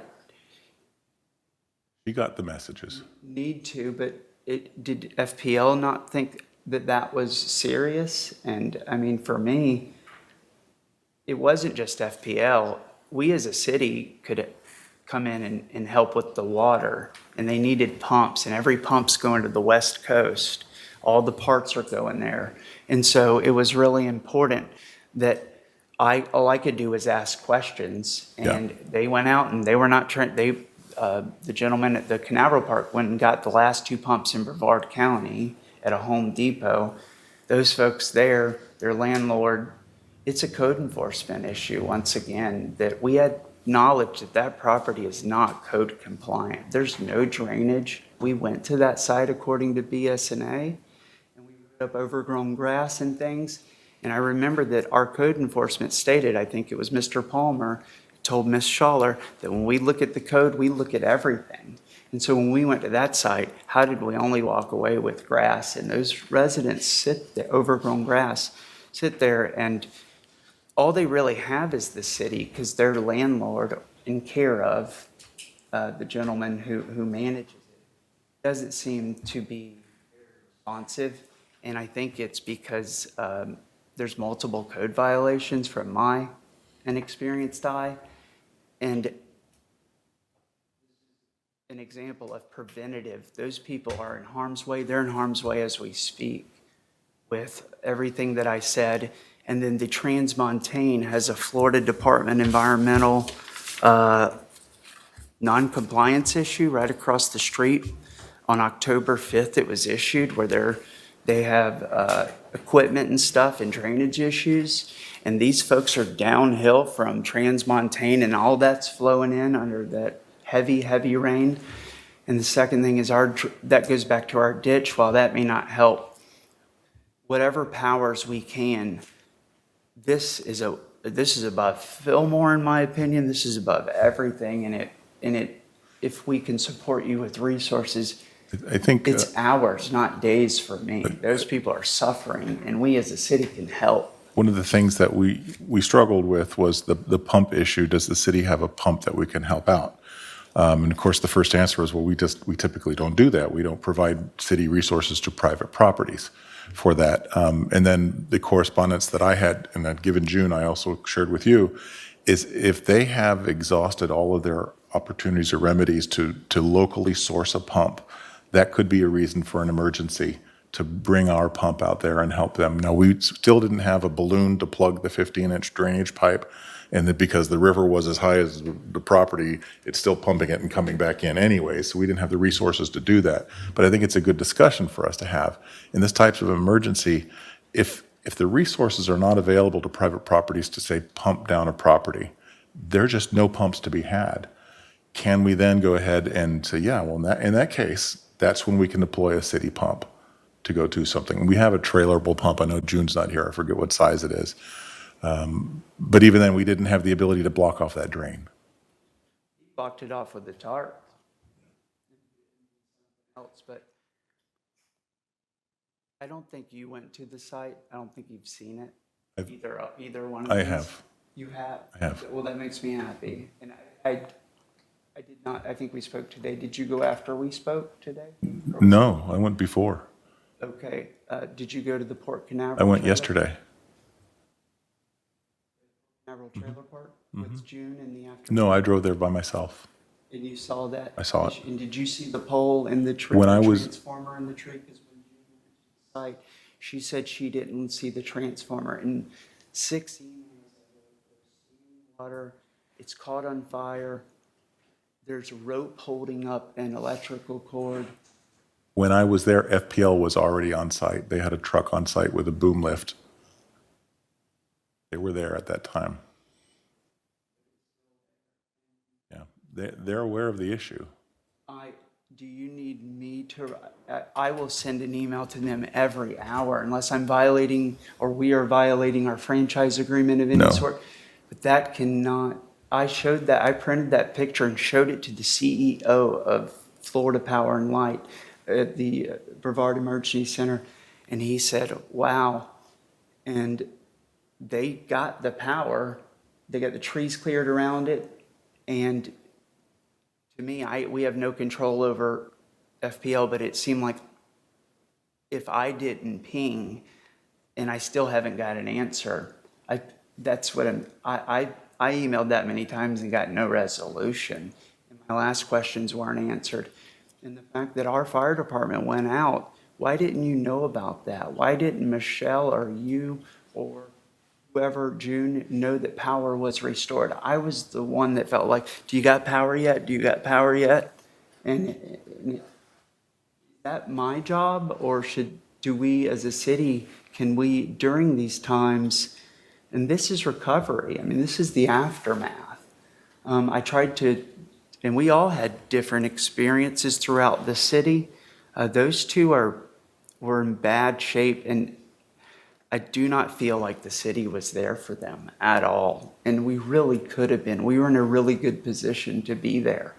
And that ditch is on us. That thing is full, and it is not draining.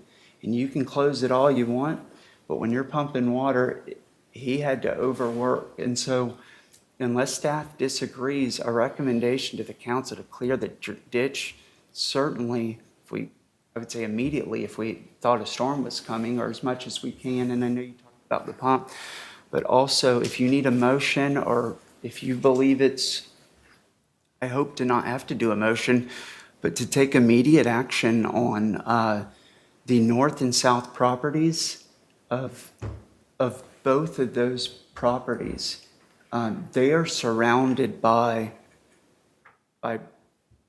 drainage issues, I think. And especially the port, I'm happy to get involved and see if they can help.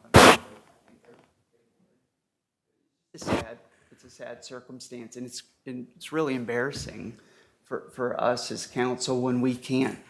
I'll call the mayor and, June's email said the city manager or the council can release the pump. And I didn't think I needed to call a meeting with the city council. So I'm trying to say it as clear as I can. Those people are our people that feel forgotten. And I think we can really My last do better. communication with you on the pump was this weekend. Do we have any information that they have exhausted their remedies? That's information I thought would be helpful for making that decision. I didn't hear a response on that, sir. I emailed you right back. What are the remedies? And yes, and I said the first recommendation was to jet the line. He spent $1,600, didn't do anything. City recommending it. Second recommendation was to get a pump. He did that for 17 hours. But it seems like it was an undersized pump. We got a 400-gallon per minute pump, and we're going to put it back on them under a time of extreme stress. Why wouldn't we add our pump to their pumps and move that water out of there? We would just need to make sure that we can justify it by they've exhausted their remedies to sufficiently pump this. Is that your personal criteria, or is that, I think June explained, customarily the way she hasn't used the pump on private unless it came from a council vote or you. And you're saying you, as city manager, want to know that they've exhausted remedies, or is that Yes. some sort of policy? No, that's me wanting to be prudent with city resources. I don't want to just give it away easily for anybody who wants it. You got to explain your reason for this, that you can't get the pump you need. That's what I needed to hear. You can't get the pump you need. I never heard that. Does that really make a difference since it's our canal that's I think- overflowing? It was the private property that was flooding. No. But it's our canal flooding the private property, is what I understood. I think, I'm not the engineer, that Oh, canal well. can, Yeah, but I mean, we're not going to pump down the canal. Well, no, I get that. But if we have a river that crests and goes over onto someone's property, no, you can't pump down the canal. But now you've got a flooded property that is as a result of the river cresting. Our canal crested and went over onto their property. So if it's getting to a point where they're needing assistance, I mean, do we not do that? I mean, really? I don't know. I'm asking legitimately. Yeah. and now it's the lack of code enforcement around them. I will go to the property. I know you are still, been here a couple, I think, how long have you been? You're new into this. The city code and the management of the canal would put us in a much better position before we say, have you exhausted all resources? They're going to look at us and say, clean your canal, and that could help enforce the code that's dumping water on us. And no one's communicated to them. They didn't know that you were at this site. I didn't know. But they wanted to be heard and seen, and I did my best, but I was clear with them. I can't make a decision. And I was clear with June on this point. If they cannot get the pump, let's put ours out there. And It would have been nice to know up front on Thursday when they went underwater. if you that didn't happen until yesterday morning. Okay. My 2 cents, I understand that. I think under these circumstances, would have have been best to quick check and say, if you can't get a pump, we're going to be out there tomorrow doing it. And what's the worst thing that happens Yeah. to us is We've help got somebody out for some time and cost, or rent the, we've got a post-mortem meeting coming up with our emergency operations team about what we got right, what we got wrong during this last episode. This is going to be one of the things we're going to discuss, and I'd like to end up with a policy that will recommend on the pump usage specifically to council and how we address this. yeah, I just think, that's the whole point of the state of the emergency, is just look those people and look at their circumstance. And we know pumps are gone. I was shocked he even got it, but he had to drive to Palm Bay to go get it and drive back. And he rented 2 pumps only so he could have an extra hose. He was using tape, and he did a great job from what I could see. Never done that. And I didn't know that they needed to exhaust. No one reached out to them and told them that they need to exhaust. My correspondence was only with you at this point in the weekend. It had only been with you.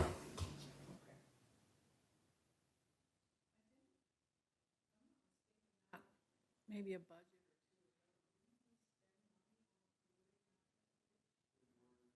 But it grows back. Anchorage, just north of Anchorage. That water went inside their homes. 3.5-inch baseboards, it was a 1/4 inch. Now, that's the only ones where it went in the homes. The other ones just flooded the property, and it's standing today.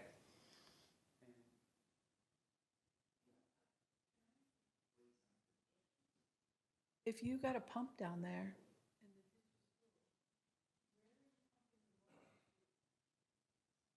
It would only pump as fast as the ditch would recede, but I think he even pushed a little bit, but he pumped for 32 hours. Those 2 pumps, it should have taken him a day or 2. City pump could, pumps, city pump. But yeah, he closed it off, and then he started pumping. Every day he took photo, and I went, the culvert, it was over. You couldn't even see. Then it went an inch below, and when it went an inch below the next day, he started, and we were lucky with no rain. And then it went down a little bit more, and it literally went with the canal. There was no case that I could see that the clog was the reason that he had $60 for. I don't think those pumps were undersized. I don't think he covered the drain effectively. It just wouldn't move, and that's where the property to the right and left is coming on, and there's clean outs and sewage issues. Observation is they just raised at Port Canaveral the sewers.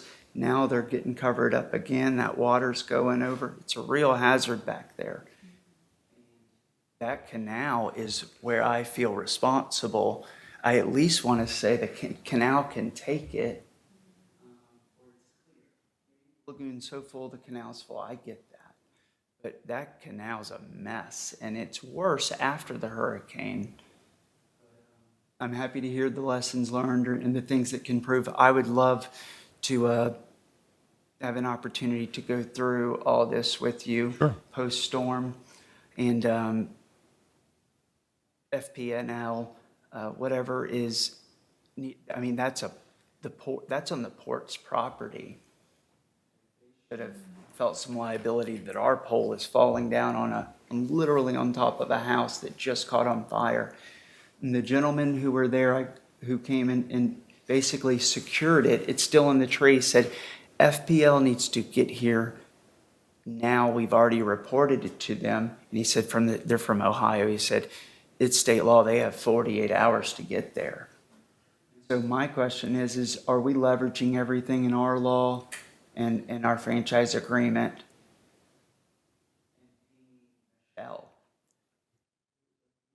Responsible to do that. She is our person who's supposed to help us with those things. At the government level, but we have Sue too.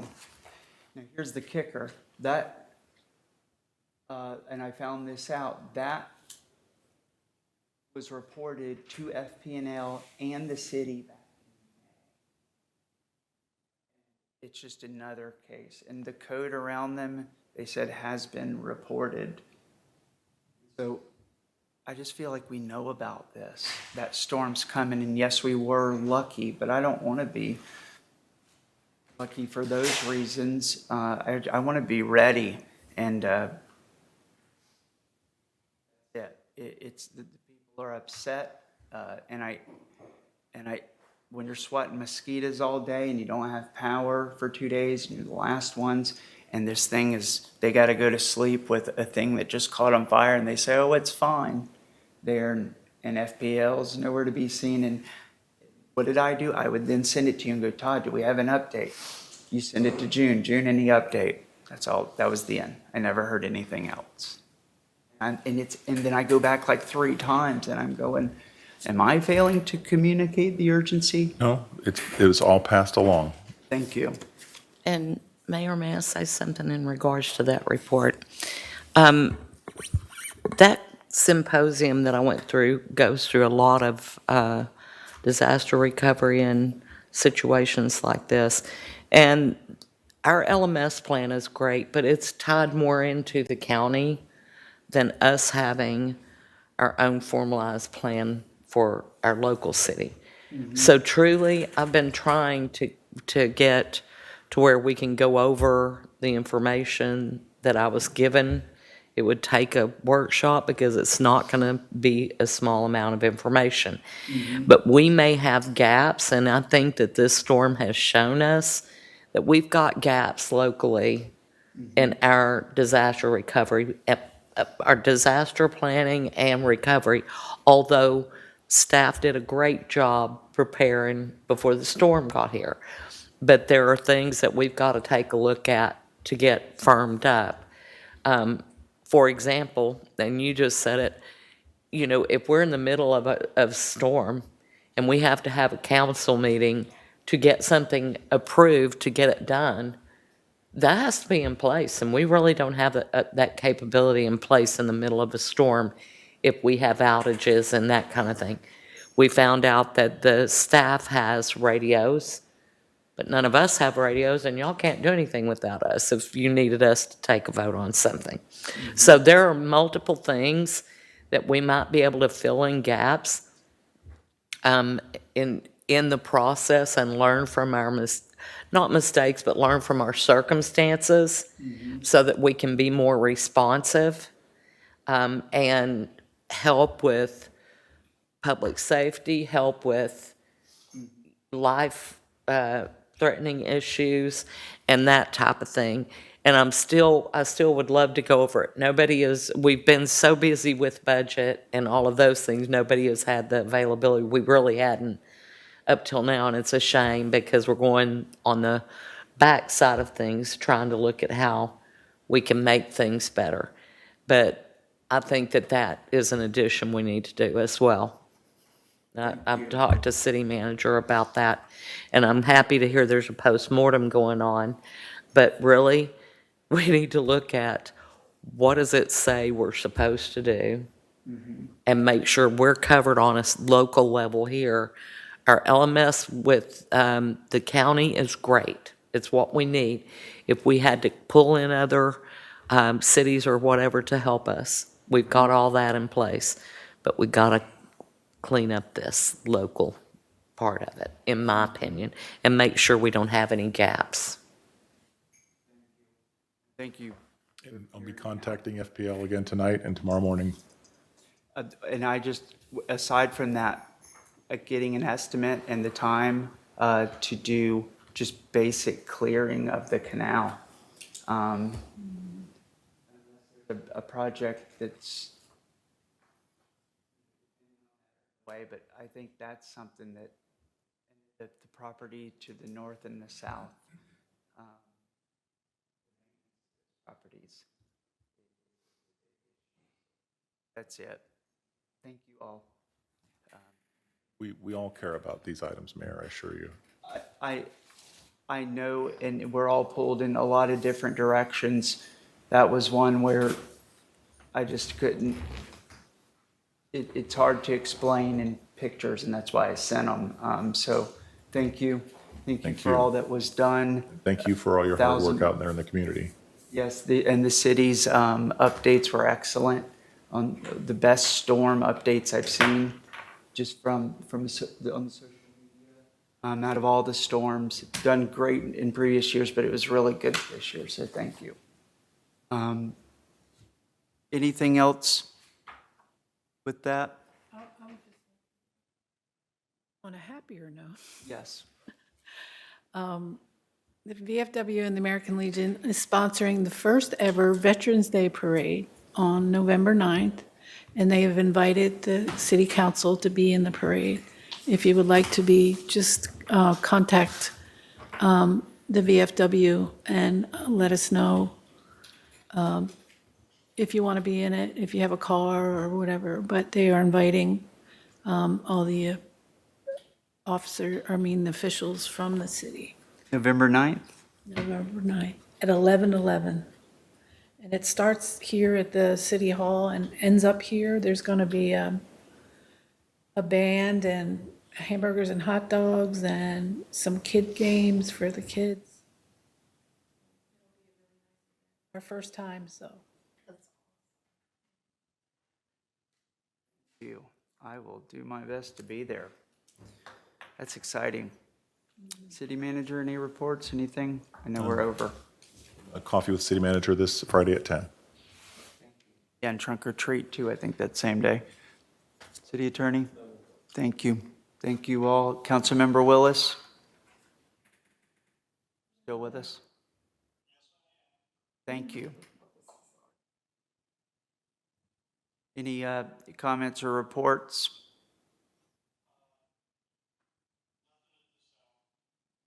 Understand. Thank you.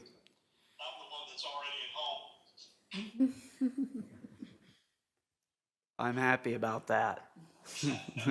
Well, have a good night. Thank you again. I'm glad we were able to make that work with that. We can go ahead and adjourn the meeting.